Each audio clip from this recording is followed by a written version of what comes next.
14 after the sack. Parrish is in. He goes in motion. It is a straight handoff and then a give back on an end around to Parrish. Turns it up, has a little space inside the 15 to the 13, and it'll bring up a 3rd down and 9, a gain of about 5 or so. Well, that's what you're doing. You're going to do anything you can to do to win. It's just a little bit of a unique play right there. You got Drake Lindsey out there even trying to throw a block for his buddy out there, trying to split him there. If he'd gone up and got one more block, he might have been able to get that next level. 3rd and 8 officially from the 12. Lindsey could end it with a touchdown. From about this spot, he found Jalen Smith in the first half. Lindsey waits out of the pistol, straight drop, has time, throws toward the end zone. It is a diving attempt and caught! Touchdown! Jalen Smith back to the end zone, walks it off on a baseball field. Jalen Smith said, throw me the ball on the sideline. Justin heard him pick it up. They throw him the ball. He comes out there. That was a tremendous catch. We didn't see very much of it because we're about 130 yards away from it, but it is a phenomenal catch. Unbelievable. It will be under review.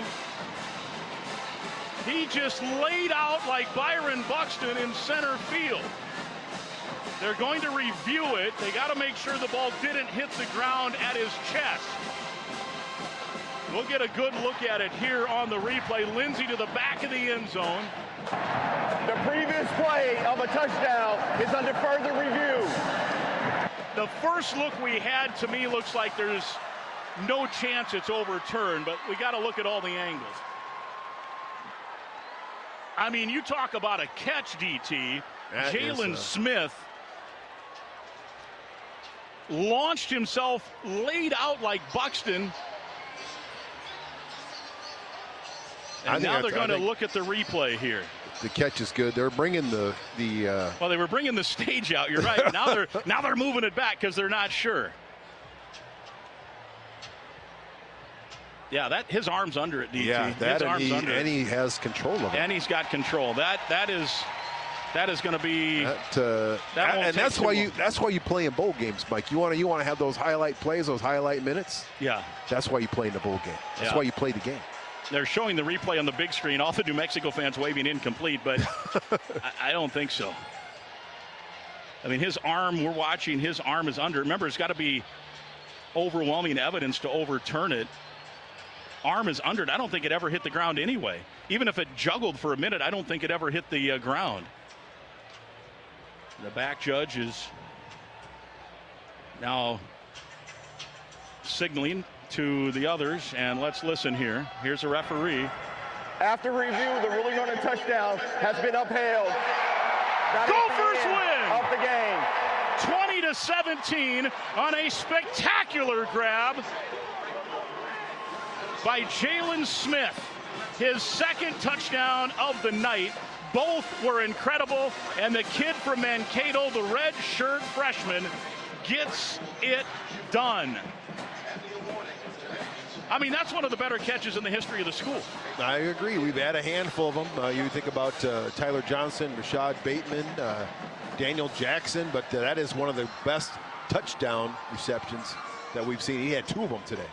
2 big touchdowns, ends with 4 on the season. We will take a break. The post-game show is coming up. Unless Guardsy, no, we'll take the break. Let's do that. We'll come back. Post-game show on the way. This is Golden. No break. Let's go to JG. Ready. Ready? I've got PJ at midfield. All right, go ahead, JG. Well, now he's talking to a New Mexico player, so we're going to let him do that. He's got another New Mexico player talking to Aiden Gooseby, wants to give a quick handshake. Now he's talking to an official. Now we'll get it to you, Coach. It was hot in here for a lot of different reasons, so how'd you pull that one off tonight? I don't know where to start. I mean, that wasn't a very clean game by us, but this is what we've done all year. The Cardiac Gophers. We find a way. They never quit. They respond, even after that kickoff return. There's no such thing as momentum. There is a next thing as the next play. There is such thing as the next play, and you can win that 1-0 play, and that's all they did. Got it to overtime. Wasn't as pretty as maybe we wanted it, but we won another OT game. That was a walk-off. If this was the walk-off for Anthony Smith, what will you remember about this one from him? Oh, I hope it's not. But if it is, I mean, he's one of the best players ever to put on a Gopher uniform. and he's an even better person. So I'm just so excited to be his coach, so excited for his future. Captains to join us here shortly. We do have a Sun Belt Conference officiating crew led by Stephen Robinson, the referee. Vaughn Cowett is the umpire. Headline judge is Stuart Slaughter. Richard Godfrey's the line judge. Field judge is Brandon Harris. Sign judge Andre Bolognese. Eric Apolinas is the back judge. Eric Steen is your center judge, and our replay official, should we need him, is Brian Beckering. Two teams with Florida International in their white Vice uniforms here tonight. Last time we will see these, as a matter of fact. They will retire this uniform after tonight's game. White pants, white jerseys with the blue and gold numerals, navy blue and gold. UTSA in their navy blue pants and jerseys with the white numerals and the navy blue hat. Gentlemen, let's listen congratulations for making to the 2025 First Responders Bowl. You're going to be the designated home team, designated visitors. Stephen Robinson, your referee. Vaughn Cowan, your umpire. First Responders logo is the heads. This is the tail. What's your call? Tails. Tails is the call.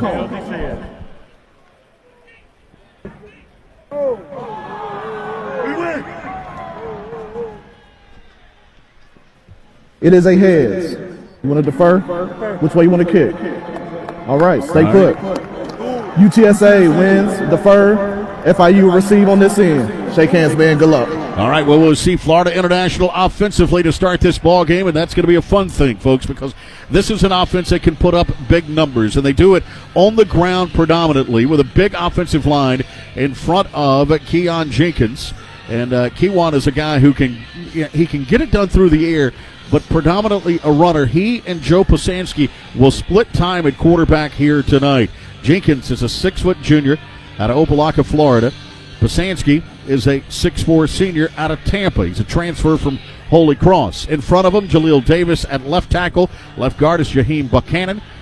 The center is Julius Pierce. Antonio Tripp is the right guard, and Miguel Cedinho is the right tackle.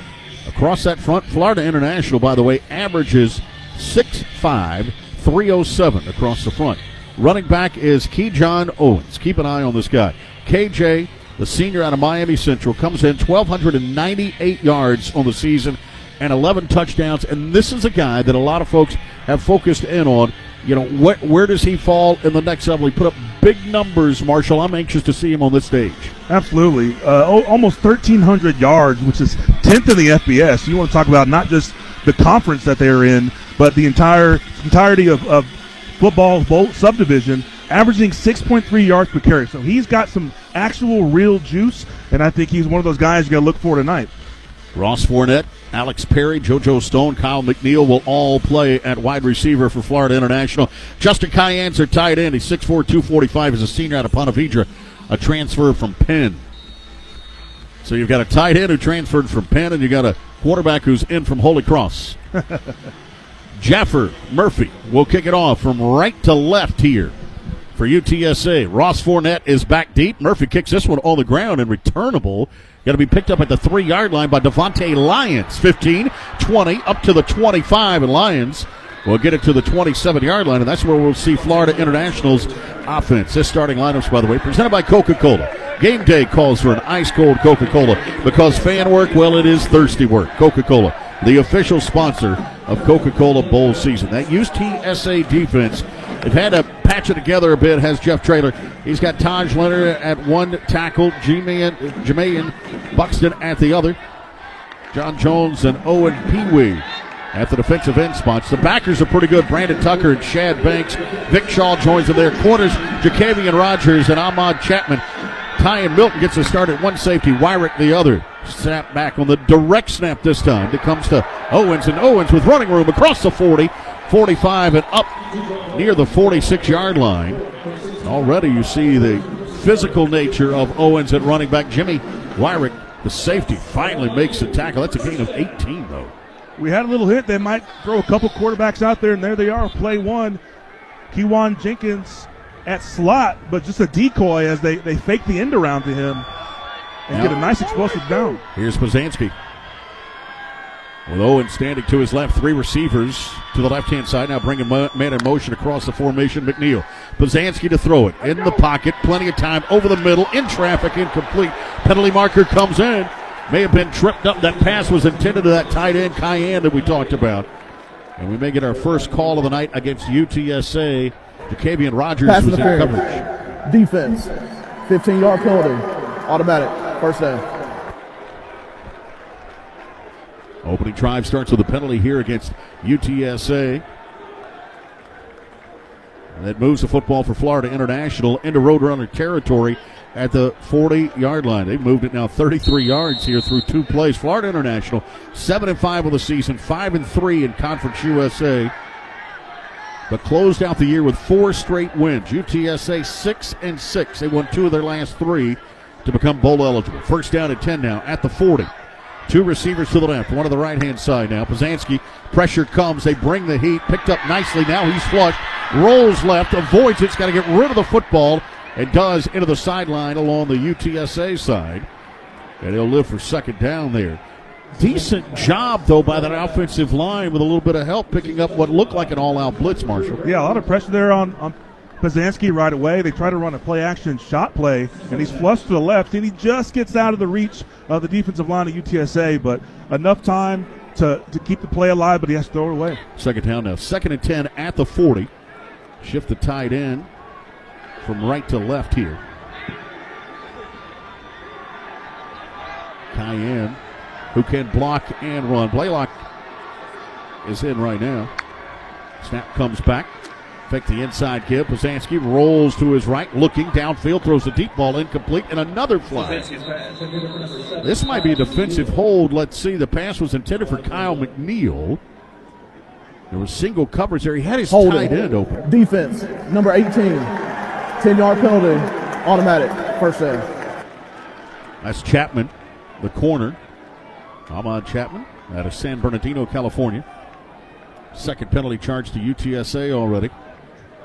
3 first downs for Florida International on this opening drive. 2 of them have come via penalty. And this FIU offense is a pretty balanced offense. They're running it about 52% of the time, but you're seeing with Joe Posanski as the main quarterback, they're trying to air it out and really challenge this Roadrunner secondary. Posanski comes in with 919 yards, throwing the football, 9 touchdowns, 6 interceptions. Final game for him. Transfer from.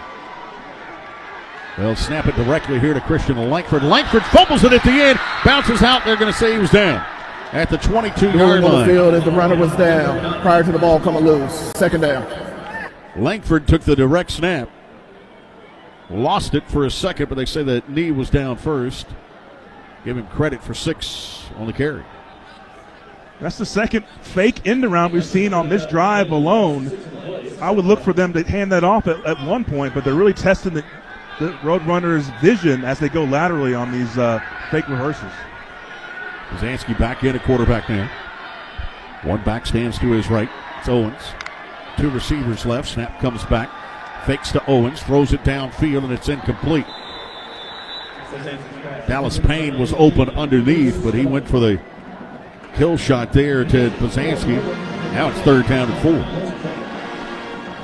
Another pass there, a little play action shot to the flat there. Posanski tries to throw that out, and it's just out of the reach. But it's very obvious that they feel like they have a mismatch in the secondary, and they're going to push it down the field today. Big 3rd down call here for FIU. Keon Owens in. John Owens along with JoJo Stone in the backfield, stand to either side here of Posanski. Wide right goes Kyle McNeil. Wide left goes Alex Perry. Needs 4, 3rd down, dumps it underneath, catch is made, turning it up inside the 20 to the 19 is McNeil. They needed 4, they get 5, move the chains, and the drive continues for FIU. Just a pretty simple, it felt like mesh play there. McNeil running the drag across the middle. Posanski finds him early and lets him get upfield and gets just enough for the first down. 12:47 to play in this opening quarter. No score. Thanks for joining us here tonight for the SERVPRO First Responder Bowl in Dallas. FIU and UTSA. It's the Alphabet Bowl here. First down from the 19-yard line. One back stands to the right of the quarterback, Posanski. Sends a receiver in motion across the formation. That's McNeil again. Play action, slant to McNeil. Catch made, reaches out. Ball hits the ground just outside the goal line. They're going to call it a touchdown. They say he did, in fact, cross the plane. Touchdown here for Kyle McNeil. And FIU, the Panthers, strike first. It's a touchdown. Completed pass. Runner was down with the ball in the end zone. Touchdown. What a play by McNeil. FIU in a really tight formation. A lot of guys close to the line of scrimmage. Runs a play, an RPO there to Kajon Owens. Really sucks in the secondary, those linebackers. Posanski hits a slant to McNeil, and what a great reach. Keeps his body off the ground, gets the ball across the plane. We'll see if they're going to review this, but it was a close play, a really great effort by McNeil. The officials holding it up a bit. Extra point team is out there. Noah Grant will have the honors. They're still communicating up top just to make sure this isn't a touchdown. They're going to let him play on. Yes, in fact, it will stand. It's a 6-0 FIU. Noah Grant out now for the extra point. Holding it will be Trey Wilhoit. Justin Wood to snap it back for the Panthers to make it a 7-0 lead. Here's the kick. It is up and it is good. That's a hell of a good extra point that time from Noah Grant to make it a 7-0 ball game. Find hell of a good dibs in stores near you. FIU strikes first here in the 2025 SERVPRO First Responder Bowl in Texas. 7-0 right now as FIU leads it. You're listening to Coca-Cola Bowl Season Radio, home of the 2025 SERVPRO First Responder Bowl.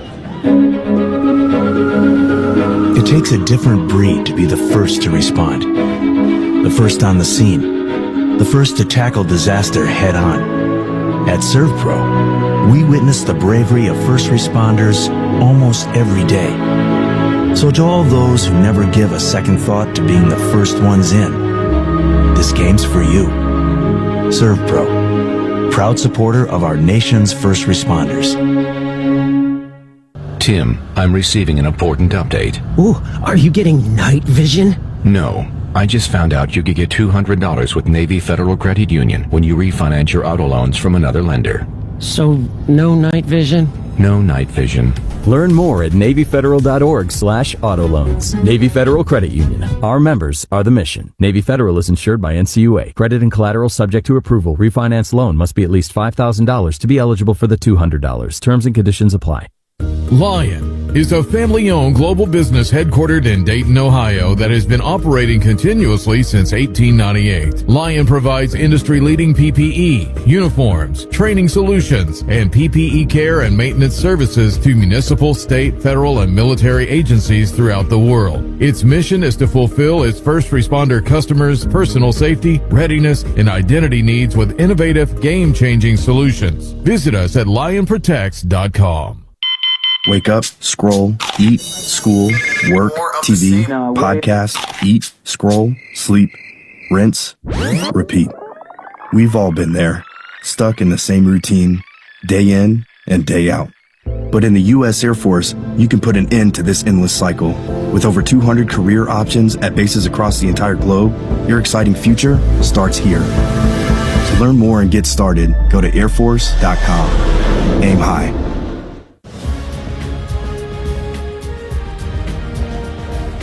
Today's coverage on Bowl Season Radio, presented by Navy Federal Credit Union. Our members are the mission. 12:17 to play in this opening quarter, 7-0. Florida International leads it here on UTSA. It was a 6-play, 73-yard drive, 2:43 off the clock. They benefited from a couple of penalties charged to the Roadrunners, but a 19-yard strike to Kyle McNeil from Joe Posanski. And FIU with the early lead. And I kind of like the play calling from Nick Coleman, the offensive coordinator. He mixed it up nicely. And that just goes to show you how things kind of change for some of these bowl games. We didn't see a lot of Joe Posanski this season. I mean, they've definitely played him and Kiwan this season. But that offense felt real aggressive. And I think they're playing into what they have on the other side of the field, which is this UTSA dealing with injuries in the portal. There's something to that, that's for sure. FIU to kick it off now with a 7-0 lead. They'll kick it from left to right. Noah Grant with the honors. To kick it back deep goes Bryson Donnell and Makai Anderson for UTSA. They're without the services of David Amador, who's been one of their leading returners all year. This one angled left and will hit in the end zone, and we'll see UTSA's offense for the first time. Kamar Missouri at left tackle, Demetrius Allen at left guard, Ben Rios at center, Darrell Jones is the right guard, DeAndre Marshall at right tackle for UTSA. They come in averaging 6'4", 314 across the front, protecting Owen McCown, the junior out of Rusk, Texas. And yes, he's part of that McCown clan, his daddy. Josh was an 18-year NFL veteran. 18 years he played in the league. Currently coaching, I believe. Yep. His uncle family. Yeah, his uncle Luke played 12 years in the NFL. Had another uncle who played at Texas A&M. All of them coached by Jeff Traylor at Jacksonville High School, now the head coach at UTSA.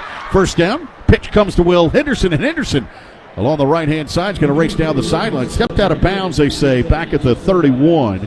That's a 6-yard carry, though, for Henderson, who gets a start, a freshman out of Gilmer, Texas, in place of Robert Henry, another 1,000-yard rusher that would have been in this game, except he's been banged up a bit, and UTSA said, you know what, Robert, you got a big future. You're going to the NFL. He's a senior. Get healthy for Pro Day. Yeah, he's been their bell cow, but they were very confident in Will Henderson as well. Yep, second down, lefty McCown. Flips it left-hand side in the flat. Across the 35 to the 36 goes A.J. Wilson, junior out of Huntsville, Texas. That's a pickup of 6. Moves the chains and a first down. You got McCown at quarterback with Will Henderson at running back. We'll also see Amarian Peterson. Tight end is Patrick Overmeyer along with Dan Dishman. They will both play tonight. Amador is out at one receiver, so majority of the snaps will go to Devin McEwen, Makai Anderson, Elliott Bro, along with A.J. Wilson. Could see a couple of other guys. We'll see how it plays out throughout the night. McCown out of the shotgun with an empty set here. Snap comes back. Handed off to the receiver. Is going to roll to his right, looking to throw it downfield. Throws it in traffic. Incomplete. That's A.J. Wilson, who was a quarterback at Huntsville High School. Played at Houston Christian originally. Signed there as a quarterback. Now converted wide receiver here at UTSA. He's 0 for 1 tonight. Well, listen, we were told that tight ends coach Hunter Ritterman is going to get the play call tonight for the Roadrunners, and on his first drive, he runs a fake end around, but a pass this time. So everybody dropping everything out of the playbook. No holds barred tonight. 5 wides again now for McCown. Owen McCown now is going to bring Will Henderson into the backfield. Henderson leaves. McCown rolls left, pressured, and just steps out of bounds. May have lost a yard on the play. See if they get him back to the line of scrimmage. He did. Back to the 36-yard line. And now you're third and long, so you're a little off schedule if you're Hunter Ritterman.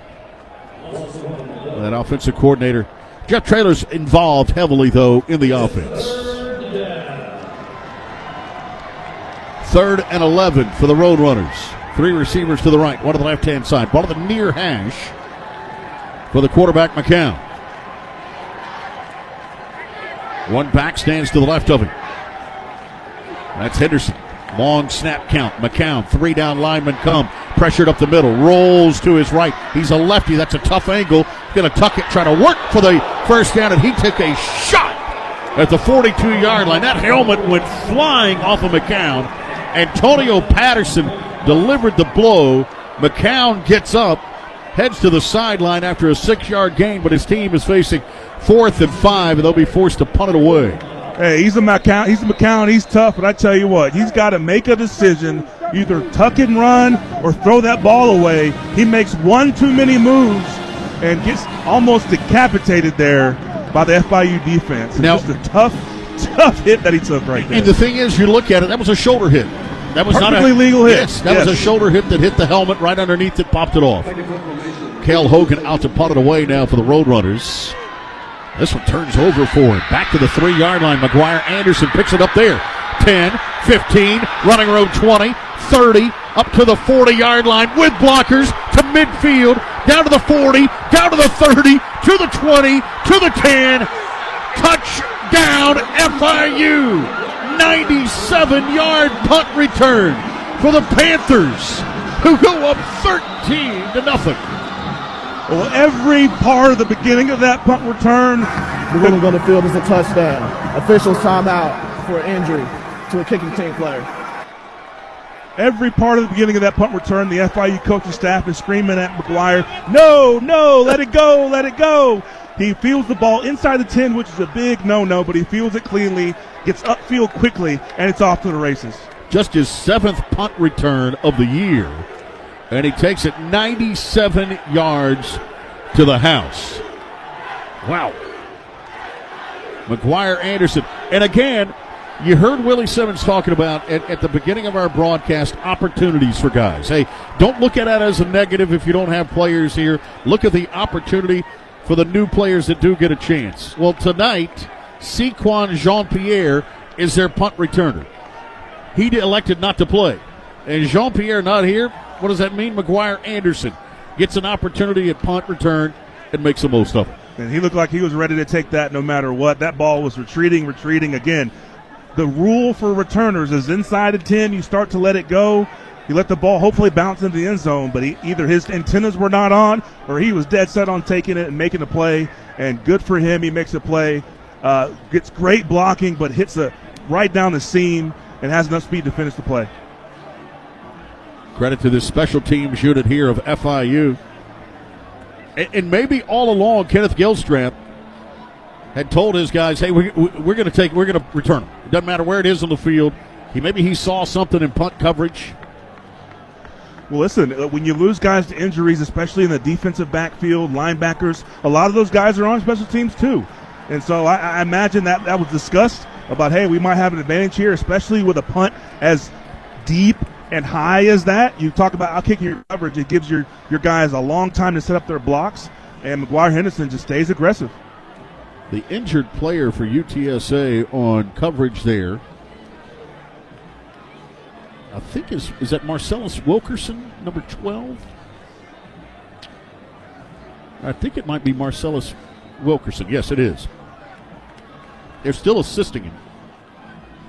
He is standing along the sideline, but I think they're going to get a couple of players out to maybe assist him off. Walking gingerly here is Wilkerson. Tonight's game brought to you by Navy Federal Credit Union, proudly serving all branches of the armed forces, veterans, and their families. Learn more at NavyFederal.org. Our members are the mission.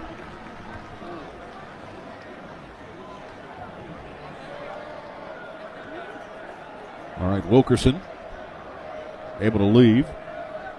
Noah Grant is out now for the point after to make this a 2-score lead. That is the second longest punt return of the year.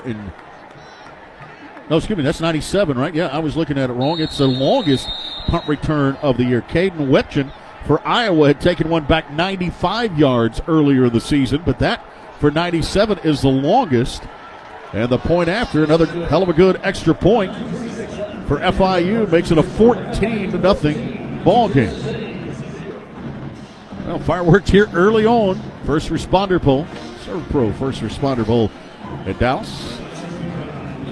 It's 14-0 already. FIU leading it here on UTSA. You're listening to Coca-Cola Bowl Season Radio and that 2025 SERVPRO first responder bowl. He's going to hit one deep down the field, and it's caught! It's a touchdown! There's nothing like that moment when your team clinches a win. The Friday night lights, all those Saturday tailgate traditions, hours in front of the TV on Sunday. Football means tradition. Whether you played or cheered along, the feeling of game day never ends. Join the community and celebrate the game. Follow us on Facebook, Twitter, and Instagram at Football Matters. Right after turkey and through the new year, it's bowl season today. From big city lights to cold snowy nights, it's bowl season today. Our gridiron dreams bring us here for our teams, where the fans tailgate and we all celebrate that it's bowl season today. Happy bowl season, everybody.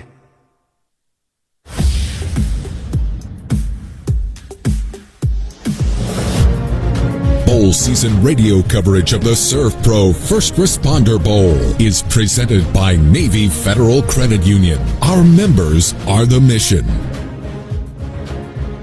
26 to play here in this first quarter. 14-0 right now. Florida International leading it on UTSA thanks to a 97-yard punt return by McGuire Anderson. You've got to go back all the way, Marshall Newhouse, to 2021. In fact, November the 3rd of 2021 to find a longer punt return in college football. In fact, it matches at 97 yards by Khalil Pimpleton for Central Michigan. He had a 97-yarder.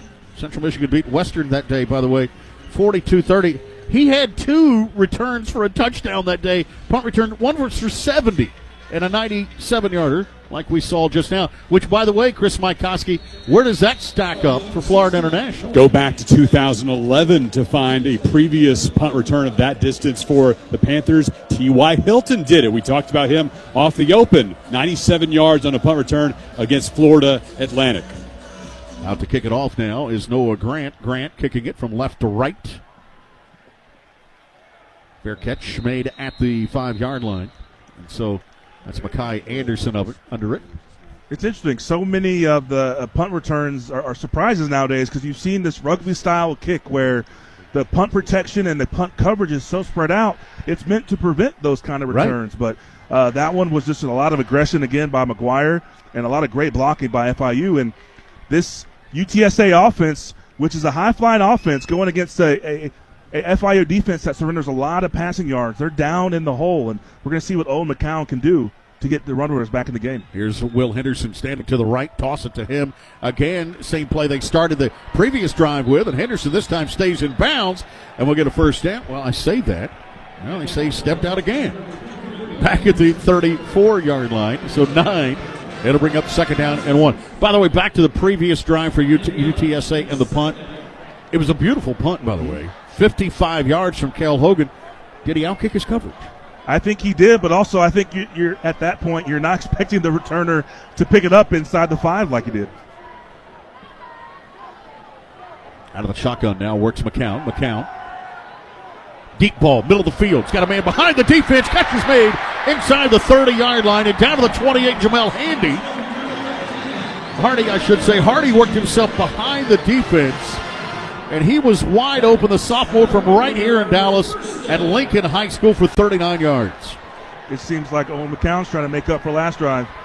First down, handed off this time. No, they pull it out of the belly of the running back and to throw the jump pass over the middle. It's caught at the 11-yard line and down to the 10 goes UTSA. That's Devin McEwen. That's catch number 60 on the year for the junior.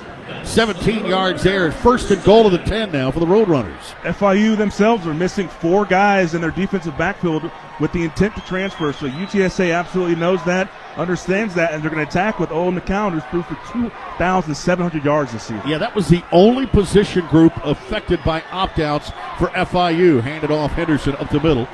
He takes it out of the 9-yard line, gain of 1. Second and goal at the 9. Zion Chapman on the tackle. Sophomore out of Allentown, Pennsylvania for FIU. Second and goal at the 9. 7:40 to play here in this opening quarter. 14-0. FIU Panthers had a Conference USA lead it here on UTSA out of the American Athletic. 2 receivers come left now. McCown out of the gun. 1 back stands to his left. Snap comes back. McCown whips it left. Catch is made inside the 5. On his feet goes McEwen down to the 3. They'll push him forward to near the 2-yard line. That's a gain of 7 and make it third down and goal at the 2 now for the Roadrunners. Quick little misdirection. Tunnel screen there to McEwen. They pull 2 linemen to get Flo away and throw him a tunnel screen out of a bunch look close to the line of scrimmage. And he almost gets some help and pushes it in the end zone. But here we are, third short on the goal for the Roadrunners. McCown, the quarterback. We'll have Will Henderson in the backfield with him. A full house eye, handed off right up the middle. Goes Henderson, and he scores behind Ben Rios and Darrell Jones. From 2 yards out, UTSA responds to make it 14-6 now. just a classic goal line, lead play, inside zone. The Roadrunners were not playing around. My guess is they also were going to go for it on fourth down as well. Another symptom, if you call it a bowl season, a lot more aggression, but they didn't need the extra down. They drive it, push themselves the pile into the end zone, and they're back in this game. Out for the point after now, Michael Petro. Holding it will be Cale Hogan, the punter. Isaac Hatfield to snap it back. Good snap. Hold is on the money, and that's a hell of a good extra point from Petro. Find hell of a good dips in stores near you. UTSA with the answer. 6:36 to play, opening quarter. 14-7 right now. FIU leading it here, and I think that's exactly what Jeff Traylor's team needed. A response after the big play. You're down 14-0. You couldn't afford for this thing to get away from you early. Absolutely. That was an emotional swing. A punt return like that really gets the other team high, and you got to have a veteran-laden team, which they do, to kind of right the ship. And they just went down there in a very methodical way, a very Roadrunner kind of way, the way they played this season. And we've seen they've got deep threats. They've got guys in the backfield. They got a quarterback who can sling it. This game is far from out of reach. They just had to get their one foot in the door, and here we are off to the races. Nice start here from McCown, the quarterback. 4 of 4, 69 yards here as they get on the board. It's 14-7, the 2025 SERVPRO First Responder Bowl. Back after this from Shriners Children's Charities. Before the bright lights on Sunday, before the draft and pro contracts, greatness starts here. It's the East-West Shrine Bowl, January 27th, 2026, at the Ford Center at the Star. A century-old tradition and the first step to NFL stardom. Every play supports game-changing outcomes at Shriners Children's. The 2026 East-West Shrine Bowl. Today's All-Stars, tomorrow's legends. Visit shrinebowl.com for tickets starting at $26. Today's cup of Scooter's coffee was sweatily earned in one trip from the car to the apartment door. You knew it could be done. Had to be. 2 trips just aren't your style. This time, 23 grocery bags, gym bag, and takeout? A new personal best. Even got the mail on the way in. 4 flights of stairs? Feeling in your fingers? Who needs it? Not you. So enjoy that delicious cup of Scooter's coffee, you one-trip wonder.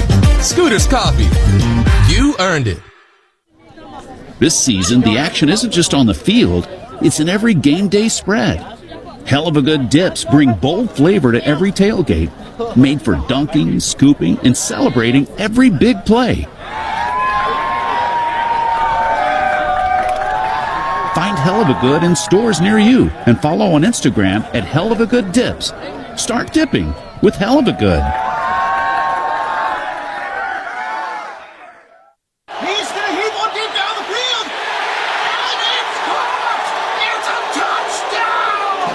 There's nothing like that moment when your team clinches a win. The Friday night lights, all those Saturday tailgate traditions, hours in front of the TV on Sunday. Football means tradition. Whether you played or cheered along, the feeling of game day never ends. Join the community and celebrate the game. Follow us on Facebook, Twitter, and Instagram at Football Matters.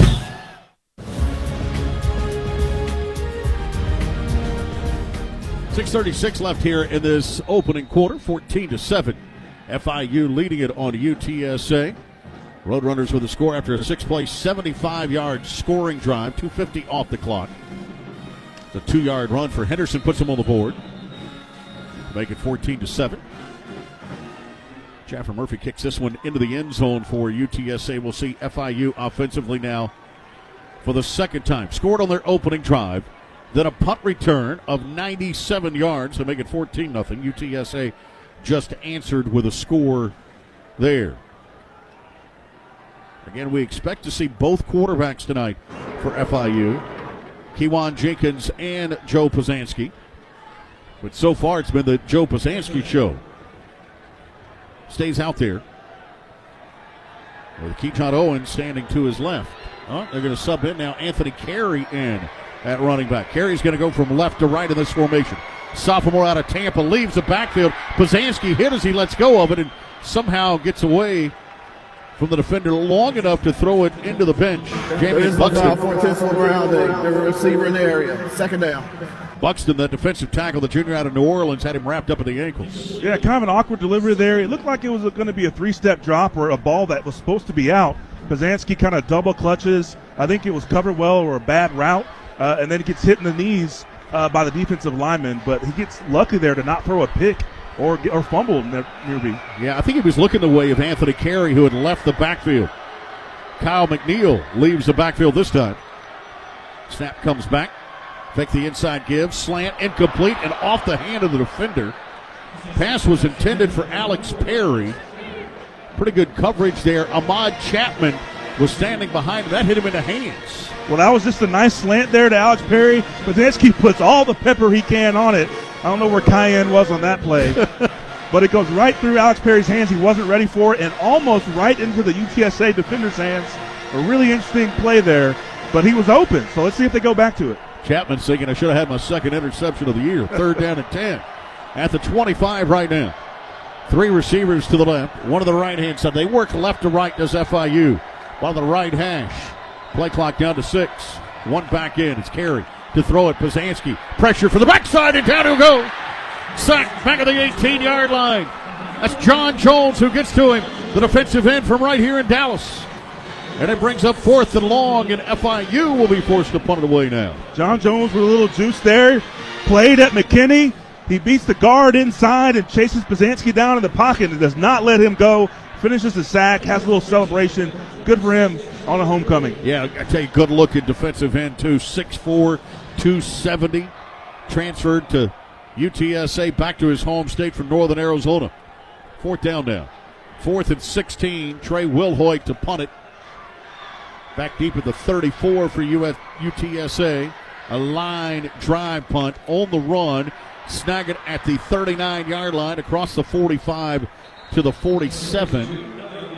That's Elliott Bro.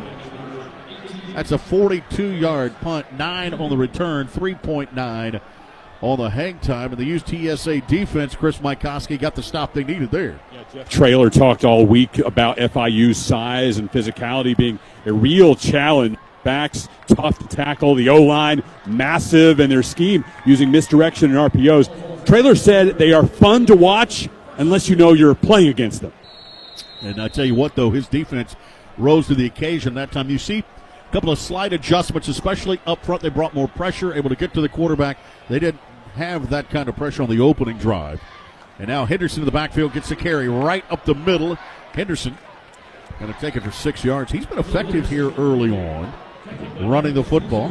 5 carries, 24 yards in place of Robert Henry. Kenton Simmons on the tackle that time for FIU. Well, I really want to see Henderson get a full slate of carries. They've been splitting time with Robert Henry, but he had 185 yards against Charlotte a few weeks ago, a career high. So him getting the majority of touches, I think, gives him a chance to show what he can really do. Yeah, it comes in averaging 7.3 yards a carry. Throw the quick hitter left-hand side of the flat left. Catch made here by Tevin McEwen, does McCown. McEwen able to turn it up for a first down up to the 40-yard line of FIU. Pick up a 6 there, so UTSA in Panther territory on the move here. Trailing 14-7 with 4:43 to play in the opening quarter. McEwen, the guy they want to get the ball in his hands any way they can. Second little tunnel screen there for the receiver, but he's dangerous with the ball in his hands. Really explosive. Gets him the first down there. I expect to see more of that moving forward. Yeah, 3rd-team All-American Conference performer. He had a 100-yard receiving day against Charlotte as well. Reverse here, handed off, back to Henderson across the 35-30. Running room 20, down to the 10, cuts it back at the 5 and scores. 40-yard sprint that time for Will Henderson, who is in the slot left, comes back across on the reverse, takes a handoff and races in for the UTSA touchdown. We've got a 1-point ball game in Dallas. Really great call there. You like to see the misdirection, but that's kind of a different wrinkle on it with the running back. He gets the underneath handoff from the quarterback and takes to the house. He's got that kind of speed, that kind of explosion. Will Henderson out of Gilmer, Texas, back near his hometown as well. Takes it 40 yards to the house, and again, he has got all the talent in the world. He's been splitting carries with Robert Henry. That time gets there all on his own. Michael Petro now to tie this ball game up with an extra point. And he does. A hell of a good extra point here. Find hell of a good dips in scores near you. We're tied at 14 now with 4:15 to play in the opening quarter. It went Patrick Overmeyer to Devin McEwen to Will Henderson on that reverse for the score. And UTSA had it now right back to dead even in this first quarter. Chris Mikoski's along the sideline. And again, great response from Jeff Traylor's team. Yeah, and Henderson has really heated things up over the back half of the season. Going into tonight, 648 yards and a trio of 100-yard outputs during the back half of the year. And Marshall mentioned it. He's a product of Gilmer High School, where UTSA head coach Jeff Traylor was. He also played there. Traylor, an alum of Gilmer as well. Won 3 state championships as the Buckeyes head coach during a 15-year run at the helm. Now he's got UTSA looking for win number 7 on the season in their 6th straight bowl game. Tied at 14, a 3-play, 52-yard drive. Took a minute 18 off the clock. 40-yard scamper that time for Henderson. Ties this game at 14 now. Jaffer Murphy to kick it off one more time for the Roadrunners.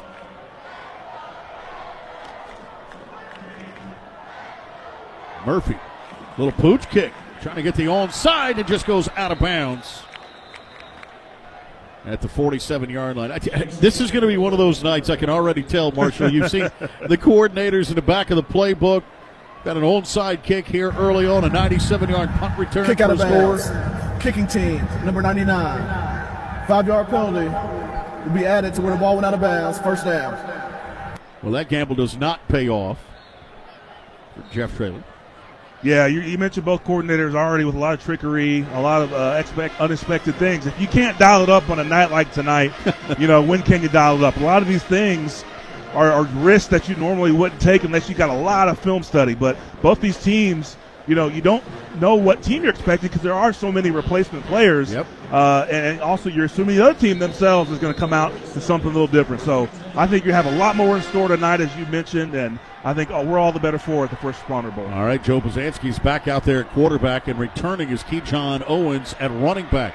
Stands to his right. They'll hand it off to Owens. He'll dive here to about the 44-yard line.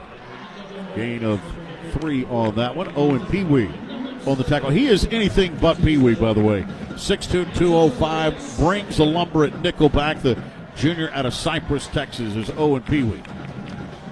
28 tackles on it. He's got to be tough with a name like that, don't you? That's one of those names that you just get challenged from a very young age, so I'm sure he's earned his reputation. Jackson Verdugo is in at one of the slot spots right now. He's a big target, freshman out of College Station, Texas. This time, pressured, comes to Posanski, gets rid of the football. There's our guy. Are they going to rule this an incomplete pass, or is this going to be a fumble? Posanski was pressured. Owen Pee-wee was there. Ruling on the field is an incomplete forward pass. Yeah. 3rd down. That felt like in real time what that was, but the way the defense responded, we get another look at it. That ball was going forward. He kind of shot put it like Phillip Rivers. Game clock operator, please reset the game clock to 3 minutes, 27 seconds. 3 minutes, 27 seconds. Thank you. It was just a little play action there off the right edge, but Pee-wee comes from the nickel, comes screaming off the edge, right into the mesh point. Posanski barely gets the ball away, and as you alluded to, the ball was kind of moving in his hands, but he just pushes it, gets a forward motion, and gets an incomplete pass, but that saves him a fumble. Yes, 3rd down and 8, handed off, bouncing out left with it is Owens. And Owens on 3rd down picks up only about 3 to the 42. Lawrence Brown on the tackle. Here at the 42 of UTSA, though, for FIU, this is 4-down territory, I do believe. I'm going to go ahead and say most of the field for both teams is 4-down territory tonight. Hey, why not, man? Why not? 7-5 and 6-6. And you've seen a punt go back 97 yards. That kind of scares you a bit, doesn't it? 2 receivers to the right. McGuire Anderson, who took that punt back, is wide right. 2 left. Keyshawn Owens in the backfield. Posanski to throw it. Pumps, now hesitates, throws late. It's picked off. At the 40-yard line, stepping in front of it is Jimmy Wyrick. It was going to take a heck of an effort after the reception to get the first down if it made it there, but the pump by Posanski allowed Wyrick to jump the route and come up with a pick. Well, that was a wide side of the field out route. And if you're going to throw that, if you're Joe Posanski, you better be on time and it better be wide. It better be not short. He leaves it short. His delivery there looks a little awkward. And Wyrick jumps it and makes a really great diving catch and sets UTSA up right here at midfield with another chance to go score. 2:38 to play in the quarter. 14 apiece between these two teams. Panthers and the Roadrunners. 5th meeting all time between these two. Series tied at 2 apiece. Last one, though, was won by UTSA. That was back in 2022. 30-10 was the score in that one. 1st and 10 now at the 42-yard line. Amarian Peterson in the backfield. Fake to him. McCown throws a slant. Catch is made, breaking a tackle, bouncing outside to the right goes DJ Allen with running room into FIU territory down to the 39-yard line. And then the two teams. Little skirmish at the UTSA bench. 21-yard effort that time for DJ Allen. DJ Allen, a product of Gladewater, Texas, catches the little slant off the RPO and does a little pirouette and uses athleticism to get outside. Maybe he got hit late. The Roadrunners on the sideline were up in arms. But I think they're just getting fired up. They're finally in this game. They tied it up, and they don't feel like they can be stopped. 1st down and 10 now for UTSA at the 38-yard line. There are 83 Texans on the UTSA roster, 80 Floridians for FIU. Dump it underneath, incomplete. Looking for the tight end that time. That's Patrick Overmeyer. Rolling on the field, so incomplete. That's the first incompletion for Owen McCown. Overmeyer, the tight end, was the intended target. 2nd and 10. You think about the two states with the best high school football, and you've got them represented here tonight, Texas and Florida, and two teams with rosters dominated by their home states, as it should be, right? Absolutely. These are programs that have to be built from local talent first. They're not going to be expected to get a lot of nationally acclaimed players. They got to build them from their local talent pool. And Texas and Florida have a lot of athletes all over the field that you can plug and play in these programs. Timeout. UTSA. Jeff Traylor takes this will be a 30-second timeout. They may have only had 10 players on the field. Jeff Traylor noticed that, took the timeout. Of course, the quarterback here, Owen McCown, we've talked about him, the son of Josh McCown, an 18-year product. And I guess there really was no doubt that he was going to end up at UTSA for Jeff Traylor at some point, huh, Chris? Well, that family lineage, yeah. 3 McCowns all had played for Jeff Traylor when he was an assistant at Jacksonville High School in the 1990s. You mentioned his dad, Josh, who's now a quarterbacks coach with the Vikings, 18 years in the league. 2 of his uncles also play the position. Luke starred at Louisiana Tech, then went on to a 12-year NFL career. Randy played at Texas A&M and helped the Aggies win 1998 Big 12 Conference Championship. Of course, it was 2 years ago where Owen finally got the big spotlight, made his first career start for UTSA in the Frisco Bowl. Transfer from Colorado, now at UTSA. 2nd and 10, McCown in traffic, catches made, going up, bringing it down to the 30 is Hardy. Hardy's going to turn it up with running room now inside the 25 and down to the 22-yard line. That's a great run after the catch that time for Hardy, who had to go up high to bring that one down. That's another in-breaking route, a little slant there from McCown to Hardy. He's putting some zip on these balls, I tell you what. Out of the gun, he works here. 1st down to throw it. Pocket starting to break down, and McCown will go down. Back of the 27-yard line. Quaylen Hill on the sack for the Panthers. Sack number 2 of the year for the Kissimmee, Florida.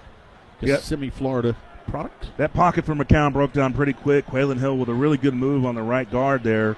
It does not let him out of his grasp. He was not missing that sack. Quaylen Hill played at Poinciana High School. 2nd down now, 2nd and 14. From the 27 of FIU, McCown's going to keep it on the ground here with Amarian Peterson. And not much there, maybe a yard, maybe 2. We'll give it to the 25 and call it now 3rd and 12 for UTSA. Clock running here, 37 seconds left in this opening Official quarter. timeout for injury to the defense. Zion Chapman, defensive lineman, down for UTSA. Bowl-bound teams bring their best, so should you. Nothing says game day like the bowl-worthy taste of Hampton Farms peanuts. Bring the flavor, bring the tradition. Hampton Farms, the official peanut of bowl season. Available in your favorite grocer's produce section. Let's get nutty. 3rd down now, 3rd and 12 from the 25. They continue to work on Chapman down at the 27-yard line. Stations, while we have an opportunity, let's pause 10 seconds for station identification. This is the 2025 SERVPRO First Responder Bowl on Coca-Cola Bowl Season Radio from First Team.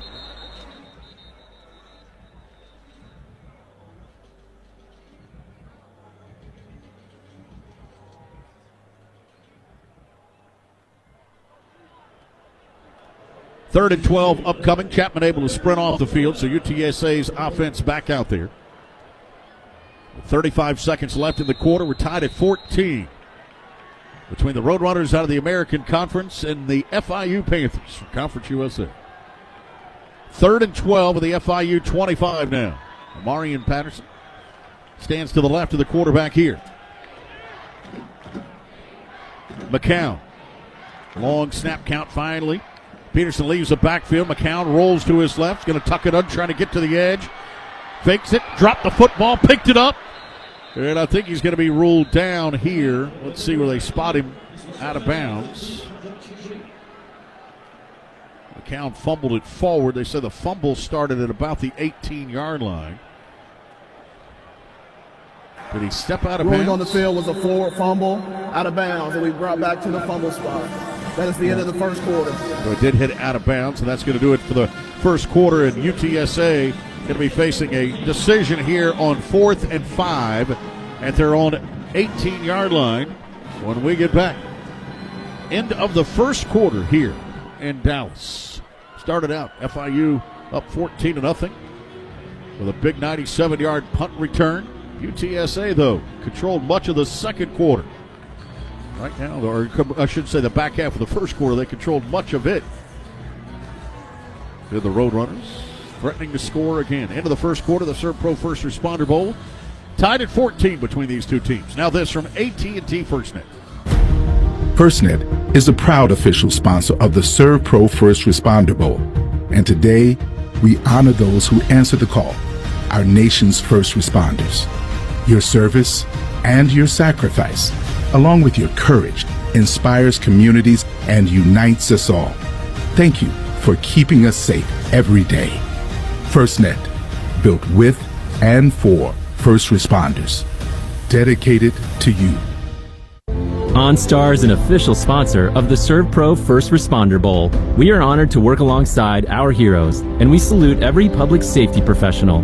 Together, we help create safer, stronger communities. Be safe out there. Tim, I'm receiving an important update. Ooh, are you getting night vision? No, I just found out you could get $200 with Navy Federal Credit Union when you refinance your auto loans from another lender. So, no night vision? No night vision. Learn more at NavyFederal.org/autoloans. Navy Federal Credit Union. Our members are the mission. Navy Federal is insured by NCAA. Credit and collateral subject to approval. Refinance loan must be at least $5,000 to be eligible for the $200. Terms and conditions apply.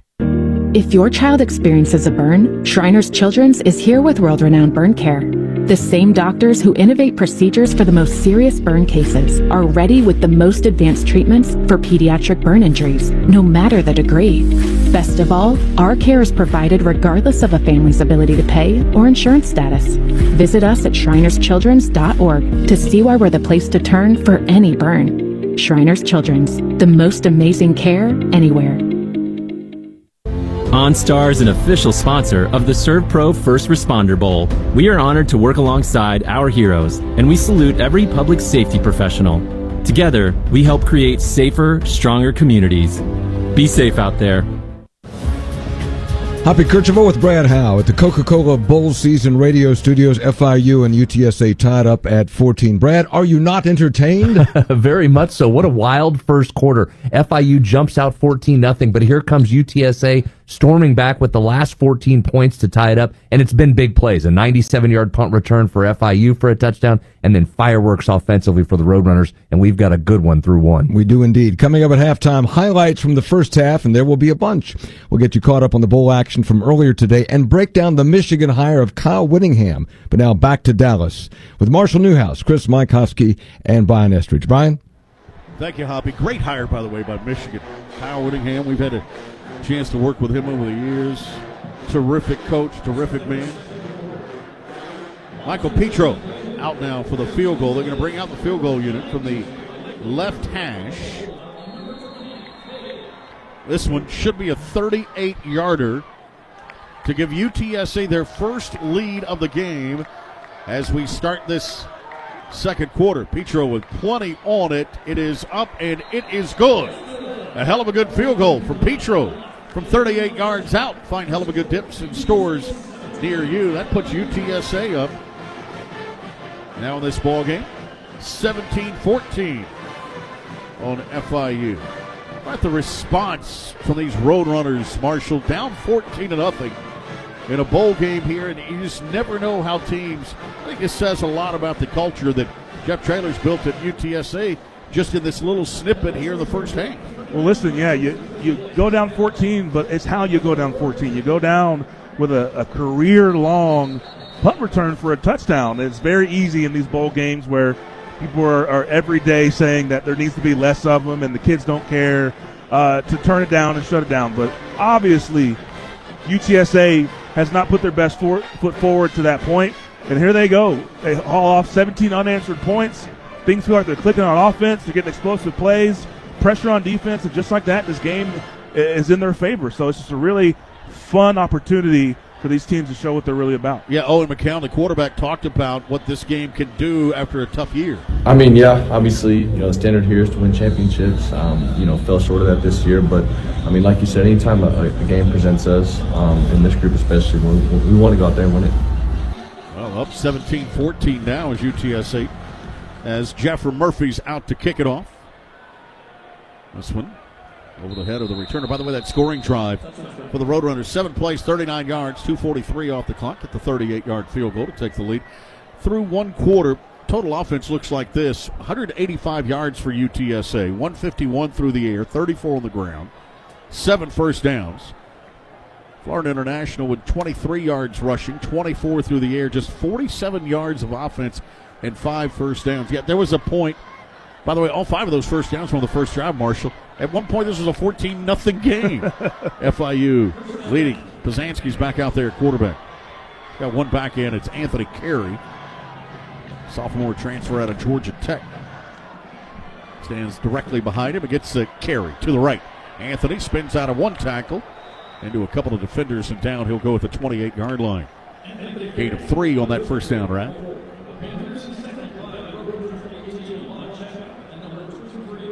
So we'll bring him second down now. Second down and 7.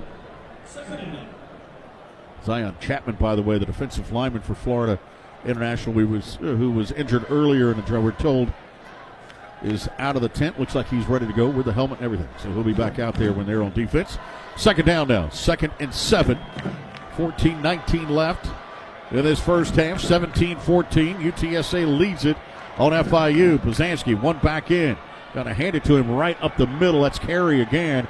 Met at the line of scrimmage, and that is all. It'll bring up third down now. Well, we talked about earlier in this game that this FIU offense is pretty balanced. They run the ball 52% of the time, but they came out guns blazing. And these last 2 calls look like they're trying to find some balance. But running with Anthony Carey has just been for naught. And now they're in a 3rd and long opportunity to see if Pazanski can convert. Nick Coleman's the offensive coordinator. Spent 2 years with Trent Dilfer at UAB as his quarterback coach. A couple of years at South Carolina as an analyst. He's been an OC before, by the way. Murray State, Northeast Mississippi Community College. He's 1 for 3 on third down, calling plays here in this one. Third down at 7. Pazanski pressured again. Steps up, deep ball, middle of the field. Almost An amazing catch at the 34-yard line. Diving after that football in a great effort that time. Try to help his quarterback out was Kenny Williams, freshman out of Miami. Bazansky felt the pressure a little bit and floated to his right, had to throw that off his back foot from the right of the pocket to the left hash, and that ball just floats on him and out of the reach of the receiver. He was open. He had an opportunity to complete that pass. FIU's got to punt it away again now. Trey Wilhoit with the honors. Whistle here before he gets it off. False start. Offense, number 15. 5-yard penalty. Fourth down. Pazanski's missed on his last 5 throws. He's just 2 of 9 now throwing the football for 24 yards. Does have a touchdown to show for it. And it feels like the pressure is getting to him as far as his feet placement and his accuracy on the delivery. The Roadrunners are really getting after him, whether it's a 4-down rush or they're bringing extra players. Pazanski's going to have to stick his foot in the ground and deliver some of these footballs. 4th and 12, Will Hoyt to punt it. Last 3 drives for FIU combined, -3 yards. Will Hoyt turns over at the 33, fair catch made here. Elliott Bro snags that one, hangs it up for 3.6. Some jawing back and forth between these two teams already. And a timeout on the field. 13-14 left here in this first half. That's a 44-yard effort, by the way, on the punt. 17-14, UTSA leads it here on FIU. It's a 2025 SERVPRO First Responder Bowl. Now this from Hell of a Good Dip. This season, the action isn't just on the field. It's in every game day spread. Hell of a Good dips bring bold flavor to every watch party. Made for dunking, scooping, and celebrating every big play. Find Hell of a Good in stores near you and follow on Instagram at Hell of a Good Dips. Start dipping with Hell of a Good.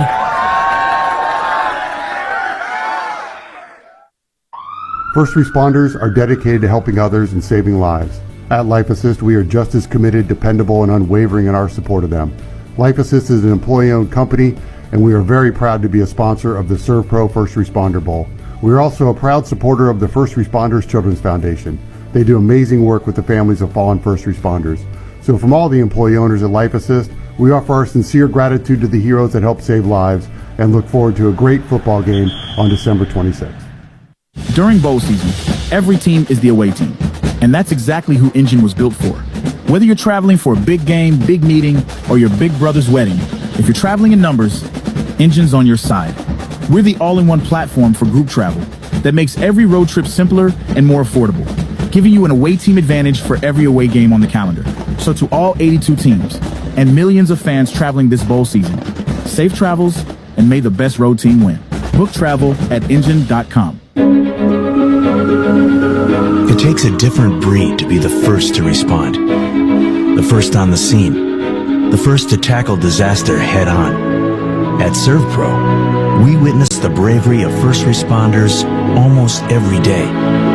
So to all those who never give a second thought to being the first ones in, this game's for you. SERVPRO, proud supporter of our nation's first responders.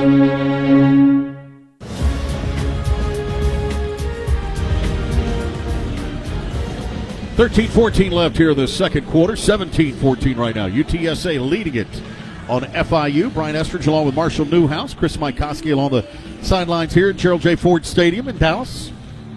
Spotter tonight is Wayne Gossard. Statistician Brian Sperry. Producer engineer on site.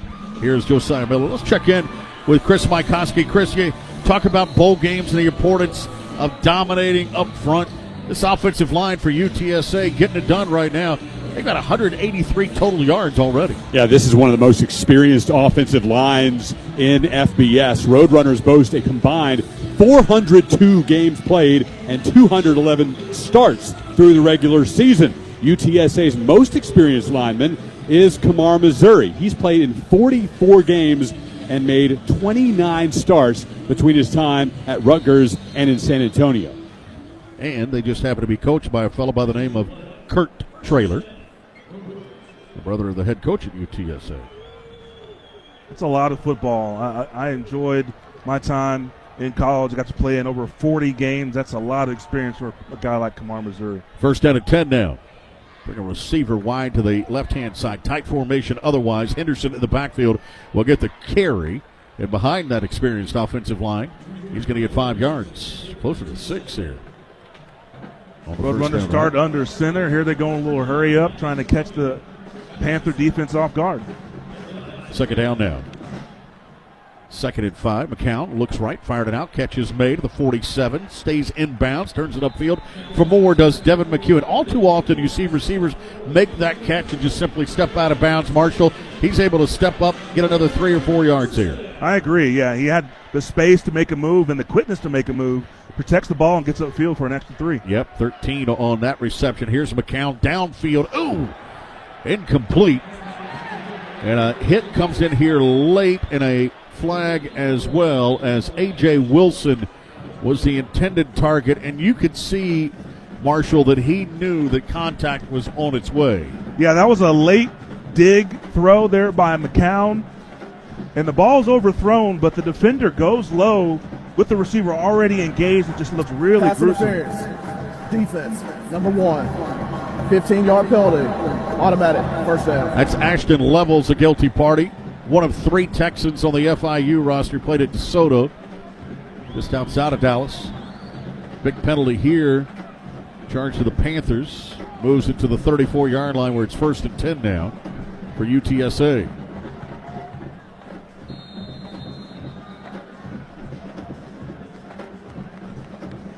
Roadrunners huddle up. Taking their time. This will be the muddle huddle. They'll wait till after 15 seconds to break. That way the defensive coordinator, Javon DeWitt, no longer has communication with Johnny Chaney and Percy Courtney. Here's McCown, deep ball right side, incomplete. Looking to the corner that time for Patrick Overmeyer, the tight end, showing some athleticism, went up for that one. Shamir Sterling was in coverage. And it'll bring up 2nd and 10. I like the call that time, though, by Hunter Ritterman on the first down throw. Yeah, a little wheel route from the tight end. Usually expect the guy who's covering him to pick him up a little late, and you have a size advantage, but really good coverage on Overmeyer, and the ball just a little bit too far out of his reach. 2nd and 10. Just the second incompletion for Owen McCown of this ball game. 4 wides, 2 to either side. Handoff comes. Henderson cut back 30 on his feet, still to the 25-yard line. Penalty marker comes in. This might be a hold downfield. Let's see. It gets to the 24. Ashton Levels makes a tackle, but there was a wide receiver downfield trying to block for him. I think that was Travell Hardy. Offense, number 15. No, it was DJ Allen. 15, not 13. Yeah, you could see that, Marshall. They threw it right at his feet. Yeah, Will Henderson's so quick and elusive that he makes a lot of explosive cuts. But for receivers who are blocking and giving the effort on the back end, they really don't know where he's going to cut. So if your hands aren't good and if you aren't good about letting go at the proper time, then the refs can call those on you. 2nd down now. 2nd and 12 is a spot foul. It was 8 yards into the run, so back him up 10 from there. 2nd and 12. 4 wides, 2 to the right, 2 to the left-hand side now. Now Henderson leaves the backfield and goes wide right out to the numbers. And we're going to get a timeout taken here by UTSA. Timeout, UTSA. Henderson left that backfield late, sprinted to the numbers, and I think there was a formation issue and a timeout on the field now. We'll take it with him. 11:51 left here, 2nd quarter. 17-14 right now. UTSA leading it on FIU here in the SERVPRO First Responder Bowl. You're listening to Coca-Cola Bowl Season Radio and our coverage of the 2025 SERVPRO First Responder Bowl. This is an Xbox, and this is an Xbox that takes calls. This is an Xbox when you need a study break. This is you enjoying seamless gaming on the go with the new ROG Xbox Ally. And this, that's a beatbox. To recap, this, and this are all Xboxes. And this is you gaming wherever, whenever, however. That's an achievement unlocked. The choice is yours. Play Xbox on your favorite Xbox device. Lockheed Martin's vision of 21st century security means preparing to make split-second decisions with certainty. Because whether your mission is over land, on the sea, through the air, in outer space, or cyberspace, our mission is to help you detect the threats, connect the tech, and protect what matters most in every domain of operation. Lockheed Martin, ensuring those we serve always stay ahead of ready. JLab is powering the 2025 college football season with incredible earbuds, headphones, and speakers, and supporting elite athletes from powerhouse programs nationwide, including Ohio State's Julian Sayin and Carnell Tate, Indiana's Fernando Mendoza, Arkansas's Taylor Green, and Vanderbilt's Martell Height Jr. These incredible players elevate every rep. Travel and game day with JLab earbuds, headphones, and speakers. JLab, your kind of tech, straight from the lab. Shop at JLab.com, Amazon, and retailers everywhere. If your child has a common orthopedic condition, that doesn't mean you can only get common treatments. You can choose Shriners Children's. Our world-class care is not limited to insurance networks or to what's been done before. The same doctors who innovate treatments for the most complicated orthopedic issues will help your child grow and develop properly. See what we do at shrinerschildrens.org. Shriners Children's, the most amazing care anywhere.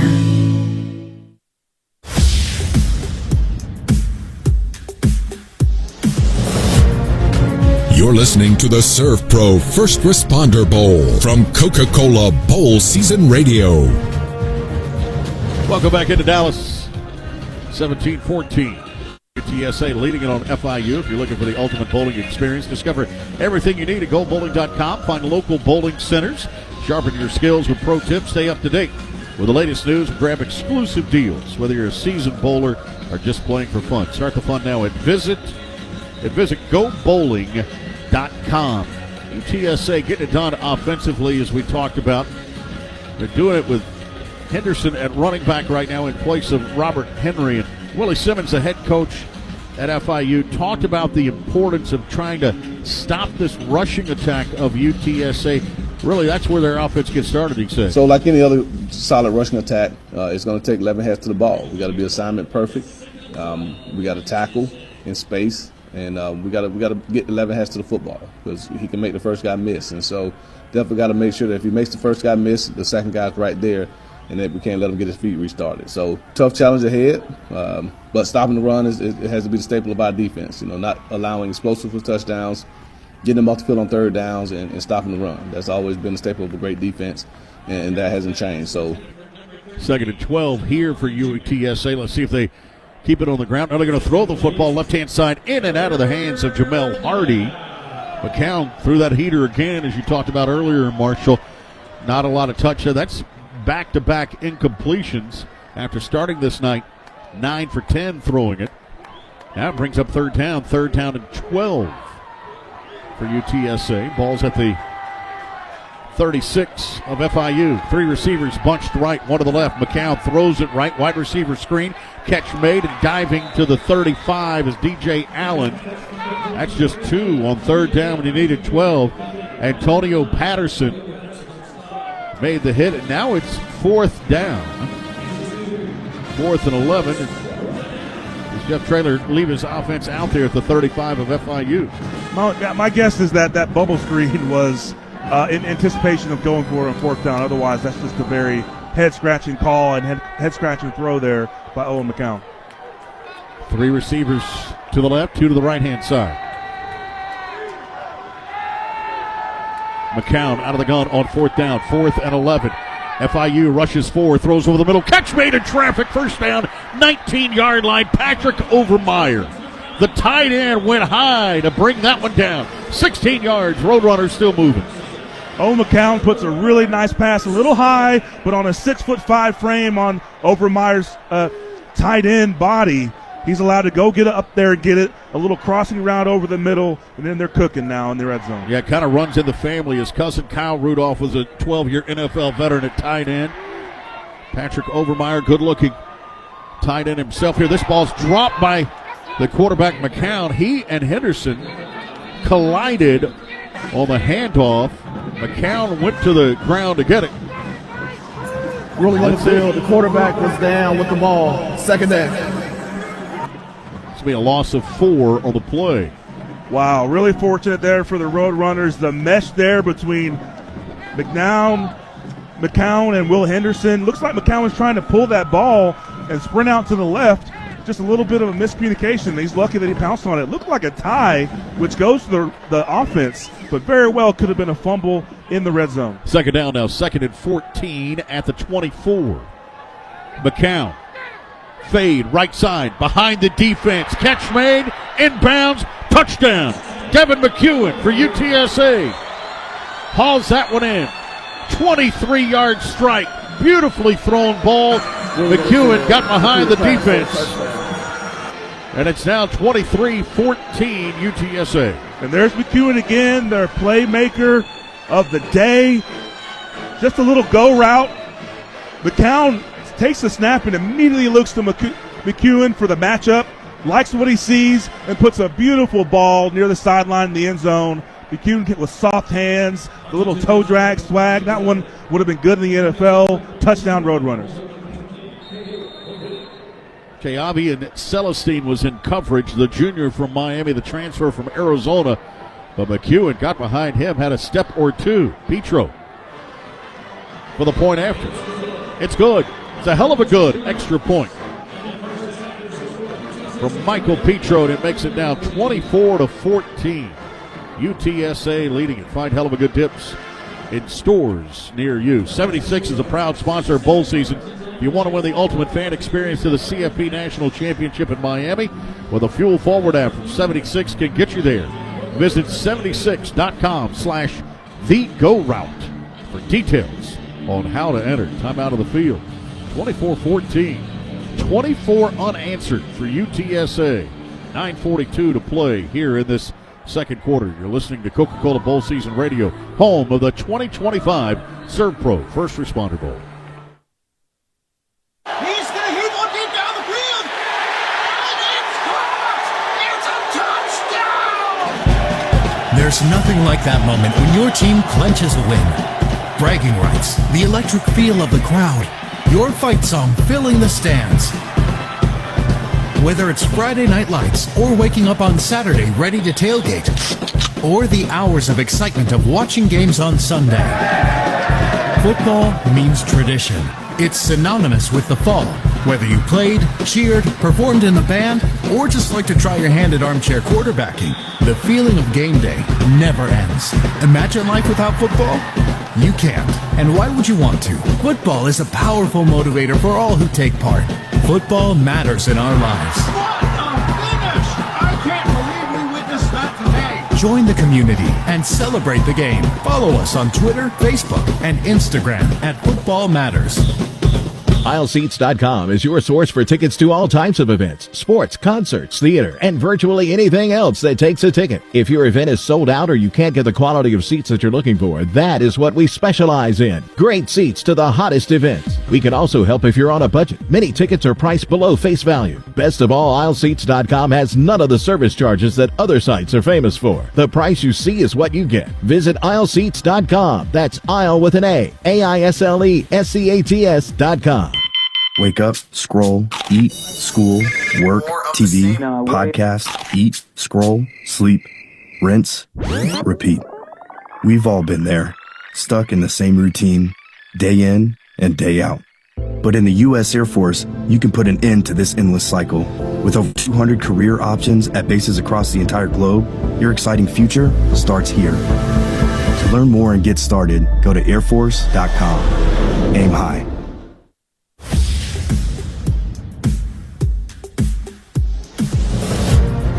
Bowl season radio coverage of the SERVPRO First Responder Bowl is presented by Navy Federal Credit Union. Our members are the mission. Jeffrey Murphy out to kick it off for UTSA from left to right. They lead it 24-14. Ross Fournette, Devontae Lyons are both back deep. Murphy, the right-footed kicker, angles this one left, returnable, but to a knee, a yard deep goes Lions. All right, so FIU's got to get something going offensively, but right now UTSA, well, they're clicking on all cylinders thanks to Owen McCown, the quarterback. Chris Mikoski, he's been sharp here early. Ewan, who is making his mark as one of the most productive receivers in UTSA history. He leads the Roadrunners in receptions and receiving yards, despite missing a game this year. He now has a reception in 31 straight games. Brian, that dates back to the second game of his true freshman season in 2023. He's in elite company. Only 14 other FBS players have made a catch in at least 25 games straight. And he has been productive. 5 catches, 66 yards, and a score here. McCown has started 12 of 15, 204, and 2 touchdowns. On the other side, been a tough night for Joe Pazanski, who this time tried to dump it over the middle. It's knocked down. It'll bring up second down now. 2nd and 10. His woes continue. Just 2 of 10 throwing the football. Shad Banks got a piece of that one, the TCU transfer. And that was a little long mesh RPO from Joe Pazanski, a slant there intended for Alex Perry, but a really good job by Shad Banks getting his hands up in the air, and that ball could have been tipped. That's how you make tips and overthrows as a defender and create explosive turnovers. Banks has had a great year. He's All-American Athletic Conference, a senior. He's out of Houston. Keyshawn Owens back in the backfield. They'll hand it off to him. Owens spins out of 1, and down he'll go at the 30-yard line. 5 on second down. 3rd down and 5 upcoming. I'm surprised, I'll be honest with you, Marshall, that we haven't seen just more of that. As good as he is at running back. 3rd down now. This time they'll throw the screen left-hand side. Catch is made by Alex Perry. He'll get near first down yardage, and we'll get there just enough to the 35-yard line. And that's a first down. FIU may have caught UTSA off guard a bit there with some tempo. And, Brian, I agree with you. Kajon Owens is really one of the more dynamic players, and I would like to see them hit the ball in his hands more. The Roadrunners on the opposite side have got Henderson the ball with jet sweeps and end arounds. There are more creative ways to do it, but he's just too good of a player to not have him involved in the majority of your offensive plays. He's got 4 carries for 28 yards. Stands directly behind Pazanski here. Snap comes back, play action to him. Pazanski to throw the football. Looking left-hand side in double coverage. Contact, penalty marker comes in. He was looking the way of Kyle McNeil. There were 2 defenders, really 3 in the area, including Banks, the linebacker. Defense, number 18, 15-yard penalty. Automatic first down. That's Ahmad Chapman, the guilty party. And that's really unfortunate. Pazanski threw that into triple coverage. Yep. Ahmad Chapman had the over-top coverage. Does not have to bump the receiver like he does. Really careless there. Yeah, I think that was actually Banks who bumped him. They just called the wrong guy. Oh, man. Yeah, it was Shad Banks, the linebacker, who had dropped back in coverage. The guilty party. And by the way, don't think that's a mismatch. Shad Banks is an amazing athlete who can run with it. Any wide receiver in the country. First down at 10 now at midfield. 2 receivers to the right, tight end to the left. To throw the football again is Pazanski. Now he's flushed and rolling right. He's got to have a receiver come back to him. He does. Let's see. That ball bounced away. They're going to roll it out of bounds and incomplete. Eric Nelson, the intended target. It'll bring up second down at 10. Yeah, Pazanski is having a hard time finding open receivers right now with this UTSA defense. They're covering and plastering really well, forcing him to roll out and scramble to find someone. He tries to find a guy on the edge. Looks to be just out of bounds. The receiver's foot was out of bounds, even if that was complete. Yeah, Pazanski was saying, hey, that's a catch, that's a catch. Well, it was a catch, except for the fact that his left foot was standing on the white in front of the UTSA bench. Bring a man in motion across the formation. 3 receivers to the left-hand side now. Hand it off. Bouncing it out right. Inside the 45 and down to the 41 goes Kajon Owens. There you go. Going to bring up 3rd down and short here. That's a gain of 9 on the second down call. And again, you got to get him the football. As soon as he sees the hole, you see that explosion. He's built really well. 5'11", 210, and can really run the rock. Give it to him one more time. Same play, same side. And first down here to the 40. Moves the chains. Clock runs with 7:55 to play in the half. Darian White on the tackle. 10-point UTSA lead. They're up 24-14 right now at FIU. FIU, this drive is so critical. They've got to put some points on the board, and also you're looking at giving the Roadrunners another chance to score before halftime. They can't let this one get away in the other direction after starting up 14-0. 2 receivers right, one to the left-hand side now. Pazanski, one back. It's Owen standing behind him. Hand it off to Keyshawn. This time he goes down behind the line of scrimmage. Nice job there defensively by the Roadrunners. It's Darian White on the tackle. Now you're in 2nd and 11 again. Well, Kajon Owens is a really good runner, but he's not a magician. There were 3 Roadrunners in the backfield there. Nowhere from the run. 2nd and 11.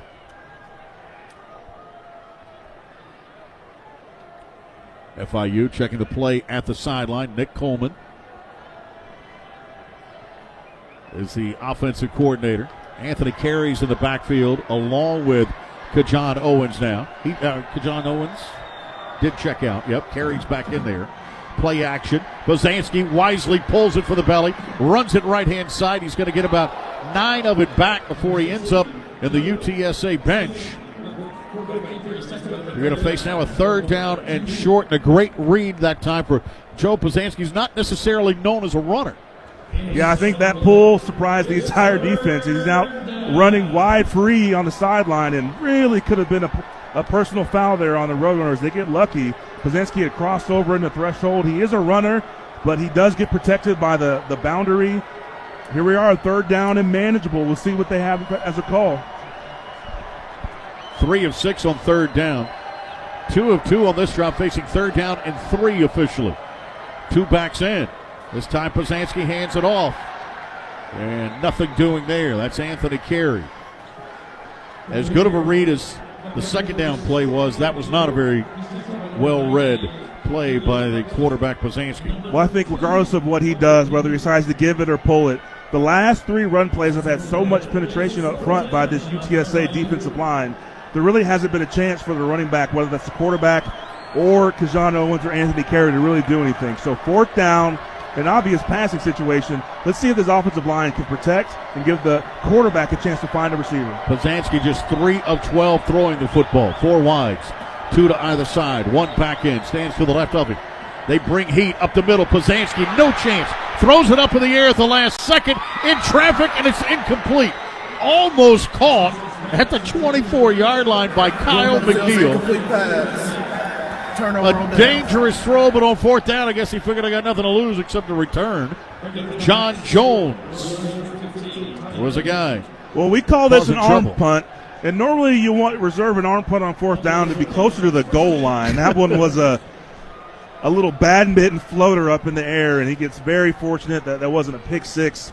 But here we go, UTSA with the ball with 5 minutes left in the half with their offense really clicking. Yeah, 1 timeout remaining for UTSA, 3 for FIU.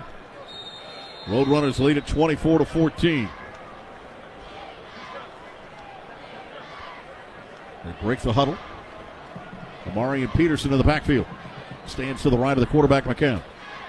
1st down and 10. McCown throws it. Coming back for the football, making a grab, and then using his stiff arm to get into the 43 is A.J. Wilson. Wilson picks up 9 and make it 2nd and 1. Little tempo here for UTSA. Plenty of time. 2 receivers right, 1 to the left-hand side. McCown to throw it again. The lefty. Deep ball, middle of the field, incomplete. He was looking the way of Overmeyer again. Put just a little too much on it. Overmeyer was open. Falls incomplete, and it'll bring up 3rd down now. He had him on a little seam there.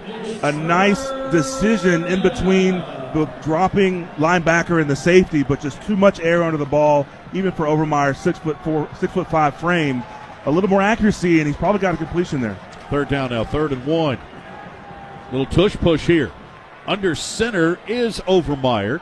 The tight end, he takes the snap, and we'll push it forward here to the 45-yard line. Patrick Overmeyer. 2nd time he's operated as a quarterback in this first half. He's accustomed to it. Played at Kingwood Park High School in Kingwood, Texas, where he was a quarterback.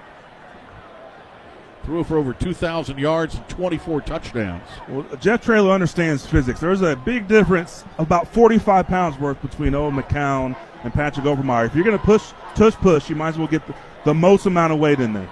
4 wides now, 2 to either side. McCown back in a quarterback out of the shotgun. Back leaves the backfield, throws it underneath. Snagged at about the 47-yard line. That's Wilson again. It's a great catch because that throw was behind him. And he's able to advance it forward here for 9 yards. A really nice snag catch by A.J. Wilson. You're right. The ball was behind him a little late.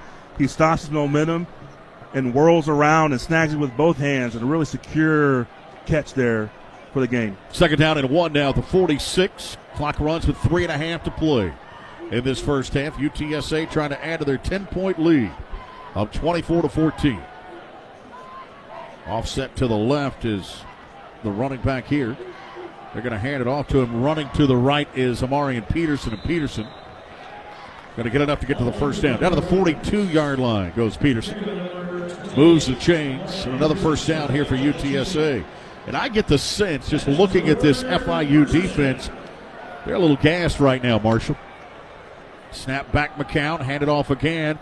Peterson dives to the 40-yard line. 3 on that carry. I think you're right. They are a little gassed, but it's not necessarily from fully up-tempo because UTSA is doing a really good job of altering how quickly some of these plays are called. Some are quick, right up at the line. Some they're taking their time to set up the run plays, but it's keeping this defense off balance. They don't know where the ball's going, and they're having to run and tackle and chase. And over time, that wears the defense out. Second team D-line out there right now. Anderson and Green at the ends, and Carter and Hill at the tackle. 2nd down now. 2nd and 8. McCown underneath, screen dropped. Incomplete. Pass intended for Peterson. Ruling on the field is an incomplete forward pass. 3rd down. Peterson's an interesting story. He's out of Wichita Falls, Texas. Played at Hershey High School there, but went to USC. Played 12 games at USC, really more on special teams as much as anything else. But coming out of Hershey High School in Wichita Falls, he was one of the highest recruited running backs in the country. 3rd down now. 3rd and 8. 2:22 to go. Check the play at the sideline.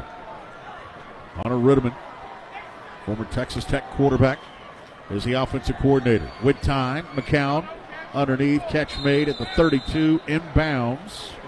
Is it enough for a first down? Let's see. It is. Stops the clock momentarily, move the chains. McEwen able to haul that one in. Nice job there by Devin McEwen. And this is just the best possible scenario right now for the Roadrunners. They're taking the time. They're going up-tempo, slow tempo, converting first downs, and really going to leave as little time as possible for this FIU offense to counter. And they're going to run it down to the 2-minute timeout. This is a 2-minute timeout. Yeah, you talk about the 4-minute offense, the 5-minute offense. That's essentially what UTSA is in right now, trying to burn 5 minutes off the clock, add to this lead, and head into the locker room, right? Best case scenario, you get points on the board, you don't leave them any time to counter, and you go in the locker room up multiple scores on what started off as a 14-0 hole. So a lot to be grateful for the Roadrunners, but they've earned it. They've come back. They've stayed steady. McCown has delivered some really good footballs, and their defense has played exceptional since those first 2 drives. 24-14, UTSA leading it here over FIU at the SERVPRO First Responder Bowl. More bowl season after this from Navy Federal Credit Union. Tim, I'm receiving an important update. Ooh, are you getting night vision? No. I just found out you could get $200 with Navy Federal Credit Union when you refinance your auto loans from another lender. So, no night vision? No night vision. Learn more at NavyFederal.org/auto loans. Navy Federal Credit Union. Our members are the mission. Navy Federal is insured by NCAA. Credit and collateral subject to approval. Refinance loan must be at least $5,000 to be eligible for the $200. Terms and conditions apply. OnStar is an official sponsor of the SERVPRO First Responder Bowl. We are honored to work alongside our heroes, and we salute every public safety professional. Together, we help create safer, stronger communities. Be safe out there. Wake up, scroll, eat, school, work, TV, podcast, eat, scroll, sleep, rinse, repeat. We've all been there, stuck in the same routine, day in and day out. But in the U.S. Air Force, you can put an end to this endless cycle. With over 200 career options at bases across the entire globe, your exciting future starts here. To learn more and get started, go to airforce.com. Aim high. FirstNet is a proud official sponsor of the SERVPRO First Responder Bowl. And today, we honor those who answer the call, our nation's first responders. Your service and your sacrifice, along with your courage, inspires communities, and unites us all. Thank you for keeping us safe every day. FirstNet, built with and for first responders. Dedicated to you.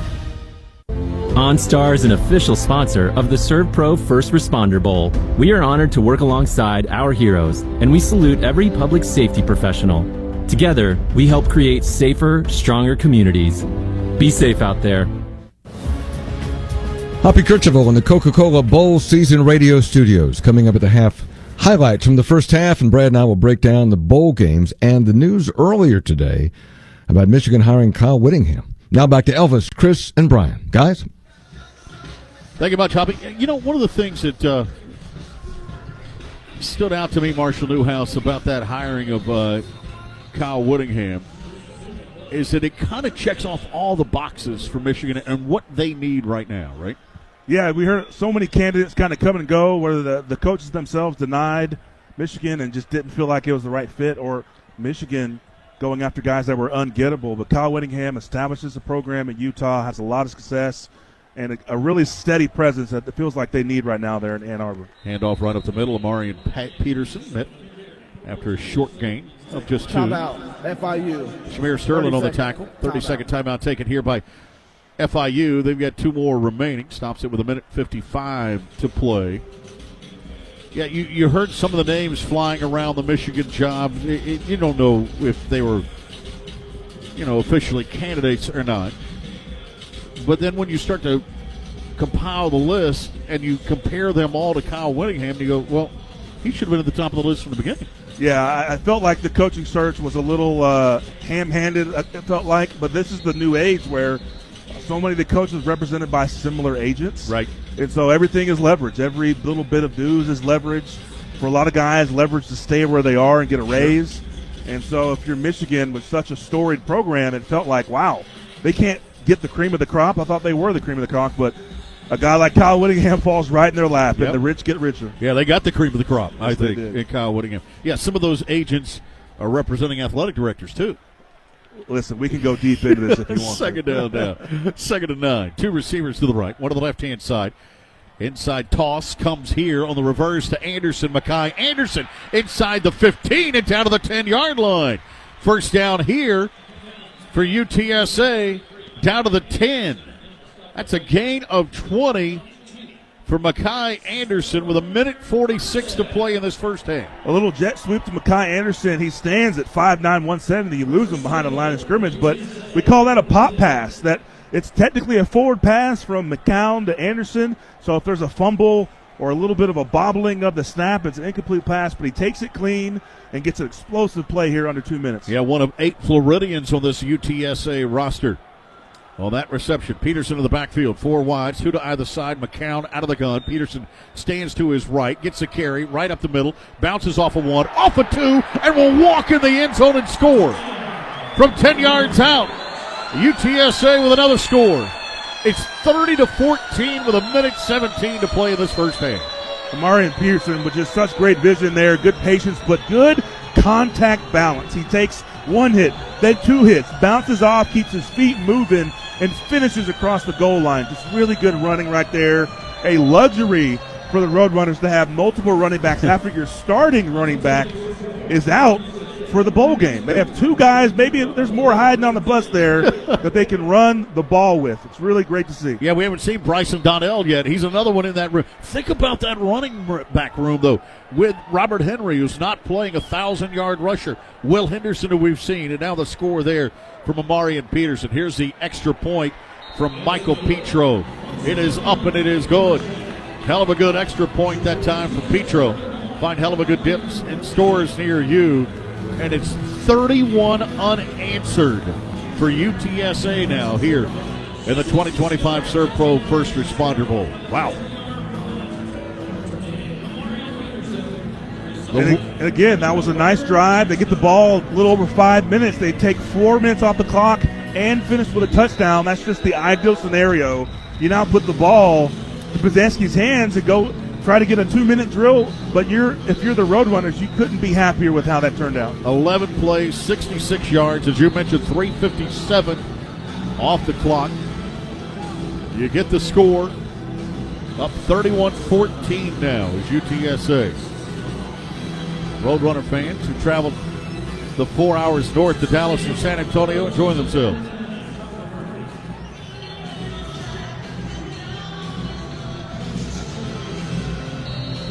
Jaffer Murphy out to kick it off now. From left to right. Back deep, JoJo Stone.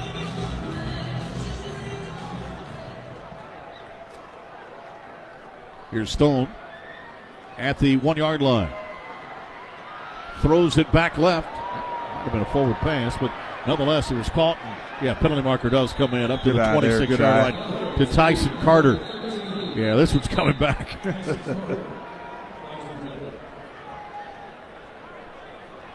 A little trickeration on the kickoff return there, throwback. That wasn't a throwback. You got to have backwards lateral involved in that one, otherwise it's a penalty, and it looks like that's what we got out here. Legal forward pass. Return team, number 18. 5 yard from the spot of the foul. First down. So with a minute 8 left in the half, 31-14, UTSA has FIU backed up even further now after the penalty.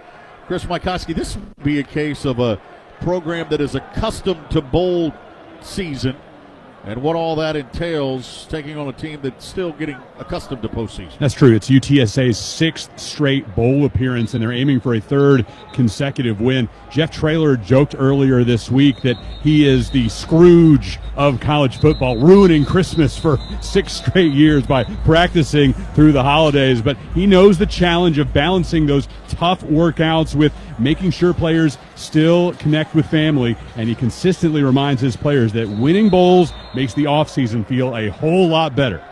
6 straight bowl games, as you heard Chris mention, for UTSA. This is the 6th bowl game all time for FIU. They haven't won one since 2018. Devontae Lyons in the backfield now with Bosanski.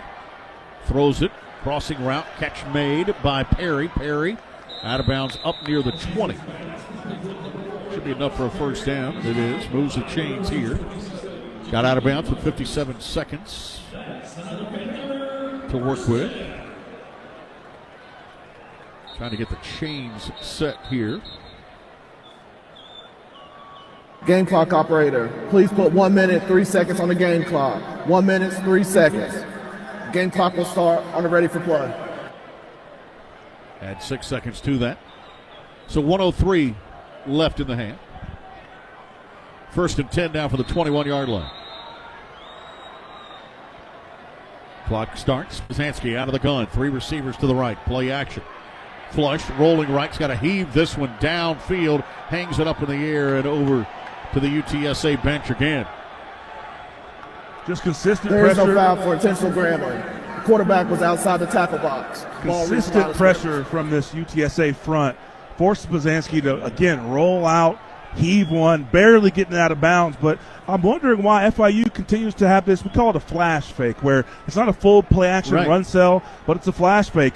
Who in their right mind thinks that they're running right now? Yeah, nobody's buying it, It right? feels like wasted movement, wasted chance for Bosanski to read the field. 2nd and 10 now. 3 receivers to the right, 1 to the left-hand side now. Bosanski out of the gun.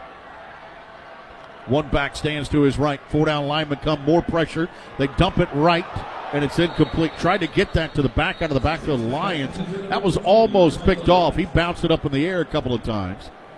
There was a defender in chase. That was Jacavian Rogers, I do believe. Almost comes up with that football. Now it's 3rd and 10 with 46 seconds to play in the half. Yeah, a little swing pass and inaccurate again for Bosanski. He just has not been dialed in today, but it was an incomplete pass. And here you are, 3rd down. I assume you're throwing it again.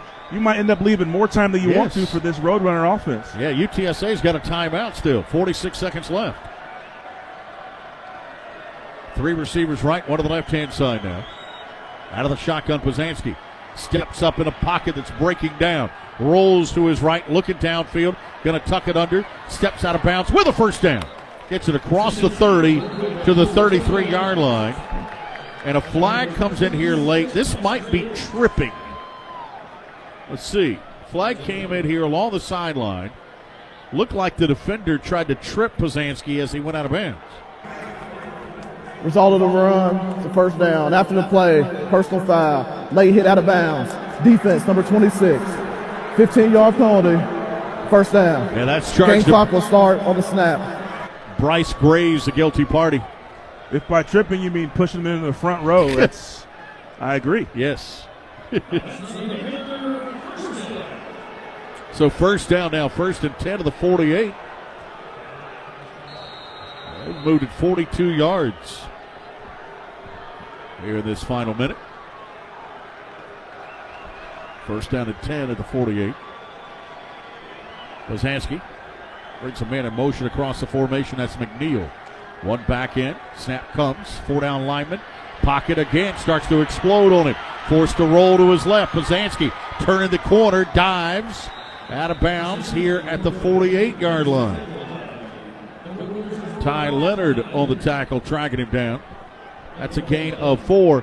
And that's 260-pound Ty Leonard tracking him down from behind. Absolutely. The North Shore product turned the Jets on. Bozansky has just been under duress on most of his dropbacks tonight. Has not had a chance to really scan the field. 30 seconds on the game. UTSA has got to get home to end this drive, but they're still alive. The offensive line for FIU has got to hold up and give Bozansky a chance. Yeah, they've been getting whipped right now. Second down and 6 from the UTSA 42.5. 2 receivers right, 2 to the left-hand side now. Out of the shotgun. Bozansky pressured, looks right, firing it out in traffic, incomplete. That's got to be a penalty, yes. Comes out late. Receiver was thrown down. Kenny Williams was the intended target. Defender threw him down before the ball got there. It must be flu season because they're making their way down the field with handkerchiefs. Pass interference. Defense, number 18. 15-yard penalty. Automatic. First down. That's Chapman again. I'm on Chapman.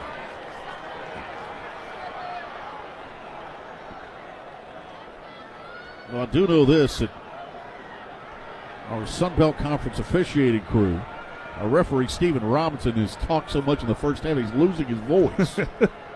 He's a little throat coat team, yes, maybe? Exactly. First down now. 1st and 10 at the 35. 6 penalties for 80 yards charged to UTSA in the first half. 25 seconds left in the half. Now officials step in and a timeout taken. Final charge timeout of the half. By the Roadrunners. This will be a 30 seconds in length.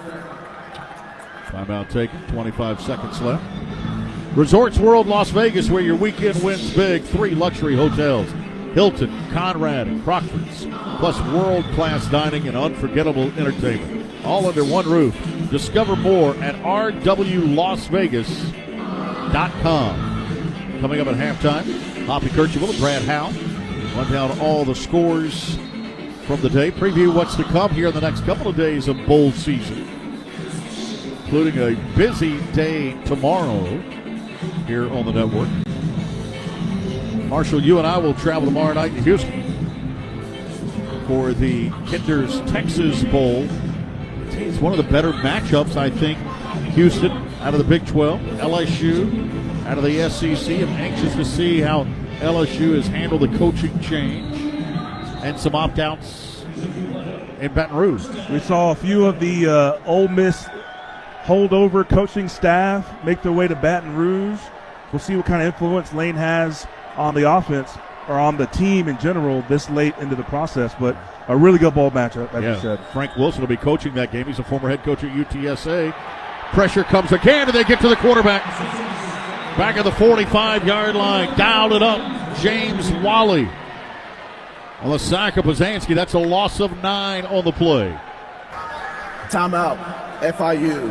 30-second timeout. Game clock operator, please put 20 seconds on the game clock.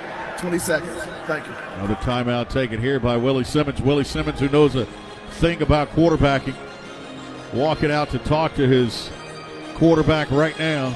Simmons, of course, they called him Shotgun Willie, coming out of high school on his way to Clemson.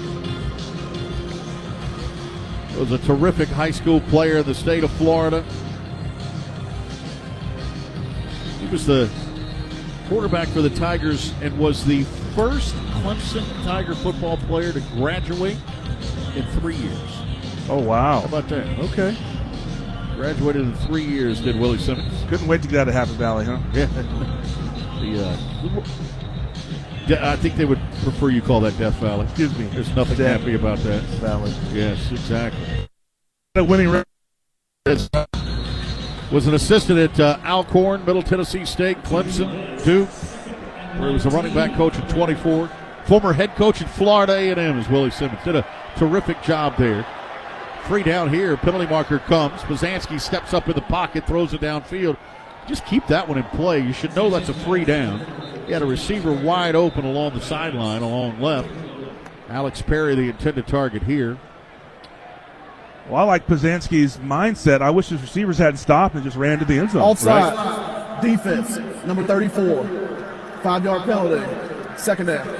We did that a lot in the NFL. I did that with Aaron Rodgers, who specialized in when you get a free play, everyone understands. If you're aware, receivers, whatever route you're running, you run deep, O-line, whatever you're doing, you pass protect, and Aaron, whatever you were doing, you take a free play, and a lot of times it ends up in an explosive gain, a penalty, or a touchdown. There's no more penalties on that play, so you got to take that chance. Yeah, you try to maximize it, right? Second down now, 2nd and 14. 3 receivers to the left, 1 to the right-hand side. 14 seconds left in the half. 31-14 right now. UTSA leading it on FIU. Snap back for the Panthers. Pazanski dumps it left, too high. Intended for Dallas Payne. Got to bring up 3rd down. Back to Willie Simmons. We talked about the fact he had a great record at Florida A&M. 6 years as a head coach there. He went 45-13. He was 34-5 in the SWAC. And that's after turning Prairie View around prior to that, where he was 21-11. That's impressive. Yes. Now at FIU. Had him at 7-5 this year, but they're down 31-14 right now. 10 seconds left in the half. 3rd down now. 3rd and 14. Panthers looking for something positive after giving up 31 straight now to the Roadrunners. Snap back. Pazanski over the middle. Catches dropped. Would have been enough for a 1st down. Eric Nelson couldn't hang on. 4th and 14 with 5 seconds left in the half. That might have been Pazanski's best drop back of the night. Hits his back foot, delivers the in-breaking route right into the hands, and it's dropped. FIU had a timeout. He had the entire field to work with. That would have put them in field goal range, and here they are instead, most likely opting for a Hail Mary attempt. Yeah, I thought it was a good call. With that timeout in your pocket. Game clock operator, please put 7 seconds on the game clock. 7 seconds. 31-14. 4th down now. UTSA drops 4 defensive backs back inside the 15-yard line. FIU 0 of 2 on 4th down. Facing their 4th and 14 here. UTSA rushes 6. Pazanski running for his life. Sacked by Shad Banks. Tracked him down at the 43-yard line and leaves UTSA with 1 second left on the clock. Half is not over. 1 second left in the half. How about that? First UTSA down. drops UTSA. 4 defenders inside the 15, and you think they're just going to, play coverage here. But no, they brought the heat with one exception. Spying the quarterback with Shad Banks. Please set the game clock. And he's able to make the hit. Shad Banks, an 3 seconds exceptional on the game athlete, clock. was just all he had to do was spy the quarterback. Whichever way he flushed, you track him down. He does just that, and they get a chance to maybe throw their own Hail Mary. No, it looks like they're a little too far out. But a really good stop there by the UTSA defense, who's really come to life after going down 14-0. They're going into the half feeling really good about themselves. UTSA in a victory formation here to end the half. And now Florida International stepped in to take Half is not over. a timeout. Half is not over.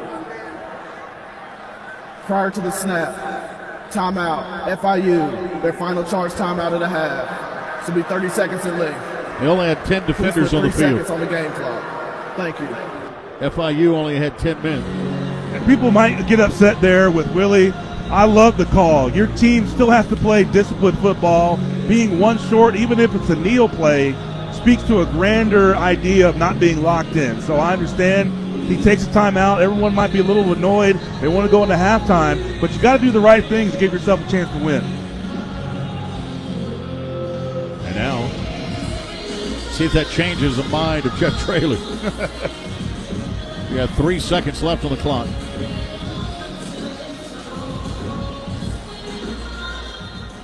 Stays in that victory formation.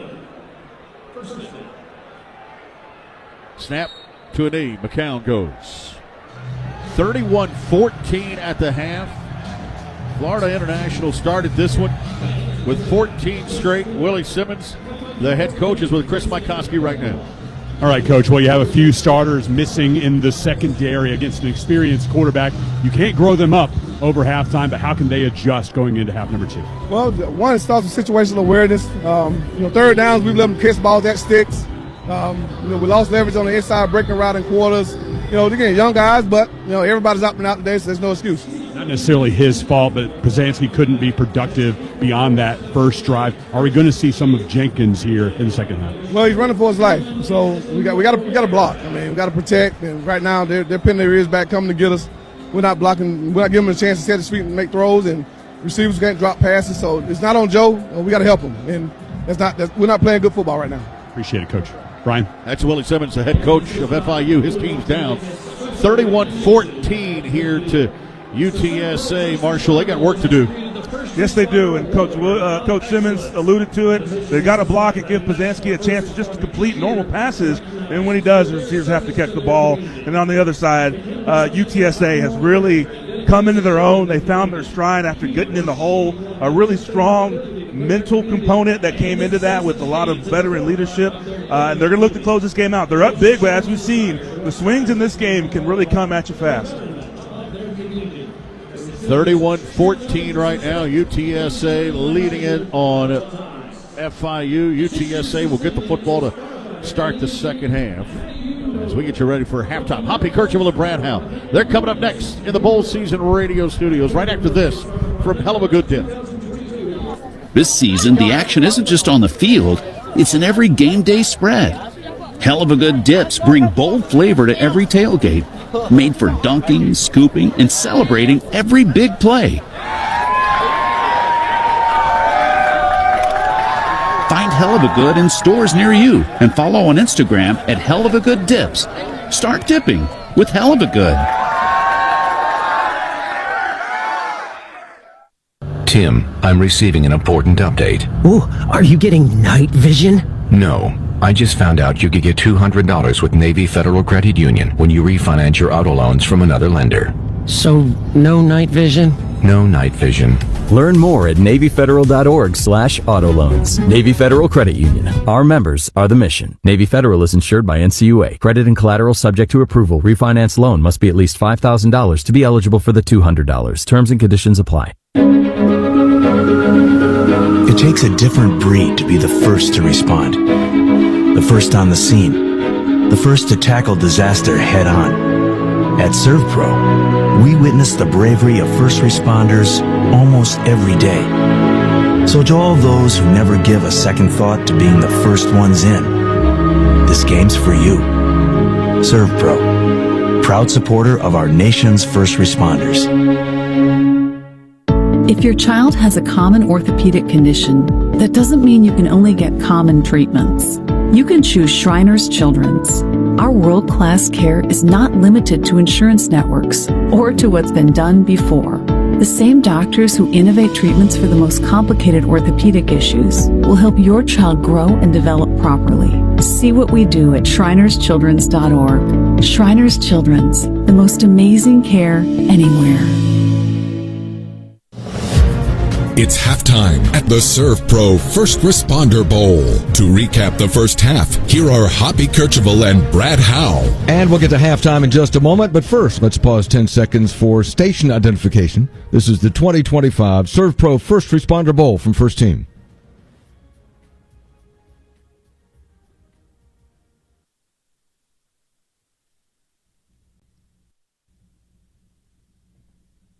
Halftime in UTSA leading Florida International, Brad, 31-14. What do we have? Well, just a tremendous comeback by UTSA. They fell down 14-0 and then have stormed back to really take control of not only the half, but the game. Yeah, so let's look at these highlights. FIU with the first possession. The Panthers drive downfield into the red zone. Quarterback Joe Pazanski finds an open receiver right at the goal line. Play action, slant to McNeil, catch made, reaches out, ball hits the ground just outside the goal line. They're going to call it a touchdown. They say he did in fact cross the plane. Touchdown here for Kyle McNeil. The best drive of the game for FIU, 73 yards, took only 6 plays, and you heard Kyle McNeil right there with a great stretch to get that ball over the end zone. Touchdown FIU. UTSA with their first possession. The Roadrunners were forced to punt, and then we got a first responder bowl record. Back to the 3-yard line. McGuire Anderson picks it up there. 10, 15, running road 20, 30, up to the 40-yard line with blockers to midfield, down to the 40, down to the 30, to the 20, to the 10.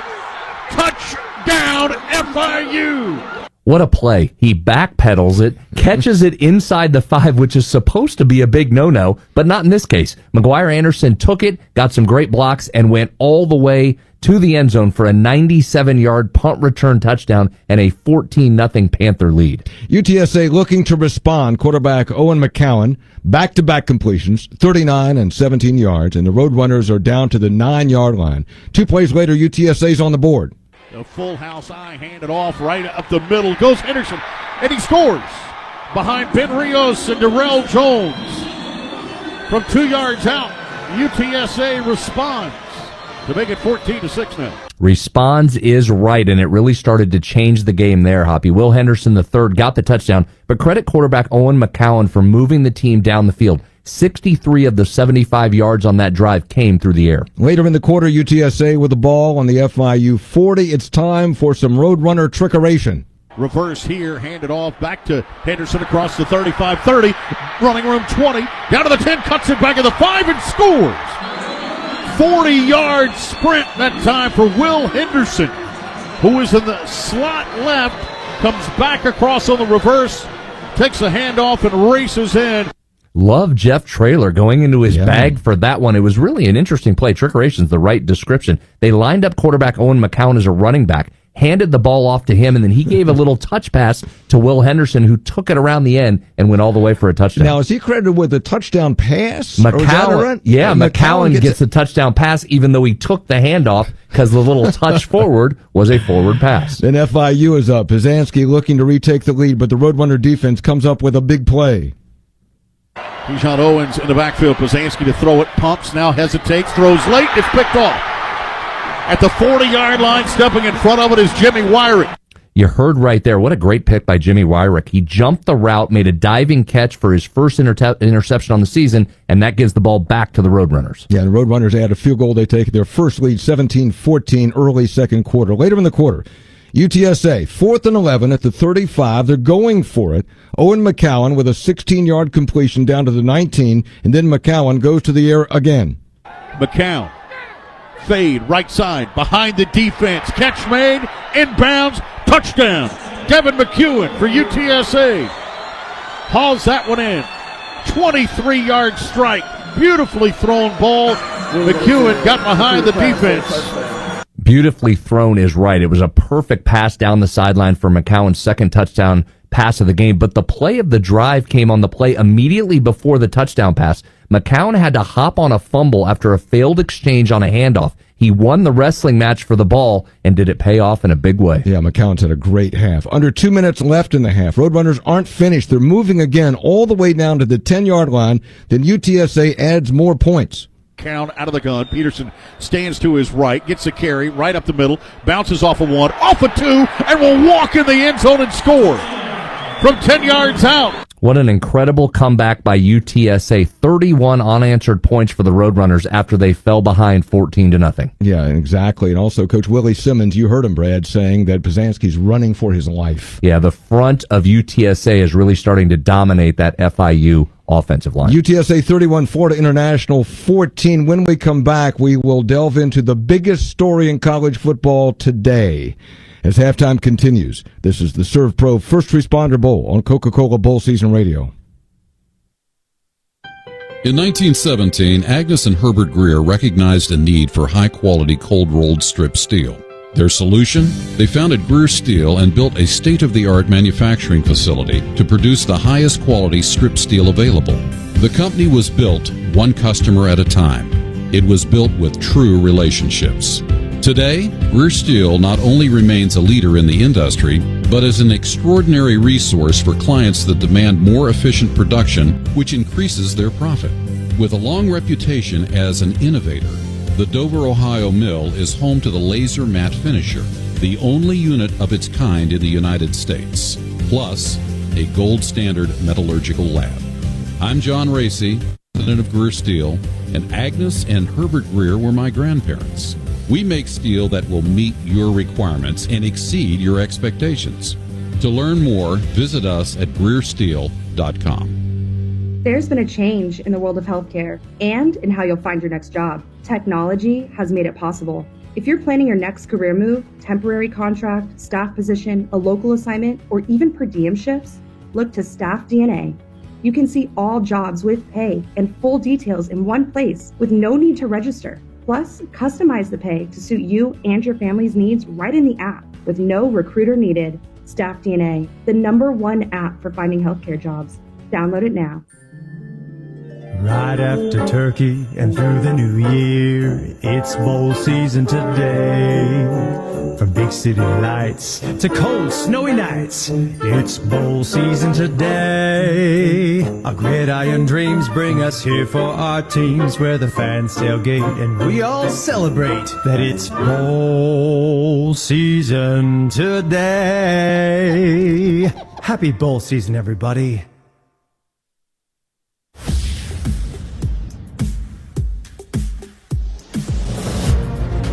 You're in Coca-Cola Bowl season. Now back to the SERVPRO First Responder Bowl.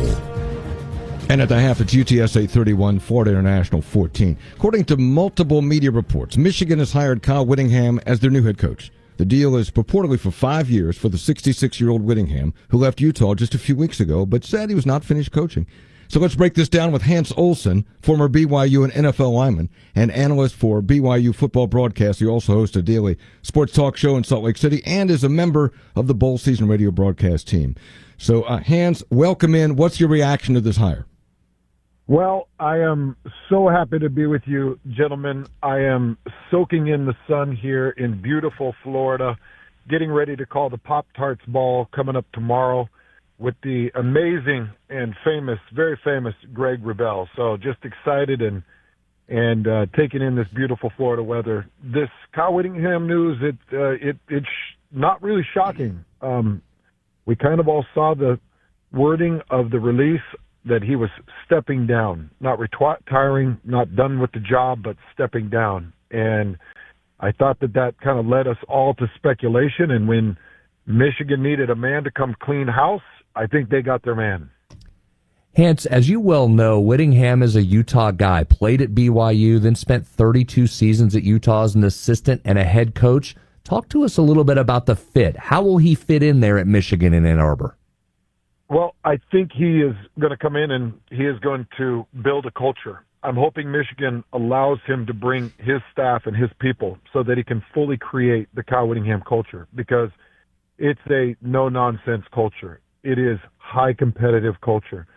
I have an opportunity to golf quite a bit with Kyle Whittingham. And, guys, he won't even let me go look for my ball out in the brush without following me to make sure that I'm finding my ball and that I'm hitting it from under the bush that it landed under. He is the type of guy that, whether it's, the distance to a pin, finding a ball, maybe chili dipping and counting it as 2 strokes, like everything means something to Kyle Whittingham. And he is high-level culture. When he tells you he's going to do something, he does it. And he's a man that kids can believe in. I also think he's a great spotter of talent and developer of talent. I've watched him in action here for 20 years. I've been on air for 20 years in Salt Lake City every single day with Kyle Whittingham as the head coach out there, and he is a man of his word. He is a winner, and if you give him the room to work, he will create a winning culture that is based in high morals, that is based in God-loving, God-fearing, and he will build men He won't just win, but he will build men in Michigan. That is great insight from Hans Olsen, who knows Kyle Whittingham well. Thanks, Hans. Listen to your broadcast here on Bowl Season Radio. We'll talk soon. Thank you. Love you both. Thank you. All right, thanks. More from our halftime show after this from Scooter's Coffee, official coffee of bowl season. Today's cup of Scooter's Coffee was hard-earned in the trenches of school zone triumph. That pickup line is always a crawling mess of SUVs and minivans. But you timed it perfectly, getting there precisely between long-waiting early arrivers and last-minute moms. Even got a nice job from the oldest. Sure, he called your bruh, but you'll take it. So enjoy that Scooter's Coffee, you pickup line prodigy. You earned it. Scooter's Coffee. You earned it. Aisleseats.com is your source for tickets to all types of events, sports, concerts, theater, and virtually anything else that takes a ticket. If your event is sold out or you can't get the quality of seats that you're looking for, that is what we specialize in. Great seats to the hottest events. We can also help if you're on a budget. Many tickets are priced below face value. Best of all, Aisleseats.com has none of the service charges that other sites are famous for. The price you see is what you get. Visit Aisleseats.com. That's aisle with an A. AISLESEATS.com. What a matchup we've got, folks. Just nonstop action. The energy is electric and the fans are all in. An intense game like this calls for a Coca-Cola. Ah, crisp and refreshing. That's a game changer. Yeah, that taste scores every time. And just like that, they're back at it. Passionate fans and an ice-cold Coca-Cola. Now that's a winning combo. No matter the team, no matter the sport, everyone knows fan work is thirsty work. Enjoy a Coca-Cola. This season, the action isn't just on the field. It's in every game day spread. Hell of a Good dips bring bold flavor to every watch party. Made for dunking, scooping, and celebrating every big play. Find Hell of a Good in stores near you and follow on Instagram at Hell of a Good dips. Start dipping with Hell of a Good.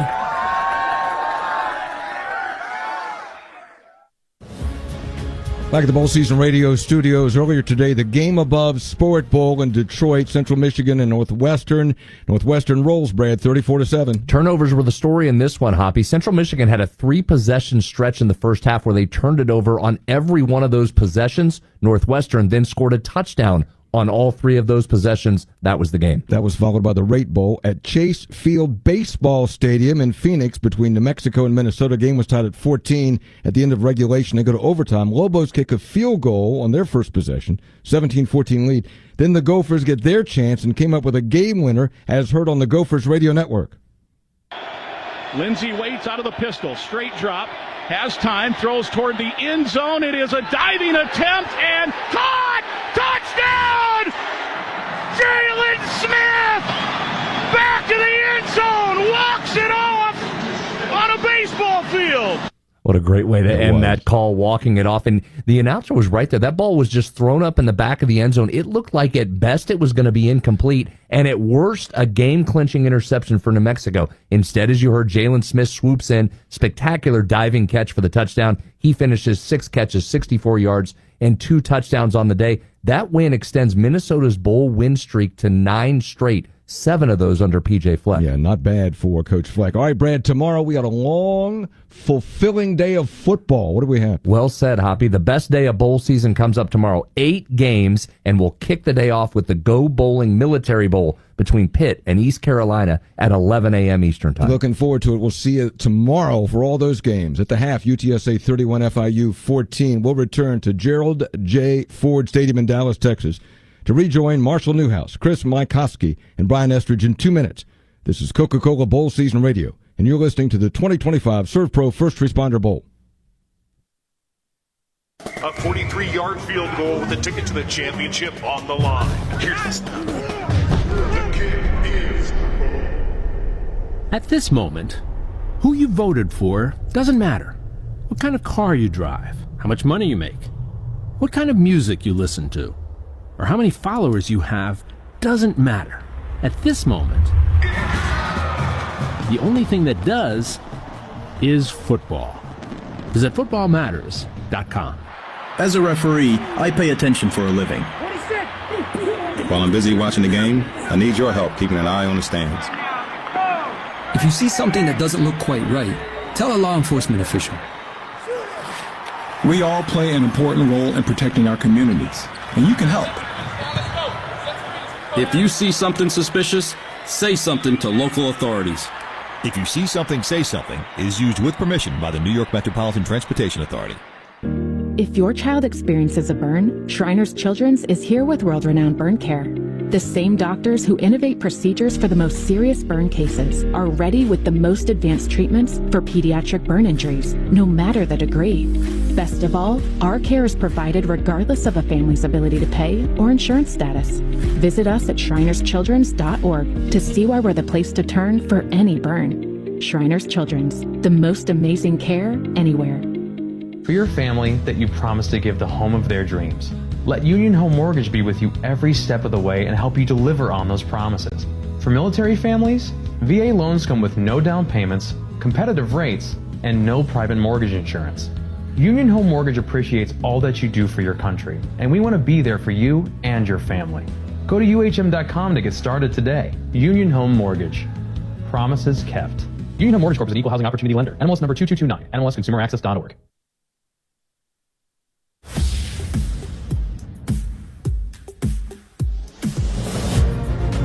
This is the SERVPRO First Responder Bowl. It's time for the second half kickoff. Once again, along with Marshall Newhouse and Chris Mikoski, here's Brian Estridge.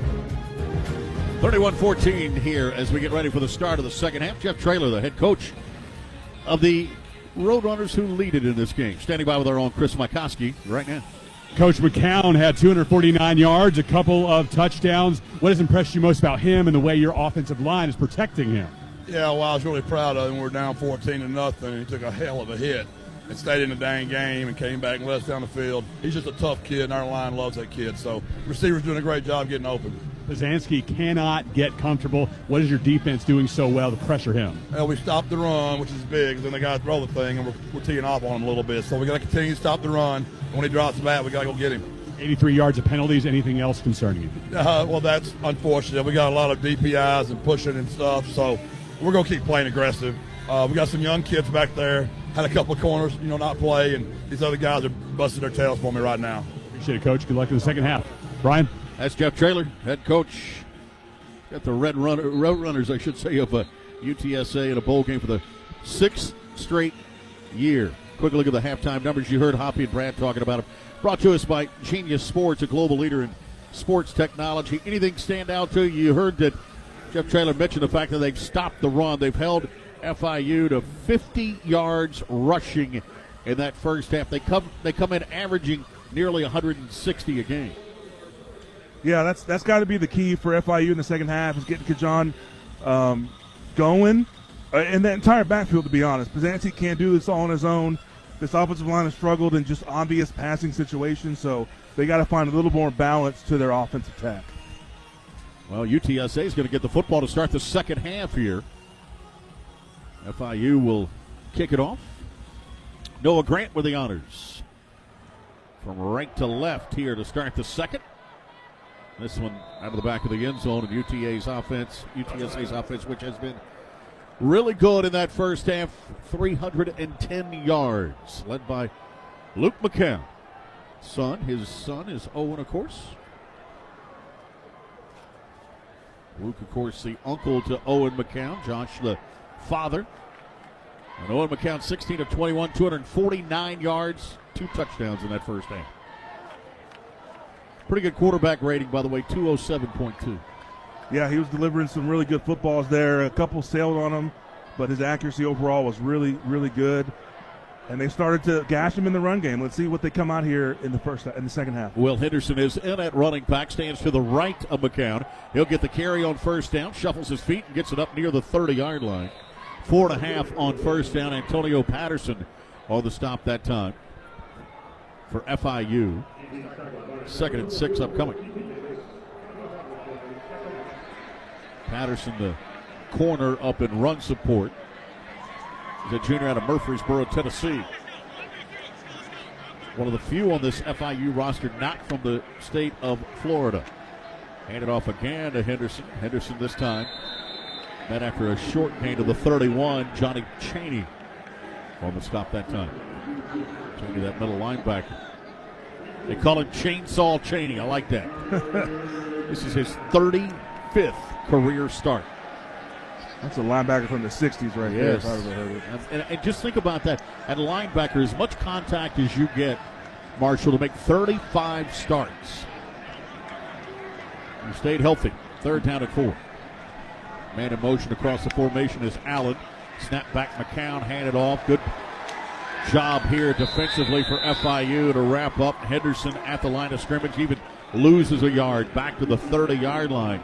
There were about 4 Panthers there, and a little attitude here to start this second half for the FIU defense. Absolutely. A little conservative call there, in my opinion, from the Roadrunners, but a really great stand there from Quaylen Hill and company on that defensive front. They got a surge up front, some penetration, and stop that run before it started. Give themselves a chance to get the football and get this game back in possession. Kel Hogan to punt it away. Back deep, McGuire Anderson. He's taken 197 yards in the first half. This one an end-over-end punt, returnable on the run. Anderson, this time bottled up and down at the 38-yard line. So we'll see FIU's offense trailing 31-14 for the first time out on the field.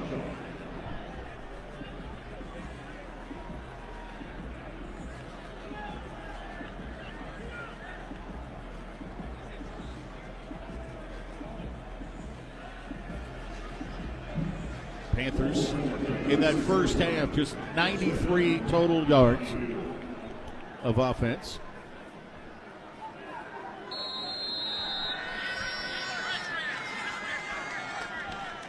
First and 10, let's see if we see any personnel changes. No, Pazanski comes back out there at quarterback. We thought we might. John Owens in at running back, stands to his right. 2 receivers to the left-hand side. Throws it out in the flat left. Catch is made here at the 42-yard line.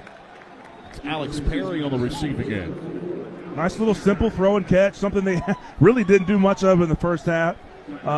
You like that it's just a simple route. You get the ball in his hands quickly, assuming that the protection has been breaking down. But, yeah, I saw Kewan Jenkins warming up on the sideline, wondering if he'd get a chance if they let him spin a little bit. But they're going to ride with Joe Pazanski. If he can get some protection, they have the weapons to make this an interesting matchup. Well, and that's what Willie Simmons said when he talked to Chris Mykowski heading in the locker room. Hey, this isn't Joe's fault. We've got to protect him a little bit. Handoff here. Not much there for John Owens trying to bounce it out right. Yeah, again, I'd like to see John Owens get going there a little bit. His game is not to bounce it. He's got a lot of power, and when he hits the pole, he's a tough guy to bring down. That time he tried to bounce it laterally a little too quickly, gets chased down. Let's see if they've learned their lesson about protection and getting the ball out here on 3rd down. 3rd down now, 3rd and 6 for FIU. Late substitutions would allow UTSA to do the same, and here they bring them. Play clock's winding down.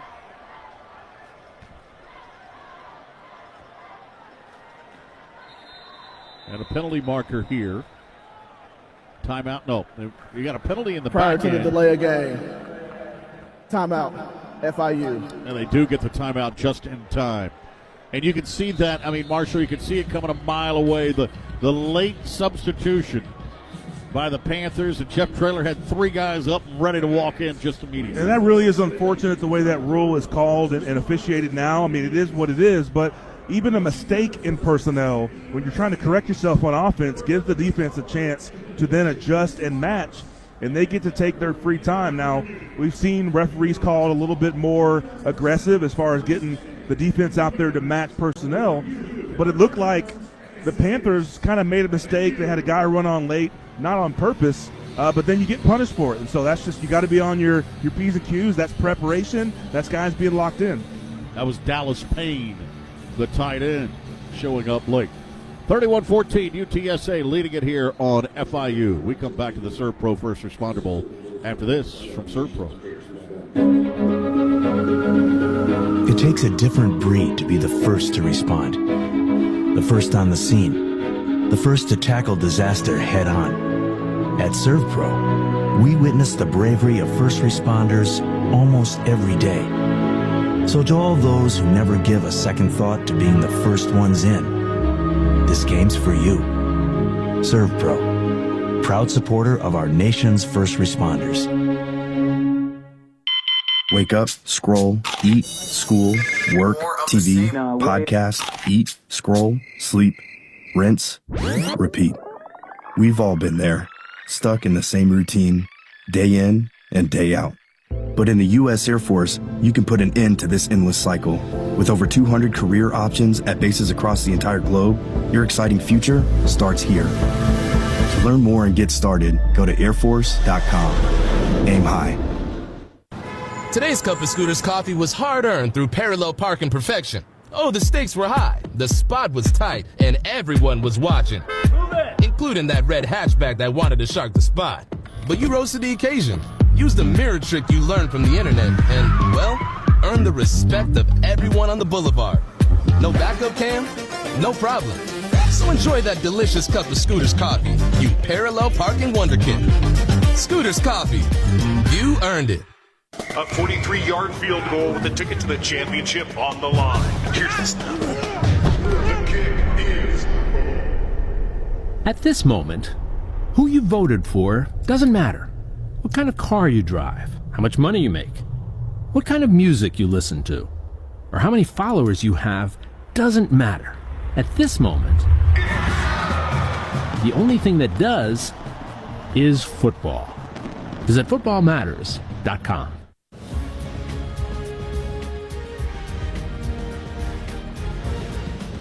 11:44 to play here in this third quarter. 31-14. Big third down play here for FIU. Trailing UTSA after leading 14-0.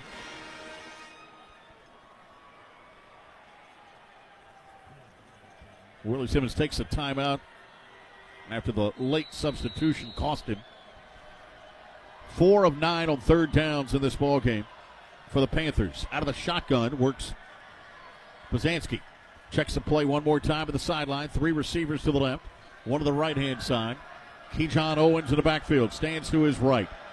Key play here for their own 42 early in this second half. Posanski steps up in the pocket, dumps it right, catches made. He needs to make a man miss, and does. Takes it down the sideline, does not quite get there, I don't think.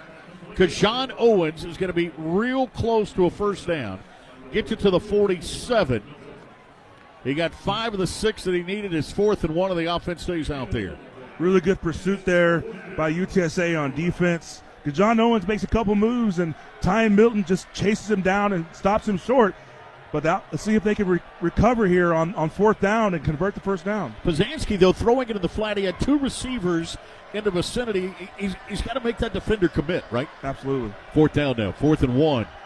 2 receivers right, man in motion across the formation. Fake the inside. Give Posanski, throws it upfield to his tight end, and it's knocked away. Wow. 0 of 4 on 4th downs is FIU as Jackson Verduga went up high to try to get that one. On the field, and, and he's still down. Turnover on down. Officials timeout for injury. Tell you, that was a heck of an effort for Verduga to even get 2 hands on it. Lands on his back in front of the UTSA bench. And the freshman from here in Texas played his high school ball at College Station. Is down. That just felt like a really awkward kind of play there. There's a play fake that Mesh felt like the running back wasn't sure if he was getting the ball, not getting the ball. And then Posanski goes in the flat, kind of does a half rollout, and then he takes the one-on-one matchup with Verdugo. Verdugo, is covered well. He lofts it up, tries to go up and get it, but just not the kind of execution you're expecting on a 4th down. Really got to have it kind of play. Yeah, this is a position that has been battling injury all year, Chris Mikoski, that tight end spot for the Panthers. Yeah, it's really limited their options going into today. Dallas Payne and Verdugo both looked healthy, and Willie Simmons said they could use bigger groupings and lean on tight ends as pass-catching threats. He emphasized how important it is to have depth at that position, since losing one can derail an entire game plan. Of course, hoping that is not the case for the rest of this one. Off. Timeout on the field. We'll take it with him. 10:57 to go. 31-14 right now. UTSA takes over with the football. When we get back You're listening to Coca-Cola Bowl Season Radio in our coverage of the 2025 SERVPRO First Responder Bowl. He's going to hit one deep down the field. And it's caught. It's a touchdown. There's nothing like that moment when your team clinches a win.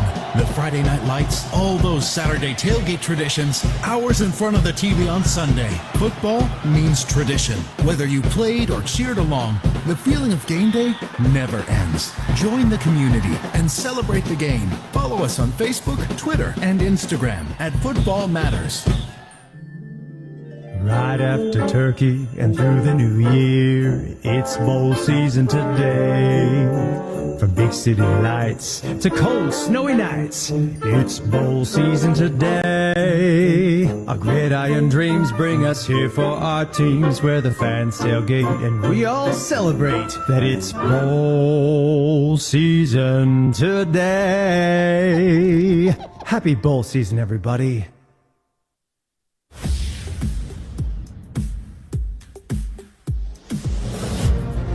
Bowl season radio coverage of the SERVPRO First Responder Bowl is presented by Navy Federal Credit Union. Our members are the mission.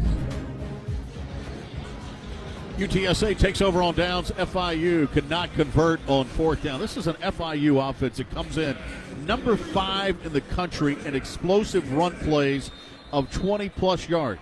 They were third in runs of 30-plus yards. Their longest run from scrimmage tonight in this ball game, 18. First down and 10 here from the 47-yard line. Will Henderson in the backfield. They fake it to Henderson. McCown to throw it. Rolling to his left. Throws it downfield in traffic. Come back. Receiver couldn't hang on to it. Patrick Overmeyer was the intended target. The tight end, Ormond Wallace, was in coverage. Second and 10. Yet another trick play, a little reverse, double pass back to the quarterback. Just no one open, well covered by FIU. McCown tries to force it. I don't mind the force because it's on the sideline, but just can't convert. Sometimes they have your numbers, sometimes they're prepared, and that was one of those moments. Second and 10 now. From the 48, handed off. Henderson running right. Nice block on the edge. Gets to the 40-yard line. Going to be 7. Boy, that looked like that was going to be for a lot more, but a reach out and grab of the jersey that time by Wyrick and Antonio Patterson. Get him on the ground. Henderson's got a lot to get up and go. I can hear it in your voice. He's ready to really let loose and break another long run, especially against this defense that is really tough against explosive plays allowed. With that kind of speed, you're a threat from all over the field. Third down now. 3rd and 5. Snap back. Rolling to his left is McCown. He's going to run for it. First down and more. 30, 25, 20. Down inside the 15 to the 12-yard line. 29-yard run for Owen McCown. Will Henderson on the edge blocking as a receiver downfield frees up his quarterback there. And I like that he just took off and run. Once he decided that he was going to run, he took off full speed, and he was able to set up his blockers instead of kind of being wishy-washy about scrambling to pass or scrambling to run. Well, and I thought he might run out of bounds, but no. He turned it upfield. He's a McCown after all. That's right. 2 receivers right, 2 to the left-hand side. Here he is again, Owen McCown, corner of the end zone. Had a man wide open and just overfires his intended target. That's Devin McEwen. Devin McEwen is open again on kind of a sluggo double move route. McCown hitches and pumps the ball. If he throws it on time with a little less loft, I think that's a touchdown in the corner of the end zone. 2nd and 10.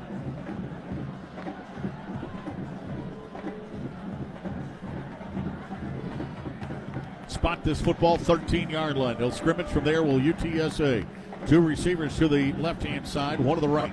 Threatening again here on FIU. Handed off. Henderson tries to cut it back. It's to the 11. And it's 3rd down and 7 upcoming. Josiah Taylor on the tackle. Taylor, the sophomore for Sebring, which just happens to be Marshall's favorite convertible. 3rd down and 9 now. They still got those on the road? I'm not sure. I'm not sure you could fit in one, though. No. 9:05 to go.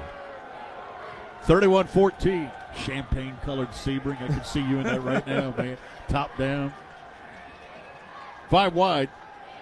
Empty set here for the quarterback, McCown, to throw the football. Slides up into pocket, pumps it, down he'll go. Sack here for FIU. Late flag comes into the end zone.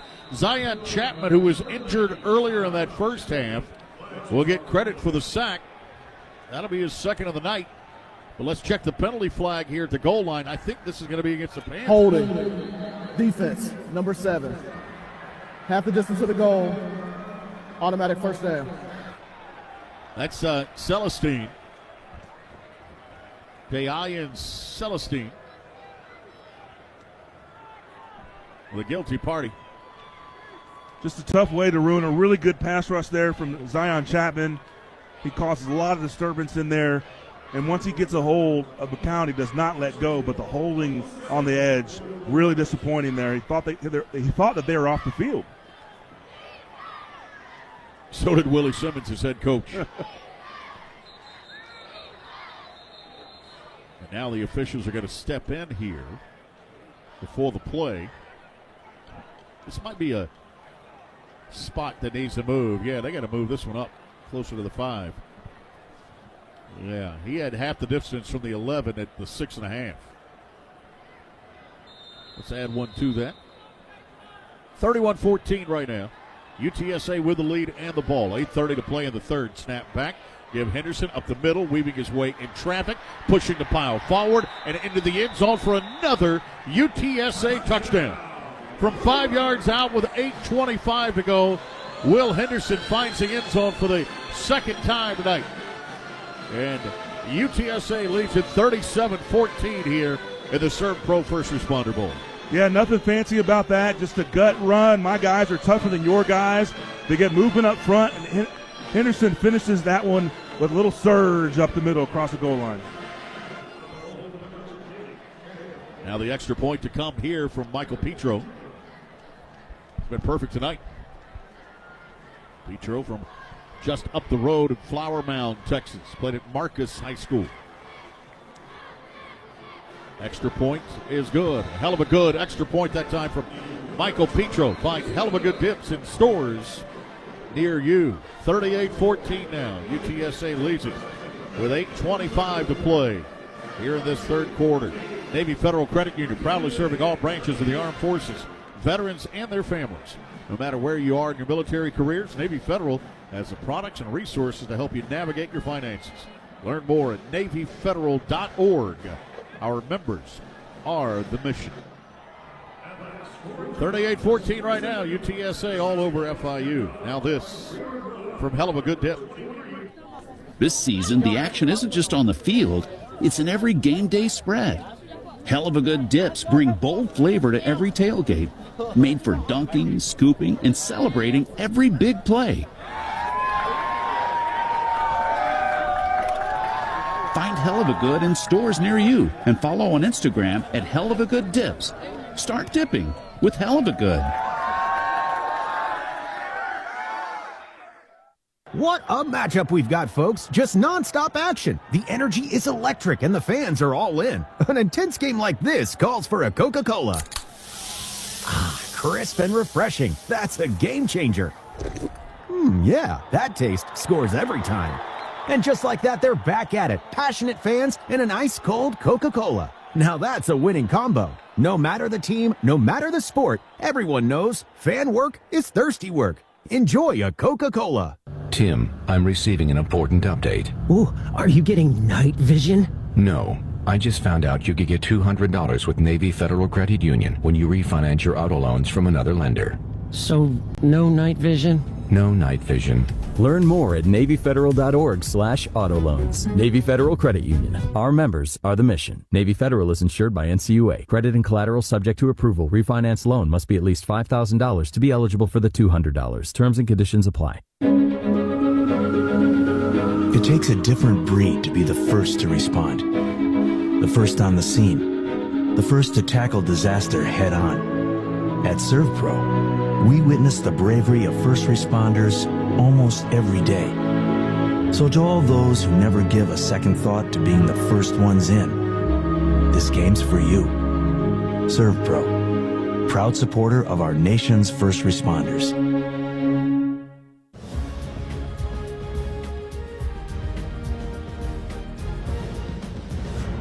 8:25 to play in the third, 38-14 right now. UTSA leading it on FIU, a 6-play, 47-yard drive that takes 2:32 off the clock. 5-yard touchdown run that time for Will Henderson, and getting it done with a patchwork offensive line right now. Chris Mykoski is UTSA. Marshall, the starting right tackle, missing that drive. Walking away from me right now, testing that lower right leg. Does not look like he'll be ready to go back in today. And then late in that drive, the right guard, Darrell Jones, having to step off. And ever since returning to the bench, the athletic trainer has been working the Theragun on his lower back. All right, Jafford Murphy kicks it off into the end zone. FIU back out there offensively struggling tonight. 102 yards of offense for this group. And I know that the score is off kilter right now, but I really still want to see them involve Kajon Owens. He's had some carries, had some explosive opportunities, but just not enough consistently. And if they're going to be a drop-back pass team, they're not going to fare very well, especially the rest of this game. An offense that averages 409 yards. Anthony Carey is in at running back right now. They'll toss it on the sweep, running left. Out of the slot across the 27 to the 28 goes JoJo Stone. Freshman out of Fairburn, Georgia. Played at Louisville. Pick up 5 on the play. 2nd and 5 upcoming.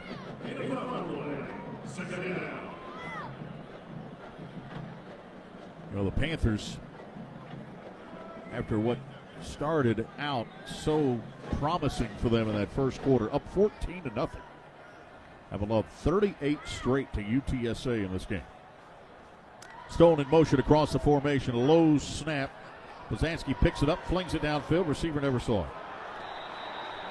And a penalty marker comes in here as the defender reached out and grabbed the jersey of the intended target. Ahmad Chapman grabbed that jersey of Alex Perry, and what a break this is going to be for FIU. Pass interference. Defense, number 18. Wow. 15-yard penalty. Automatic first down. That was a pretty blatant hold interference there by Chapman that didn't feel like it was necessary. It looked like he felt like he got beat and he just started grabbing. Well, I still don't know if Alex Perry ever saw the football. No. I mean, he kind of looked up, waved his hands like, I don't see it. I don't have it here. And usually, yeah, you would say, hey, that's an uncatchable football, but I think it was just close enough, just enough in play, and the holding was so egregious that they got to throw the flag. 1st and 10 now for FIU. Spotted at the 45-yard line.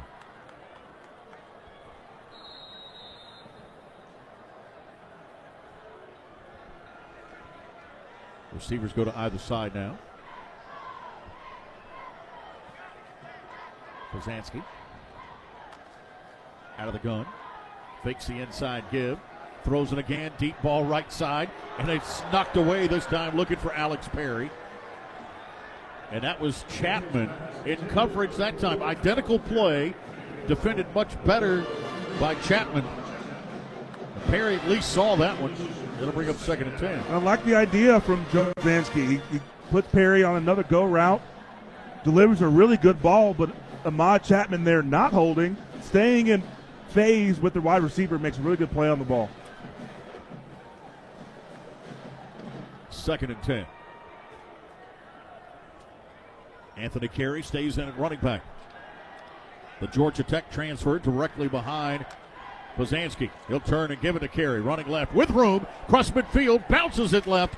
Inside the 45 and down to the 42-yard line of UTSA. Good strong running that time by Anthony Carey. Vic Shaw finally knocks him down, but that's a gain of 12 for the Panthers and move the chains here. Really well blocked outside zone there from the Panthers up front. Guys had hats on hats, and Carey hits the ball one cut and up the field. And I think one of their better runs of the day. 1st and 10 now. From the 43-yard line. 7 minutes left in the third quarter. Check the play again. Nick Coleman, the offensive coordinator. Willie Simmons plays a role in this offense, too, by the way, the head coach, former quarterback at Clemson. First down, handed off. This time, Carey trying to bounce it out left and strung out nicely. That ball popped out of the end, rolls out of bounds. But a good job by UTSA. They are so fast defensively. Rogers there along with Shad Banks. just hard to find the corner here. Turn the corner. Yeah, another outside zone to the left there. And this time, UTSA was there, as you mentioned. Really good pursuit angles with all that speed. Just a tough team to run laterally on. You've got to put your foot in the ground and hit the hole hard on this defense. Second down now. 2nd and 11.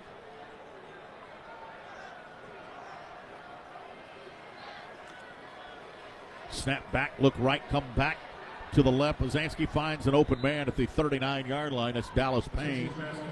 To one knee, he goes to snag that one. Gain of 5. 2nd down. Actually, get more like 4. 3rd down, I should say. 6 upcoming.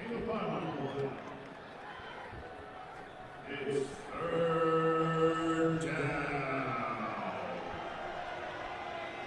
5:40 to go.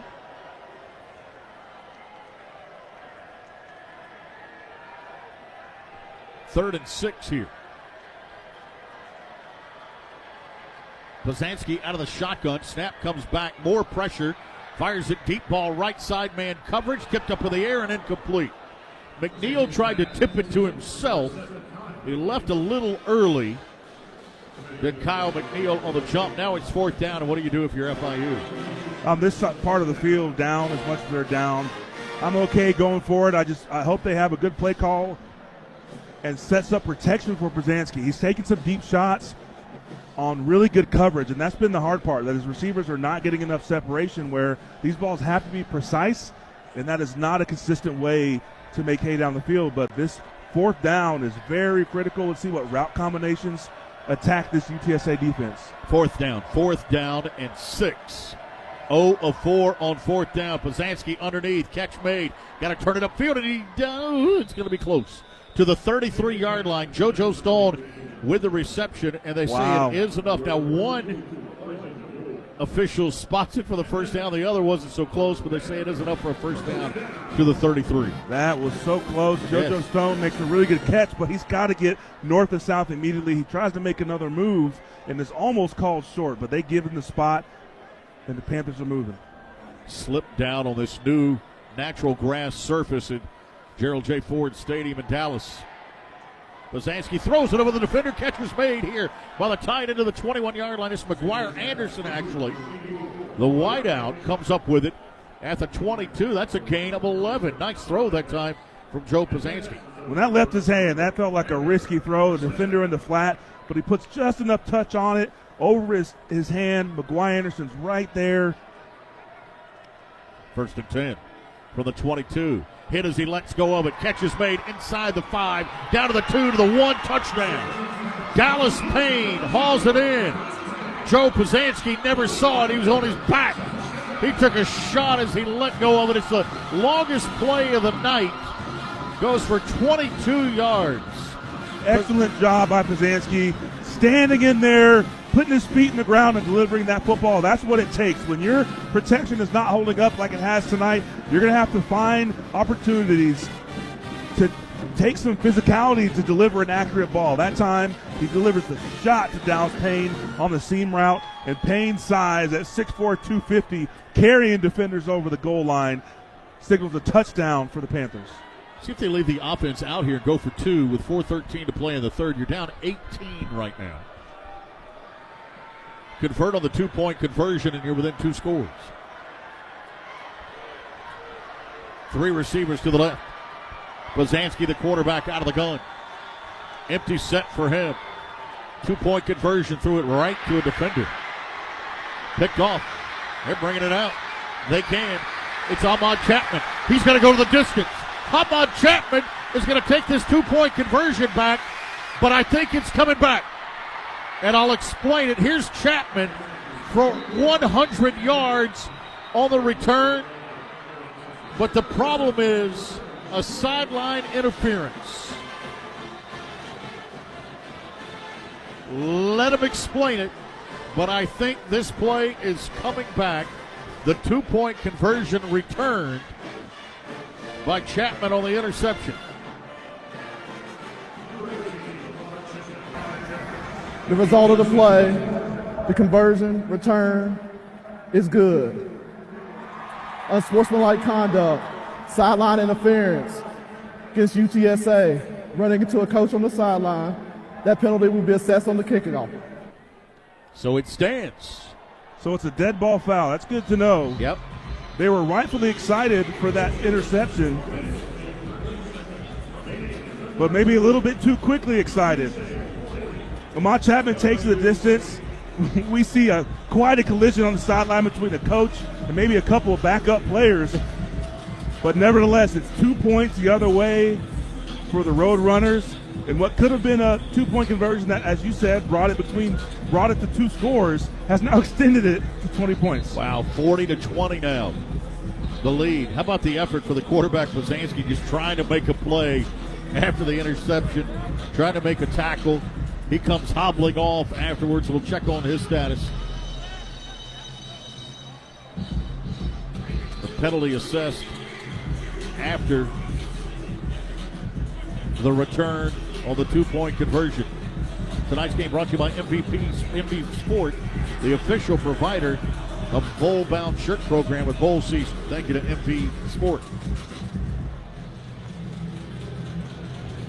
Now FIU to kick it off from the 50.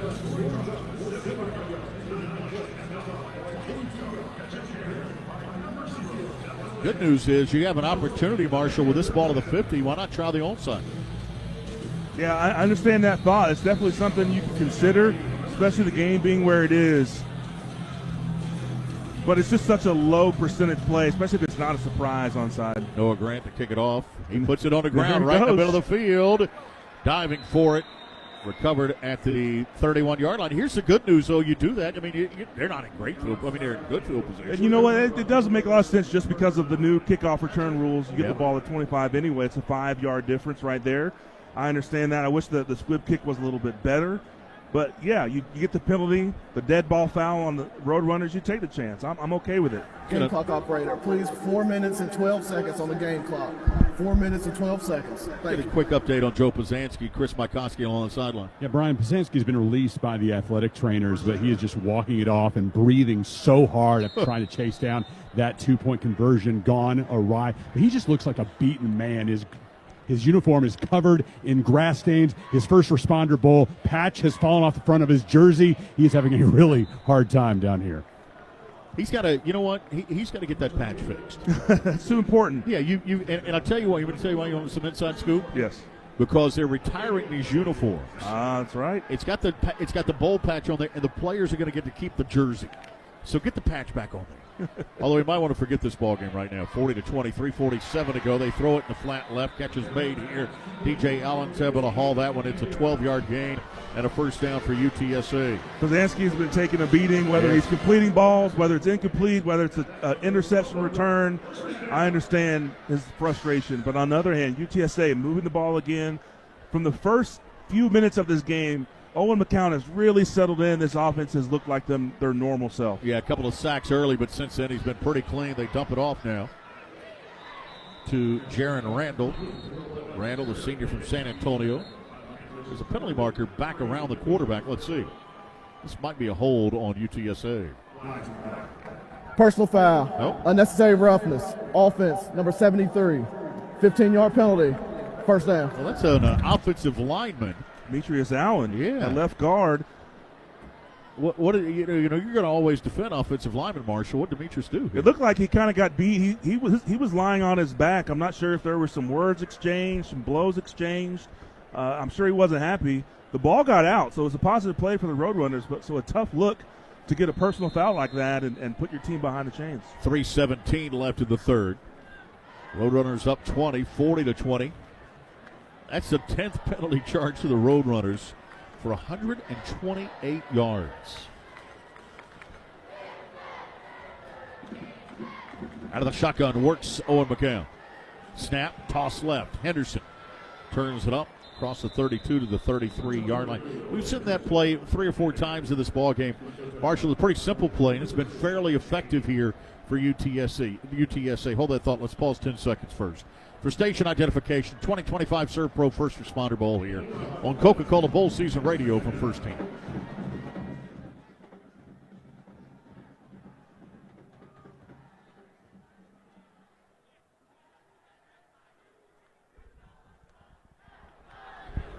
2nd and 20 now for the Roadrunners. Clock runs, 2:25 to play in the third. 5 wides, 3 to the right, 2 to the left-hand side. McCown threw this one away to bring up third down and long now. Back to the previous play, simple toss to Will Henderson, and we have seen that play be effective throughout the night. There's not a lot of strategy here. It's just, hey, get him to the edge and see if he can turn the corner. Well, what they're doing is it's kind of a setup, and this is good play calling where you're running a play that looks very similar, and the actual play behind it is different. So they run where 2 linemen pull, we call that counter, and they've had a wide receiver screen off of it and then a pitch off of it, and they've actually thrown a play action pass off of it. So 3 things that look similar that catch the eye of the defense where you can do a different play each time. 3rd and 20 now. Snap back McCown. Pressured up the middle and down he'll go. Third time they've gotten to Owen McCown of this ball game. Zion Chapman. That's all 3 are Zion Chapman sacks in this ball game. The sophomore out of Allentown, Pennsylvania, has come to play for this defense here today for FIU. And he's given Demetrius Allen, a left guard, all he can handle right there. Speed rush to a outside spin, a really difficult pass rush to stop, using his hands really well, finishing the sack really well. At 6'4", 300, he's making his presence felt on the defensive line. That's a loss of 9. Kel Hogan to punt it away on the run. It's picked up by McGuire Anderson. Anderson fights through 1 tackle. Gets it up to the 42-yard line. He took one back 97 yards in the first half. 38-yard punt, 4-yard return, 3.4 on the hang time.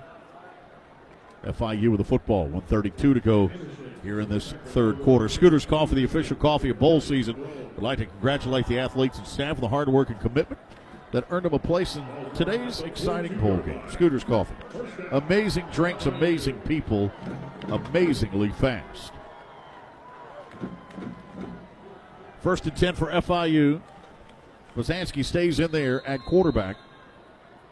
Joe, the senior out of Tampa, 4 wides, 2 to either side. Keyshawn Owens in at running back. Owens stands to the right of Bozansky. 2 receivers left, 2 to the right-hand side. Fake the inside give to throw the football deep down the middle of the field, and it is incomplete at the 22-yard line. Pass was intended for Alex Perry. We've seen that now 3 times in this second half. Lawrence Brown was with him step for step. You're right. That's the thing. He's there. I understand taking shots during games sometimes at different points in the game, but his receivers on these shots have been covered step for step, and so you either have to have a perfect pass or an elite play by a receiver, and they've been getting neither tonight. 2nd and 10. From the 42. 3 receivers to the left, 1 to the right-hand side. Bozansky looks left, sets, fires, incomplete. On the slant, he was looking for Kyle McNeil.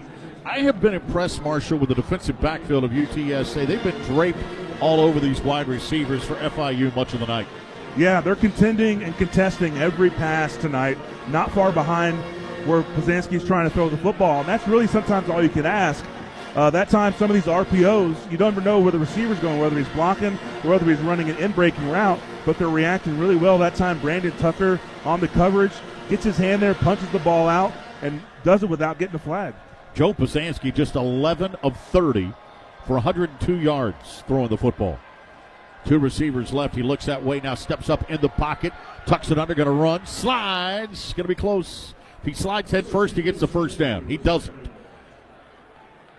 And gets to the 49-yard line. It's going to be a yard shy. So it's going to be 4th down and 1. And the offense stays out there, and we have an injured Panther. Officials timeout for injury to the offense. That is Miguel Cedeno down at the 40-yard line. So Cedeno's down. Bozansky was trying to go hurry up there on 4th down, thought they had numbers with some tempo, and unfortunately his right tackle, Miguel Cedeno, was hobbling off the field, and you're kind of putting a rock in a hard place there. He's got to go down. They've got to get somebody in there so they can make a good play call on 4th down. Yeah, Cedeno down, that training staff looking at him. The training staff of Florida International. Elise King is the trainer. She and her team are out there working with Cedeno. gives us an opportunity to talk to Brant Ringler. He's the executive director here of the SERVPRO First Responder Bowl. Another successful one, number 16. Brant, you got to be proud of the night you're having here in Dallas. No doubt about it. These teams are playing hard, and the crowds have been great, and we're just looking forward to a good ending here. How about the crazy start to 14-0, get a 97-yard punt return for a score, and you're thinking to yourself, it's going to be all FIU. And then Jeff Traylor and UTSA decide, hey, we're going to put an end to this. No doubt about it. They, like every time I looked up, it seemed like someone was scoring in that first quarter. and you know what? That's kind of the First Responder Bowl way. You think about the points that have been put up here over the years. I remember 2 years ago, it was Texas State beat Rice 45-21. Last year, it was 30-28. Always high-scoring games here in Dallas. Yeah, we've already got 60 points in the third quarter with a minute to go. Yeah, and these two teams aren't done yet. You can tell that. Stay with me, Brant. We've got 4th and 1 here for Poznanski. Now they're going to bring in Owens at running back with a new tackle. Flornay in at right tackle. Full house backfield. The offset eye to the right of the quarterback here.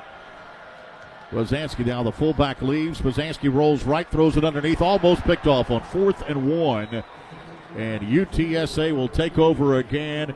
Jamarius Lewis got his hands on it. Poznanski was hit as he let go of the football, and UTSA takes over the 45 seconds to play in the third quarter. This is one of my favorite nights of the year because, Brant, this bowl has a bigger meaning that I know means a lot to you and really to all Americans, and an opportunity for us to honor our first responders thanks to our friends at SERVPRO. Yeah, no doubt about it. And SERVPRO has been the best title sponsor one could ask for. And all the work they do year-round in support of first responders is really special. And, our first responders are there for us 24/7 in our local communities. You honored a couple of heroes here today. We'll talk about it after this play. First down and 10. 2 receivers to the right. Patterson in the backfield now with McCown, the quarterback. McCown takes a snap. Got to hand it to Amarian Patterson, who's going to bounce it out left, and he'll get it up near the 40-yard line. That's going to be close to first down yardage. Ormond Wallace on the tackle. Yeah, a couple of chances for you to honor some first responders in this ball game that I know is very important to you, Brant, an opportunity to get them out on the field, right? Yeah, we had our award of excellence there at halftime, which was a firefighter EMT, Matthew Nodal, from Miller Place Fire Department in Miller Place, New York. Just a fantastic young gentleman, only 21 years old and already doing so much as a first responder. First down at 10 here at the 40-yard line. UTSA with it, down to 5 seconds, and that should do it for this third quarter of play. Well, you dialed up perfect weather. You've had an exciting game. You've had a 97-yard punt return. We saw a 2-point conversion return for a score, and you see two teams where this bowl game's really important, and that's what it's all about. No doubt about it. We had a little bit of everything in this game, and we still got a full quarter left. And I'm looking forward to see what happens here. Yeah, buckle up for the fourth. Brant, thanks for coming by to see us, man. Thanks, Brian. Appreciate it. That is Brant Ringler, the executive director here of the SERVPRO First Responder Bowl, joining us in Dallas as the third quarter comes to an end. It is UTSA 40, FIU 20, and the 2025 SERVPRO First Responder Bowl. More after this from Shriners Children's Charities. Before the bright lights on Sunday, before the draft and pro contracts, greatness starts here. It's the East-West Shrine Bowl, January 27th, 2026, at the Ford Center at the Star. A century-old tradition and the first step to NFL stardom. Every play supports game-changing outcomes at Shriners Children's. The 2026 East-West Shrine Bowl. Today's All-Stars, tomorrow's legends. Visit shrinebowl.com for tickets starting at $26. FirstNet is a proud official sponsor of the SERVPRO First Responder Bowl. And today, we honor those who answer the call, our nation's first responders. Your service and your sacrifice, along with your courage, inspires communities and unites us all. Thank you for keeping us safe every day. FirstNet, built with and for first responders. Dedicated to you. JLab is powering the 2025 college football season with incredible earbuds, headphones, and speakers, and supporting elite athletes from powerhouse programs nationwide, including Ohio State's Julian Sayin and Carnell Tate, Indiana's Fernando Mendoza, Arkansas's Taylon Green, and Vanderbilt's Martell Height Jr. These incredible players elevate every rep. Travel and game day with JLab earbuds, headphones, and speakers. JLab, your kind of tech, straight from the lab. Shop at jlab.com, Amazon, and retailers everywhere. Tim, I'm receiving an important update. Ooh, are you getting night vision? No. I just found out you could get $200 with Navy Federal Credit Union when you refinance your auto loans from another lender. So, no night vision? No night vision. Learn more at NavyFederal.org/auto loans. Navy Federal Credit Union. Our members are the mission. Navy Federal is insured by NCAA. Credit and collateral subject to approval. Refinance loan must be at least $5,000 to be eligible for the $200. Terms and conditions apply.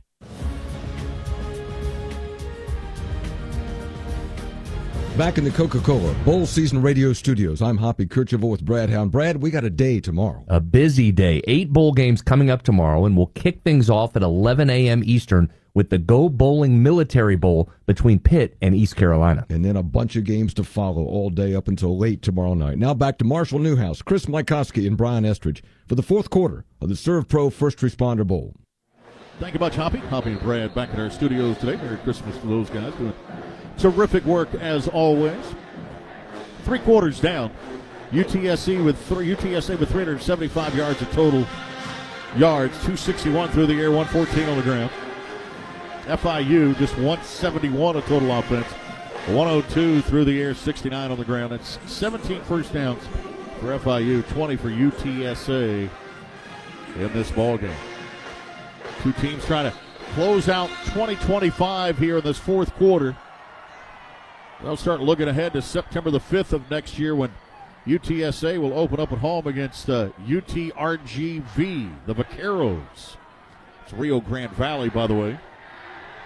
FIU's at USF to open the season. Handoff right up the middle. That'll pick up 6 yards. Goes Amari and Peterson.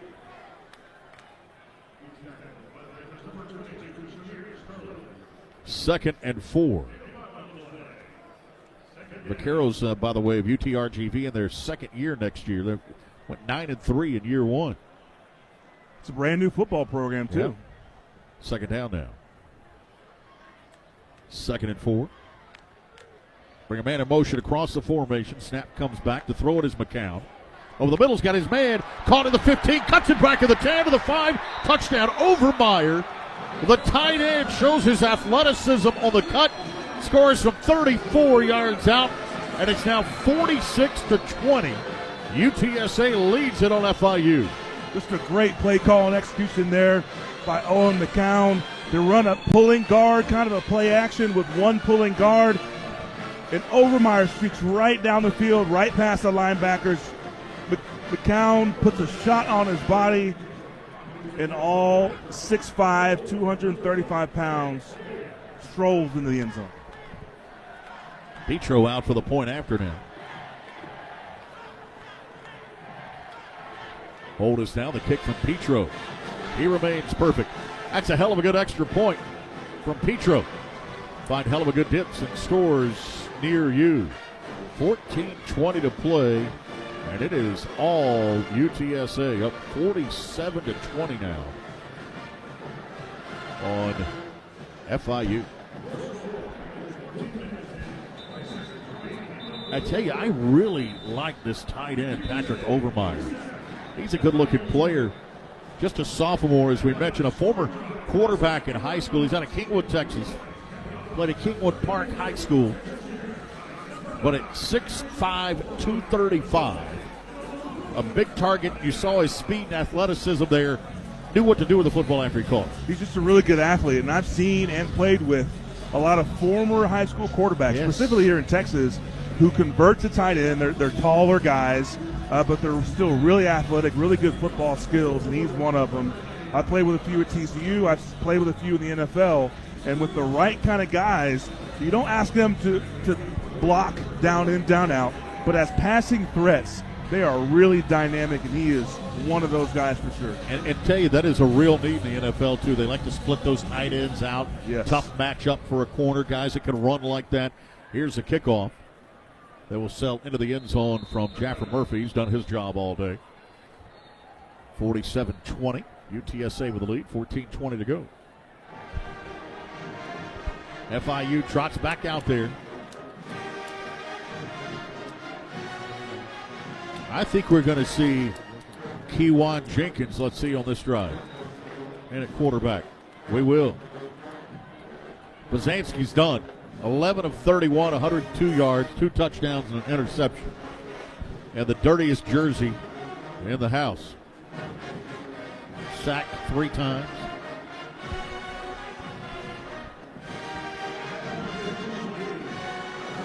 First and 10. Kewan Jenkins out of Opelika, Florida. In with Devontae Lyons. Looks like Zaire Flournoy has moved to right guard, and they've bumped Antonio Tripp Jr. out to right tackle. That's all covering for Miguel Cedeno. Not out there right now. First down. Lyons shifts from left to right of the formation. Quarterback Jenkins out of the gun, calls for it to throw it. Lefty brings it down, is going to tuck it and dive to about the 29-yard line. That's 4 on first down. It's just a completely different athlete than Kewan Jenkins.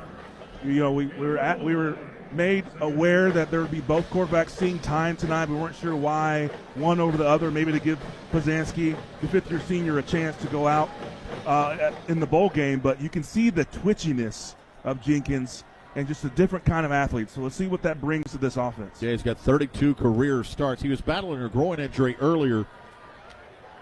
Preseason Conference USA Offensive Player of the Year. That injury's been bugging him all year long. Second down now.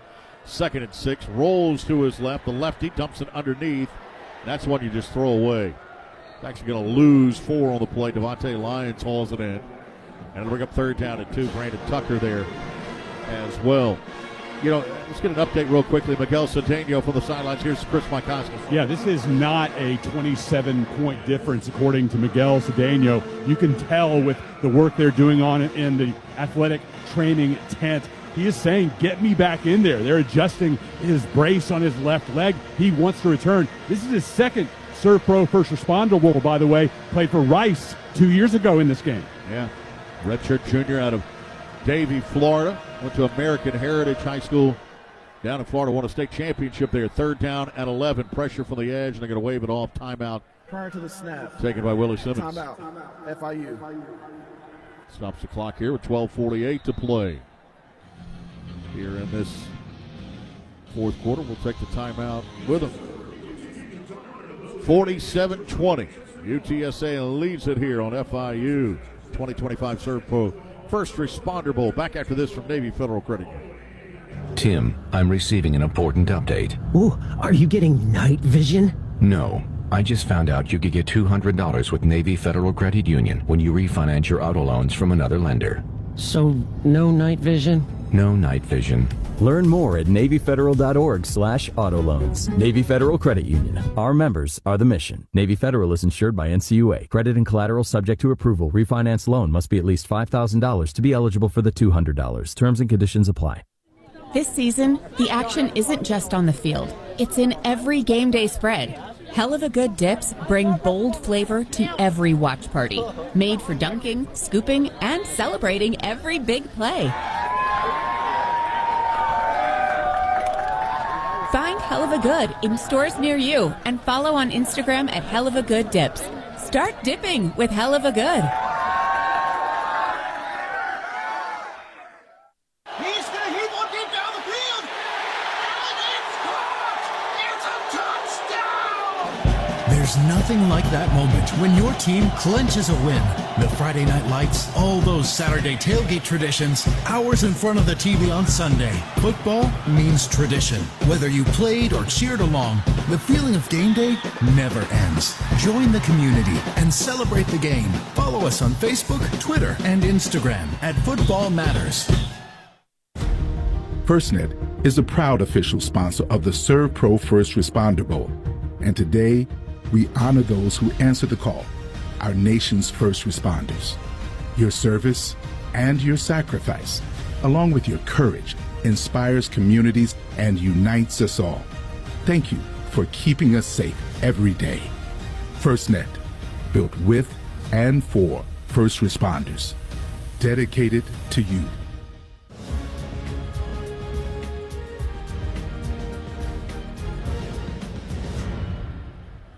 $12:48 to play in this one. Brian Estridge, Marshall Newhouse, along with Chris Mikoski along the sidelines. Here in Dallas, Texas. Brian Sperry is our statistician. Wayne Gossard, our spotter. Our producer engineer is Josiah Miller.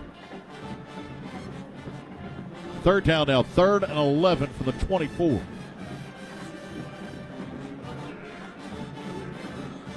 Two receivers right, two to the left-hand side now. Devontae Lyons in the backfield now with Kejuan Jenkins in at quarterback. Ball to the far hash, they're working left to right. 3rd and 11. Man in motion across the formation. Snap comes back. Kejuan to throw it. Flushed out of the pocket, rolls left, needs 11. Upfield it goes, catch is made, first down. Across the 40 goes Devontae Lyons out of the backfield. Pick up 20 and moves the chains here. Kejuan is bringing a really good energy for this offense right now. He steps up in the pocket, scrambles to his left, and delivers a nice, soft floating pass down the sideline. You can tell he's just on a different level than Pizanski.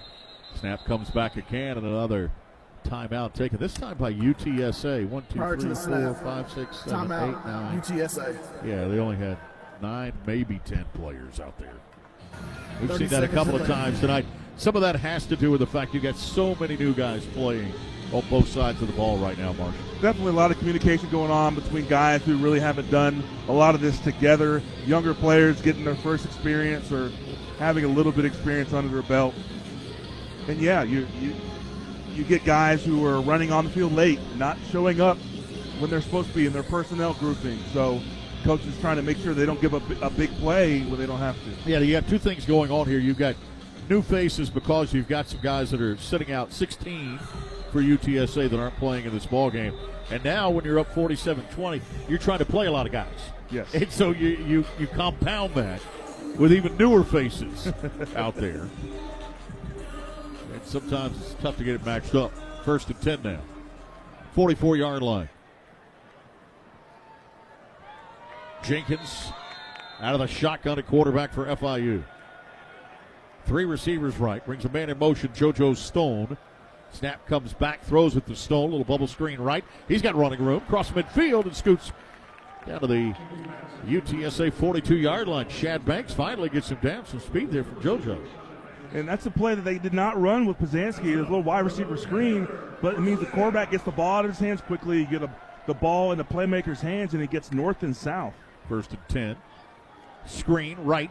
Throw it upfield here. Catch is made to the 44-yard line. McGuire Anderson able to grab that one. Had that screen set up. McGuire waited on it, started moving with the football, and able to turn it into a nice game. 2nd down and 4.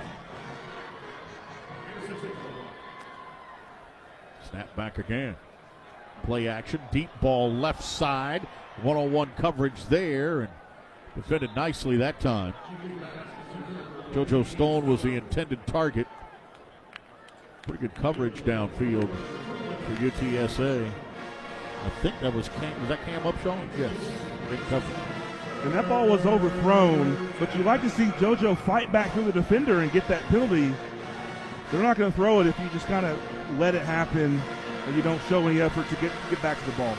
First incompletion of the night for Kejuan Jenkins. He's now 4 of 5.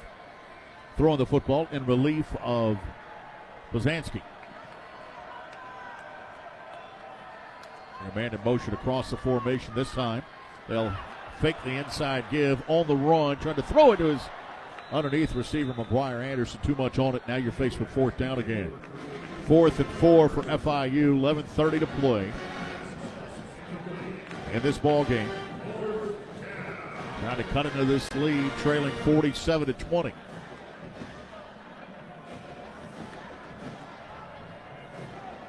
They have gone for it on 4th down now 7 times in this game. That's the aggression we talked about in these bowl games with so many different factors at play. Teams don't have a lot to lose, so if they're in the right situation on part of the field, they're definitely going to go for it. They're 1 of 6 on their previous one. Snap rolls back to the quarterback. Underneath, he throws it behind his target. Incomplete. I think he could have run for a 1st down there. McGuire Anderson was the intended target from Kejuan Jenkins. Misses his last 3 throws after starting 4 of 4 in relief.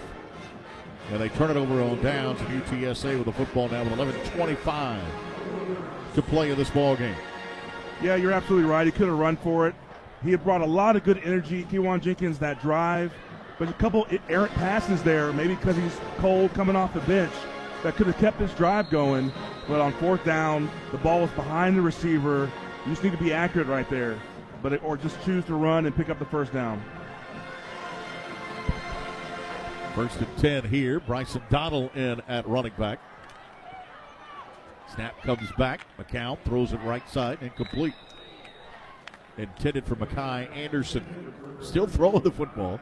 UTSA up 47-20 with 11:22 to go. And why not? Hunter Ritterman, the offensive coordinator, is thinking, hey, this is my chance. Let's keep tossing it. It's not just players who are always looking out for their next opportunity. These coaches, they get a chance to call plays. They're throwing it all out there. This offensive line for UTSA has done a nice job. Turn, hand it off. Trying to bounce it right. Coming back left is Bryson Donnell. Offensive line, we were talking about them earlier. Chris Mykowski. Guys like Darrell Jones, Ben Rios. It's a strong junior class. Got a couple of seniors as well, including Kamar Missouri at left tackle, who's pretty dang good, isn't he? Yeah, and he provided one of the lasting images of bowl season last year. It will not be repeated, sadly, this season. I'll tell you after this play. Third down now, 3rd and 7. Snap comes back. Pressure up the middle. McCown fires it too high. Intended for Jamel Hardy. That'll bring up 4th down, and UTSA will punt it away. All right, Chris. Well, Kamar did not want to leave his French bulldog Fredo at home for bowl season last year, so he brought the dog along to Myrtle Beach. After the game, went and got him, and the big man hoisted Fredo up, Lion King style. That was captured by ESPN cameras and, of course, described here on Bowl Season Radio, quickly turning the dog into a star, one of the more lasting images from the Roadrunners season. But just talked to Kamar. He said that Fredo is in town, but not in the stadium, so will not be part of the post-game celebration. Here's Hogan to punt it away. Not his best work. It's going to hit at the 33. Take a bit of a UTSA bounce inside the 25 and down to the 24-yard line. Yeah, I remember last year that when that happened, our own Molly Cotton was along the sideline, and she texted me at one point during the game saying that the best thing about this ball game is this French bulldog on the sideline that she was playing with. She said it kind of occupied much of the afternoon.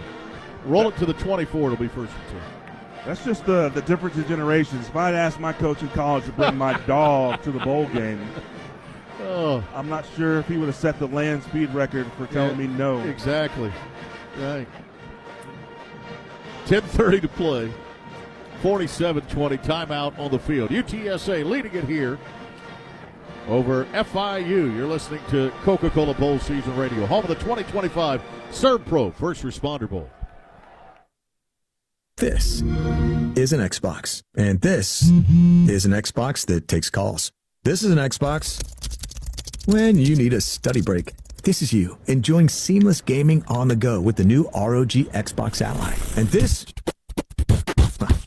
that's a beatbox. To recap, this, and this are all Xboxes. And this is you gaming wherever, whenever, however. That's an achievement unlocked. The choice is yours. Play Xbox on your favorite Xbox device. Lockheed Martin's vision of 21st century security means preparing to make split-second decisions with certainty. Because whether your mission is over land, on the sea, through the air, in outer space, or cyberspace, our mission is to help you detect the threats, connect the tech, and protect what matters most in every domain of operation. Lockheed Martin, ensuring those we serve always stay ahead of ready. JLab is powering the 2025 college football season with incredible earbuds, headphones, and speakers, and supporting elite athletes from powerhouse programs nationwide, including Ohio State's Julian Sayin and Carnell Tate, Indiana's Fernando Mendoza, Arkansas's Taylon Green, and Vanderbilt's Martell Height Jr. These incredible players elevate every rep. Travel and game day with JLab earbuds, headphones, and speakers. JLab, your kind of tech, straight from the lab. Shop at JLab.com, Amazon, and retailers everywhere. If your child has a common orthopedic condition, that doesn't mean you can only get common treatments. You can choose Shriners Children's. Our world-class care is not limited to insurance networks or to what's been done before. The same doctors who innovate treatments for the most complicated orthopedic issues will help your child grow and develop properly. See what we do at shrinerschildren's.org. Shriners Children's, the most amazing care anywhere.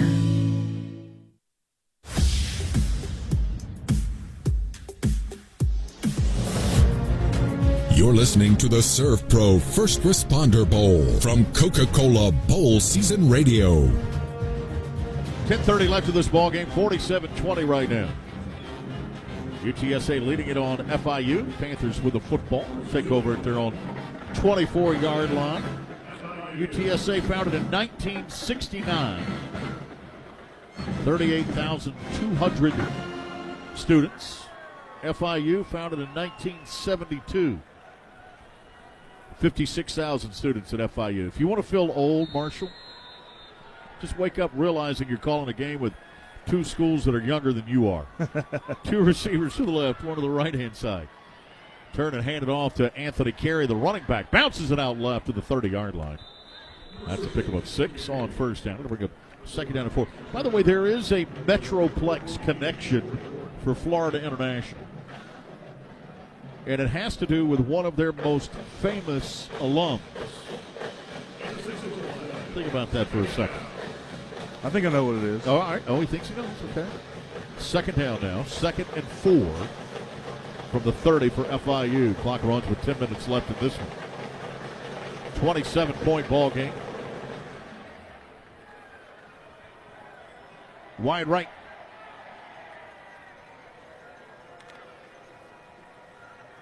They'll send one receiver, 2 to the left-hand side now for the quarterback out of the shotgun and send it out to the 39-yard line where McGuire Anderson makes the reception. Alex Perry was out beyond the numbers along the right side. Thought at first he was going to walk up to the bench. Got an injured defender. I thought Perry was literally walking off to the sideline, but he was outside the numbers and finally stopped along the edge, but they didn't see him out there. See who the defender is who's down. I think it's NYU. Not NYU out of Hampton, Georgia. All right, the Metroplex connection with the most famous, one of the most famous Florida International alums is T.Y. Hilton. Okay, not what I was going to go with. Oh. Yeah. Okay. T.Y., great player, by the way. He's from, I think, like Euless, maybe? Okay. In that area? Yep. They went to Florida International. 1st and 10 now. Bring a man in motion across the formation this time to throw the football as Jenkins looks left, high, and incomplete. Pass intended for McGuire Anderson again. It'll bring up 3rd down and 10. No, I was thinking Andy Garcia, the terrific actor. Okay. And the connection is, of course, that he is currently in the Metroplex filming Landman. Aha. Bring it back to Fort Worth. Yes, hot TV show on Paramount. Billy Bob Thornton, Tyler Sheridan production. Andy Garcia, prominent role in this current season. 2nd and 10. Really good actor, by the way. Oh, yeah. 2 receivers right. Bring a man in motion again from right to left across the formation. Tried to throw it in the flat left. JoJo Stone able to hang on here for a short gain. 3rd down now. 3rd down and 7. Clock runs with 9:13 to play in this ball game. Florida International comes in winners of 4 in a row. They, as a football program, have never won 5 in a row, and it's going to be difficult here tonight to make that happen. I got to be honest, though. I like Kewan Jenkins. Yes. I understand why they've been formidable with him at quarterback, and I hope he stays healthy next year and gives them a chance to make some noise. Hands it off. Spinning is Anthony Carey for a gain of a couple to bring a 4th down. They'll keep the offense out there. Yeah, and Jenkins is a winner, by the way. 4 straight state championships at Miami Central. Powerhouse. It's a guy who had offers from all kinds of places, including Auburn, but stayed home. Wow. to play at Florida International.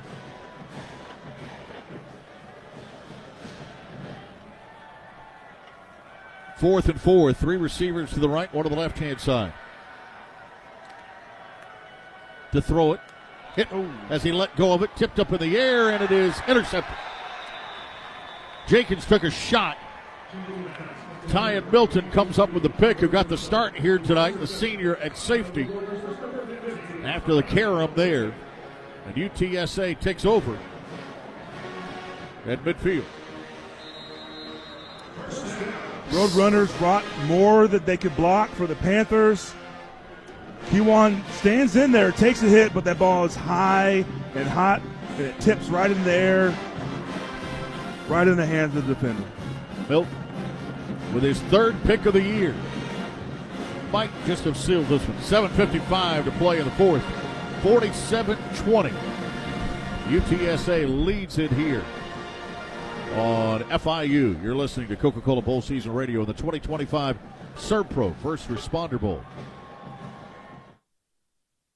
He's going to hit one deep down the field. And it's caught. It's a touchdown. There's nothing like that moment when your team clenches a win. Bragging rights, the electric feel of the crowd, your fight song filling the stands. Whether it's Friday Night Lights or waking up on Saturday ready to tailgate, or the hours of excitement of watching games on Sunday. Football means tradition. It's synonymous with the fall.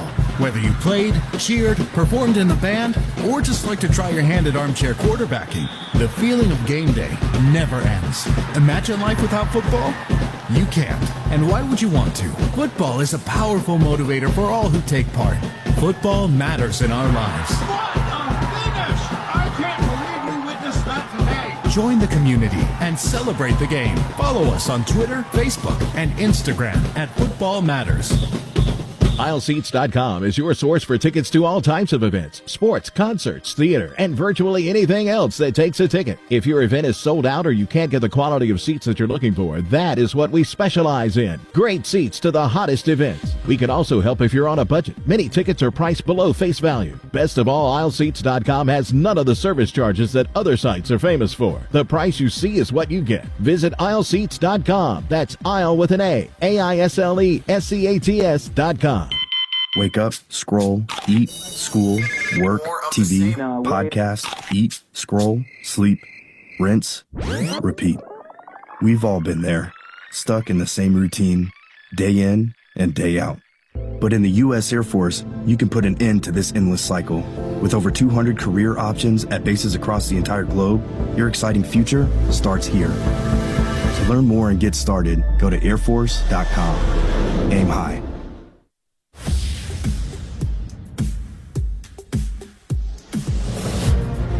Bowl season radio coverage of the SERVPRO First Responder Bowl is presented by Navy Federal Credit Union. Our members are the mission.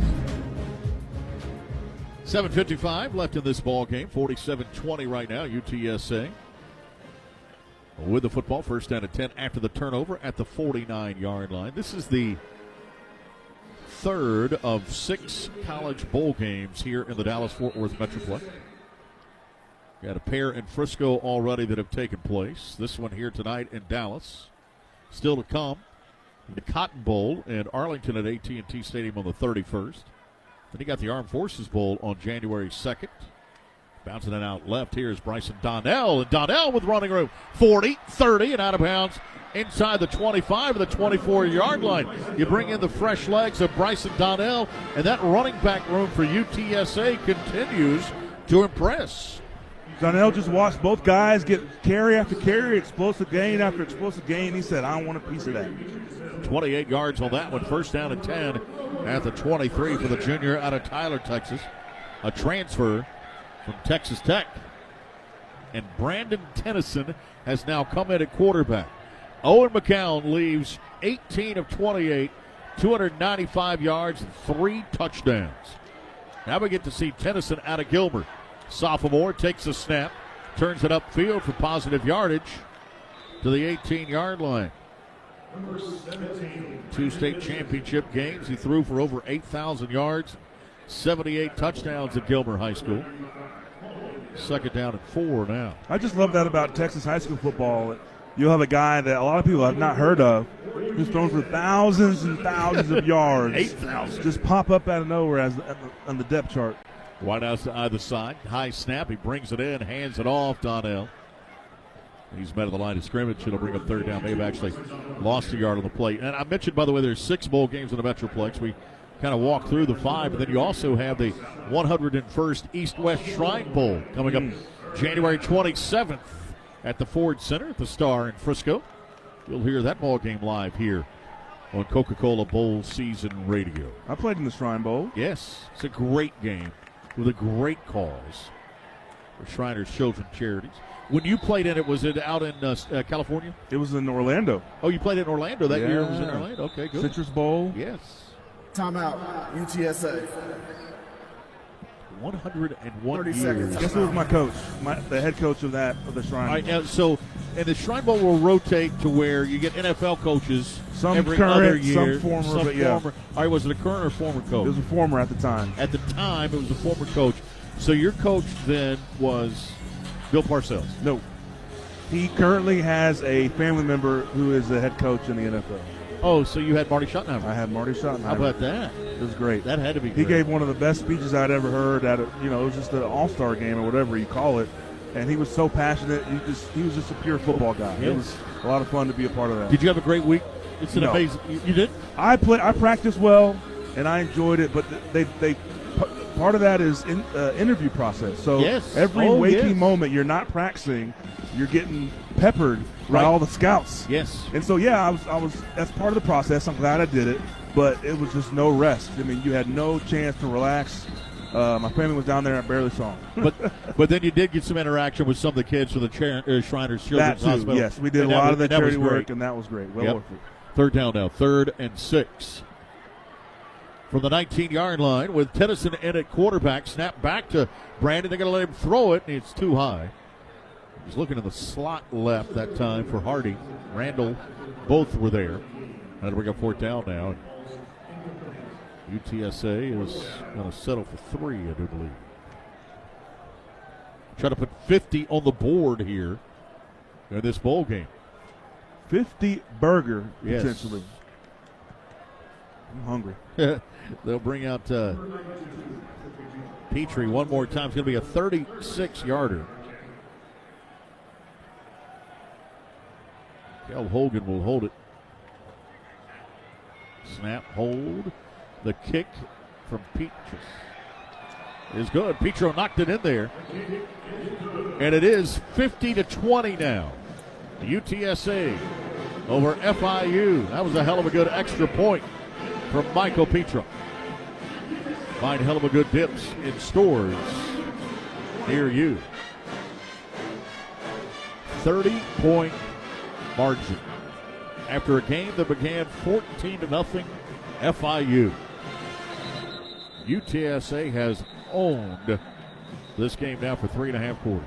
Yeah, I felt like maybe they were sleepwalking a little bit. Weren't sure. You know, the offense for the Panthers goes down and scores 1, and then they give up a punt return, which I think no one was expecting. You look up and you're down 14-0, and the guys lock in. I think Owen McCown leads them, starts playing his good brand of football, and then Will Henderson, Devin McEwen, DJ Allen, these guys just take over. And there's still 6 minutes left, and they're up 50-20. Out to kick it off now comes Jaffer Murphy. Yeah, you can react one of 2 ways if you get punched in the face, right? Yep. UTSA did early, and they fought back. And then some. Kick from Murphy. He's going to hit at the 10 and skip through to the end zone. FIU back out there offensively, down 30. By the way, their recruiting class, the Panthers, coming in, currently ranked number 2 in Conference USA. So they've got some good players coming in. Willie Simmons is a builder. We were talking about that off air and even some on air. Everywhere he's gone, he's a winner. He's got a football background. Worked his way through the SWAC at Prairie View and FAMU. So if you're a Florida International fan, this is the guy that you want. Yep. Trying to build you into contender. You know, he had some conversations with teams, but even after this year, after just 1 year, people recognize what kind of coach he is. Fortunately for them, he stayed first down and 10 here at the 25. Bring him in motion across the formation here on first down. JoJo Stone sets up left. Jenkins rolls to that side and throws this one into space. Incomplete to bring up second down and 10. And there's a lot asked of this program. There is no foul for intentional grounding. The quarterback was outside the pocket. The ball reached a line of scrimmage. Second down.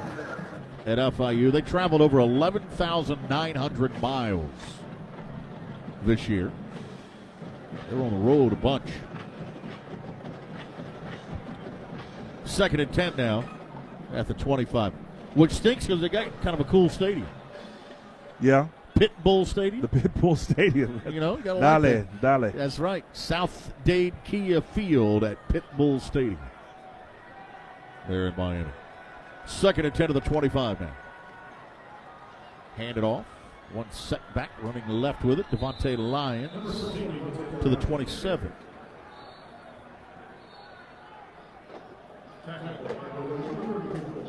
Third down now. Looking at their schedule, I mean, they were at Happy Valley, Penn State. Yep. At Delaware at home, but at UConn up in Connecticut. They saw some travel miles. Hopefully they got some points off that. Yes, had to come out here to Texas. Mm-hmm. And their last outing on the 29th of November to take on Sam Houston State. They actually played that game in Houston.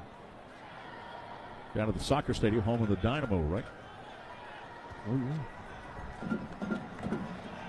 Third down now. Flat left, Lions out of the backfield, tackle. So he gets to the 31. Zach Morris on the stop. And it's 3rd and 8 now. Clock runs with 4:54 to play in this one.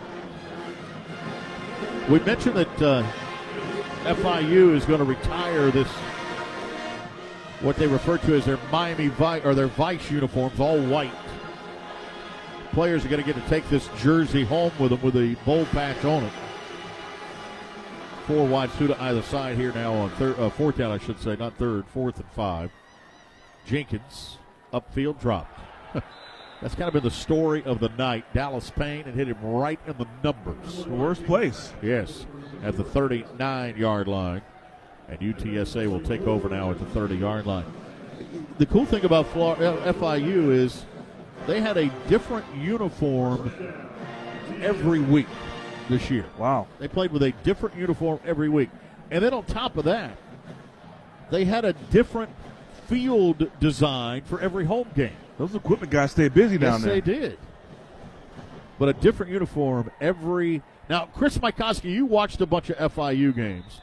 What was your favorite one? The all-black Miami Miami Vice, because they go with the light pink and the light blue. Conjures up little images of Don Johnson in the white coat. I didn't see Coach Simmons wearing the white blazer, unfortunately, to match up with the theme, but those look pretty slick. Yes, second down now.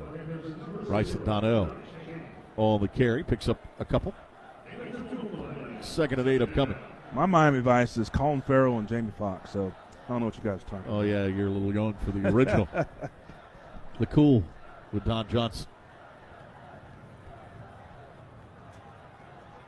Got a big day tomorrow here on Coca-Cola Bowl Season Radio. Several bowl games we'll talk about after this play. Second down and 8. Snap back, hand it off. Right up the middle goes Donnell again for a couple. 5 big games tomorrow starting at 11 o'clock Eastern. The Gold Bowling Military Bowl. Travis Jones, Jason Halter, Molly Cotton will have that one. We got the Wasabi Fenway Bowl coming up as well. After that one, Kevin Gale and John Denton will be on the call for that one. Actually, Molly Cotton will be in Boston. I think I had her at Military Bowl. Snap comes back, rolling to his left here, throwing it downfield. He's got a man wide open and dropped to the 6-yard line on third down. Unable to hang on there is Jalen Smith, and it'll bring up 4th down. You got the Snoop Dogg Arizona Bowl tomorrow. That'll be fun. Scotty Garrard will be on the call of that one, joined by Mike Sanford, Tim Murray. New Mexico Bowl, J.J. Buck and Darren McClain. And then we cap it off Houston with a really good matchup, Marshall, for the Kinder's Texas Bowl, LSU and the Houston Cougars. Absolutely excited about that one. That's going to be a fun one tomorrow night. 4th down now. UTSA keeps the offense out there. Tennyson, the quarterback, steps up in the pocket, going to run for it, gets it as he takes it inside the 20 and down to the 15-yard line. 10-yard gain, needing 5. Nick Watson brings him down. 1st and 10 to the 15 with 2:50 to play. Really good scramble there by Tennyson. Doesn't see what he likes, but they're in man, so he takes off and runs. It gets just enough for the 1st down. Really good recognition when their backs are turned in man, you have a whole lot of green space as a quarterback. 1st down now. There you see Tennyson, too, by the way. Sophomore stepping up in the pocket, felt the rush. Ran for the 1st down, knew where to go. Hands it off here. Bryson Donnell fights for 3 to the 12-yard line. 2:16 left. Should be the last play before the 2-minute timeout, and it will be. 30-point UTSA lead. Roadrunners looking for win number 7 on the season out of the American Athletic Conference. 2-minute timeout. Taking on Florida International here tonight. 50-30 or 50-20 right now. The 2025 SERVPRO First Responder Bowl. Back to Dallas after this from AT&T FirstNet. FirstNet is a proud official sponsor of the SERVPRO First Responder Bowl. And today, we honor those who answer the call, our nation's first responders. Your service and your sacrifice, along with your courage, inspires communities and unites us all. Thank you for keeping us safe every day. FirstNet, built with and for first responders. Dedicated to you.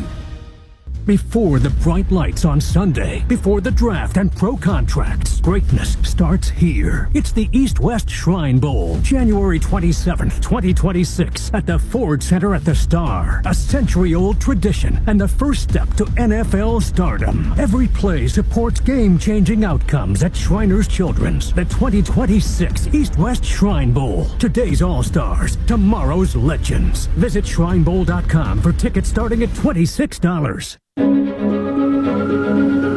It takes a different breed to be the first to respond. The first on the scene. The first to tackle disaster head on. At SERVPRO, we witness the bravery of first responders almost every day. So to all those who never give a second thought to being the first ones in, this game's for you. SERVPRO, proud supporter of our nation's first responders. What a matchup we've got, folks. Just non-stop action. The energy is electric and the fans are all in. An intense game like this calls for a Coca-Cola. Ah, crisp and refreshing. That's a game changer. Yeah, that taste scores every time. And just like that, they're back at it. Passionate fans and an ice-cold Coca-Cola. Now that's a winning combo. No matter the team, no matter the sport, everyone knows fan work is thirsty work. Enjoy a Coca-Cola.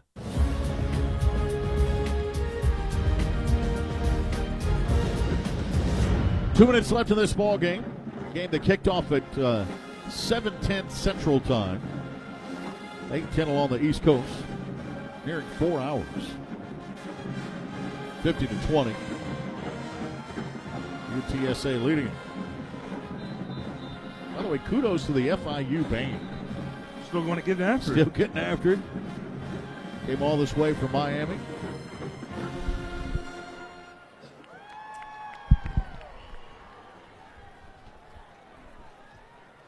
Second down now. 2nd and 7.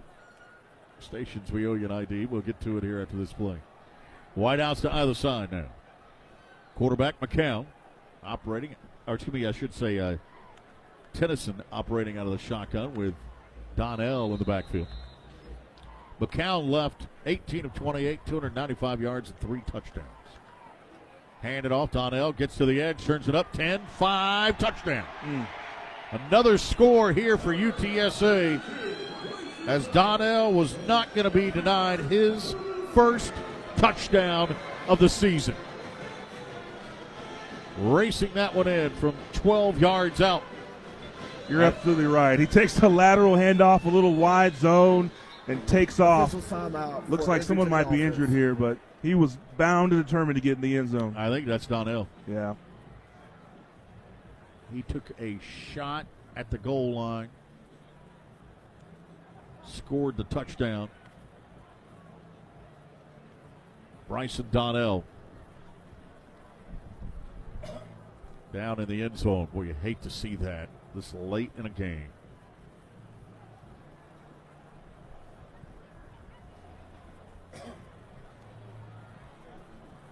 Donnell, athletic training staff, Brian Benitez and crew. Looking at that right knee, it looks like. Yeah, doing some stabilization tests. You hope it's not a ligament. Looks like he took a helmet right to the knee.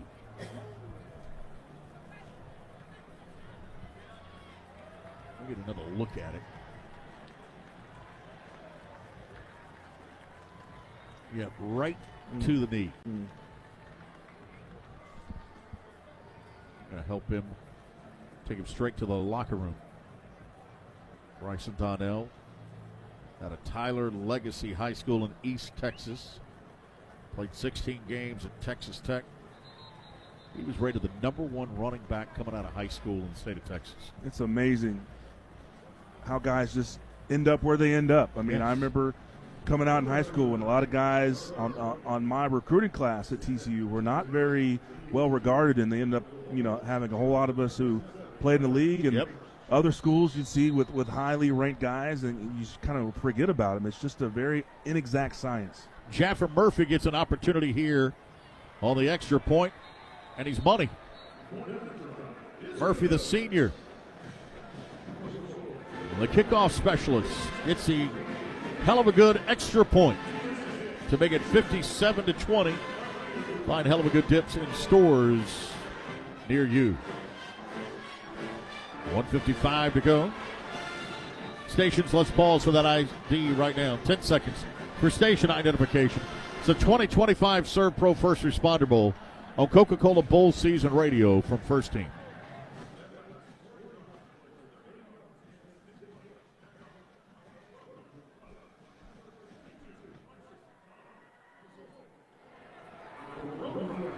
Coming up on our wrap-up show, we will visit with the hell of a good player of the game. And Marshall, if you had a vote in this one, where do you turn?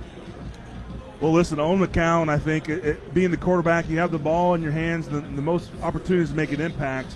And he made a lot of crisp throws. They had a really active running game as well, but I think you got to give it to McCown. McCown. What about Devin McCune, the wide receiver? Well, he was on the receiving end of those McCown passes, so I think he has a legitimate argument. Yeah, he was good here today. The throw game was solid for UTSA. Shad Banks had 8 tackles defensively for him. Everywhere. Yep.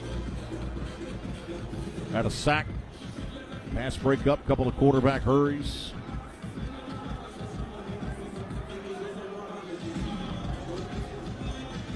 Out to kick it off is Petro. So Petro and Murphy just switch up here. They're going to kick this one short. FIU with a fair catch. Devontae Lyons. 1:55 to go. One more crack at it here for FIU. We mentioned they opened the season on the road at South Florida, September the 5th.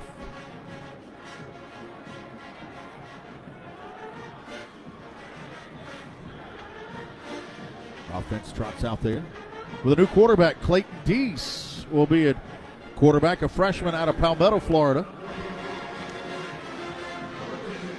He threw for over 3,500 yards. I'm anxious to see him. Clayton Deese was a highly recruited baseball player and pro prospect. Decided he wanted to play college football. Sterling Joseph in the backfield. It's a carry. Running to his right. Joseph, freshman out of Miami Edison. Had over 4,800 yards in his career in high school. Second down. I'd like to see Deese throw it, see what he's got. Yeah, there's a few of those guys who kind of forego the MLB draft who can do both sports. I think Ole Miss has a guy. Yep. And they're all over the place. And it's very interesting nowadays with NIL if you can make an opportunity for yourself as a football player, especially as a quarterback. Then try the baseball hand a little bit later. Here he is, rolling right. Dees throws it underneath. One-handed snag at the 30-yard line by Tyson Carter. Great catch there by another freshman out of Orlando. So we got some playmakers out there that are freshman future for FIU. Nick Coleman, the offensive coordinator, getting a look at them, along with Willie Simmons, of course. They also lean on Frank Ponce a lot. Frank is the associate head coach, labeled as the tight ends coach, but he's been an offensive coordinator at Florida International. He's been an offensive coordinator at Appalachian State over the years. Here's a handoff spinning for the first down to the 36-yard line is Sterling Joseph. Ponce is an experienced play caller. I think this is his third stint at Florida International. Oh, FIU, wow. yeah. Back on the staff with Scott Satterfield years ago. First down and 10. Throw it in the flat right. Little wide receiver screen. Turning it up across midfield to the 49 is Ross Fournette. Fournette, the senior. 56 seconds left. FIU not done yet. UTSA territory at the 49-yard line. Here's your quarterback now, Dees. Looks right. Pumps again, and now tucks it under and slides to the 47-yard line. 43 seconds left. FIU trying to work quickly here. I'd like to see him throw it downfield one time to see what he's got. We'll see that arm, don't we? Yeah, I really do. Clayton Dees playing in just his second game of the year. Takes a snap. Sets and fires, and that one is short. I don't know if his arm got hit on that one or not. Yeah, at the 36, we'll say it did. Tyson Carter, the intended target. Third down upcoming, 19 seconds to go in this one. Benches have cleared as far as players. UTSA rolling guys in along that defensive front. Kyan Roberts-Day just checked out. Mike Williams is in. Bunch of new guys there.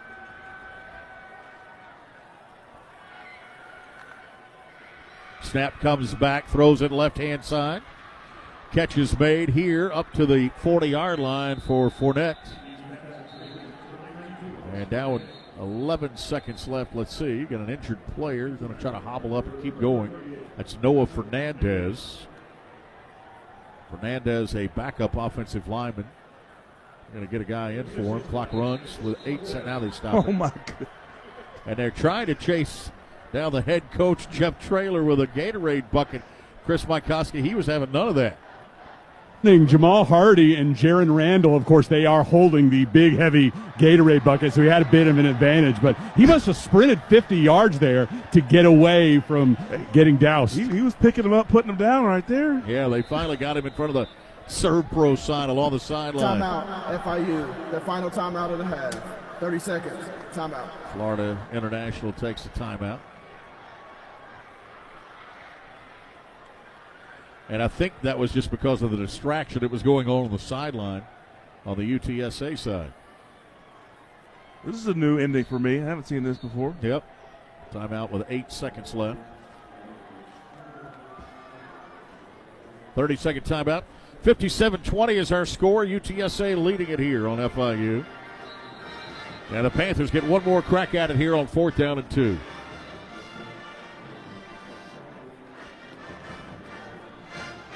Trying to get some of these young playmakers of football here. Jeff Traylor in his 6th year at UTSA. Going to walk away with win number 53 of those 6 seasons. Snap comes back. Dees bobbled it, picked it back up, and then stumbles down to the 45-yard line. Could have thrown a flag. There were about 3 guys off the UTSA bench on the field. He falls down, and the clock runs out on FIU. UTSA gets the win to improve to 7-6 on the season. Jeff Traylor, Willie Simmons with a hug and a handshake.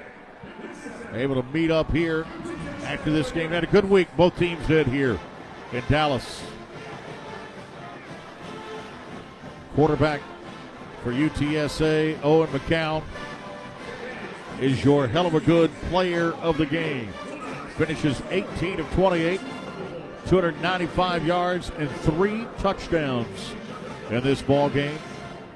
And he's with our own Chris Mikoski right now. All right, Owen, we talked about this being one of the most seasoned offensive lines in the country. They kept you up. Your jersey didn't get dirty. Credit all to them, I would imagine. Yeah, exactly. They do a tremendous job up front. We've shown throughout the game, a little slow start, but really showed throughout the game we could run the ball and pass the ball anytime we wanted to, and really dominated the whole game. Now, 16 guys missing due to the portal, due to injuries. These guys all came together and clearly made it very important to win the day regardless of the adversity. Yeah, 16 guys, and offensively on top of having a new offensive coordinator. It's just, speaks volume to our program. It's the next man up mentality, I guess, even with the offensive coordinator position. So Coach Hunter Ritterman did a great job offensively, and then defensively they kept us in the whole game. So credit to those guys. It's been almost exactly 2 years to the day the last time I talked to you after the Frisco Bowl, your first start for UTSA. How much have you learned about yourself and the bowl process since that last time when it was your first start as a Roadrunner? Right. I think year after year, you just kind of learn your process throughout the last game of the season and then leading up to the bowl game. Knowing when it's time to get away from it a little bit, maybe hang with family, friends, and then, time when it's time to practice, it's time to lock in, and, you still have a mission to do, and we did that tonight. Add another championship hat to the wardrobe. Congratulations, our hell of a good player of a game, Owen McCown. Thank you. Birds up. There goes the junior out of Rusk, Texas. Transfers back home from Colorado and leads UTSA to the bowl victory here tonight. 57-20. Jeff Traylor gets the W. He's with Chris Mikoski, the head coach, right now. All right, Coach. 16 guys not here tonight. Came together, down 14-0, found a way. What does that say about these young men? Yeah, they've been resilient all year, and we played a really tough schedule. They've been through a lot of adversity this year, so it didn't surprise us. We've been up, we've been down. It's when you play a tough ass schedule.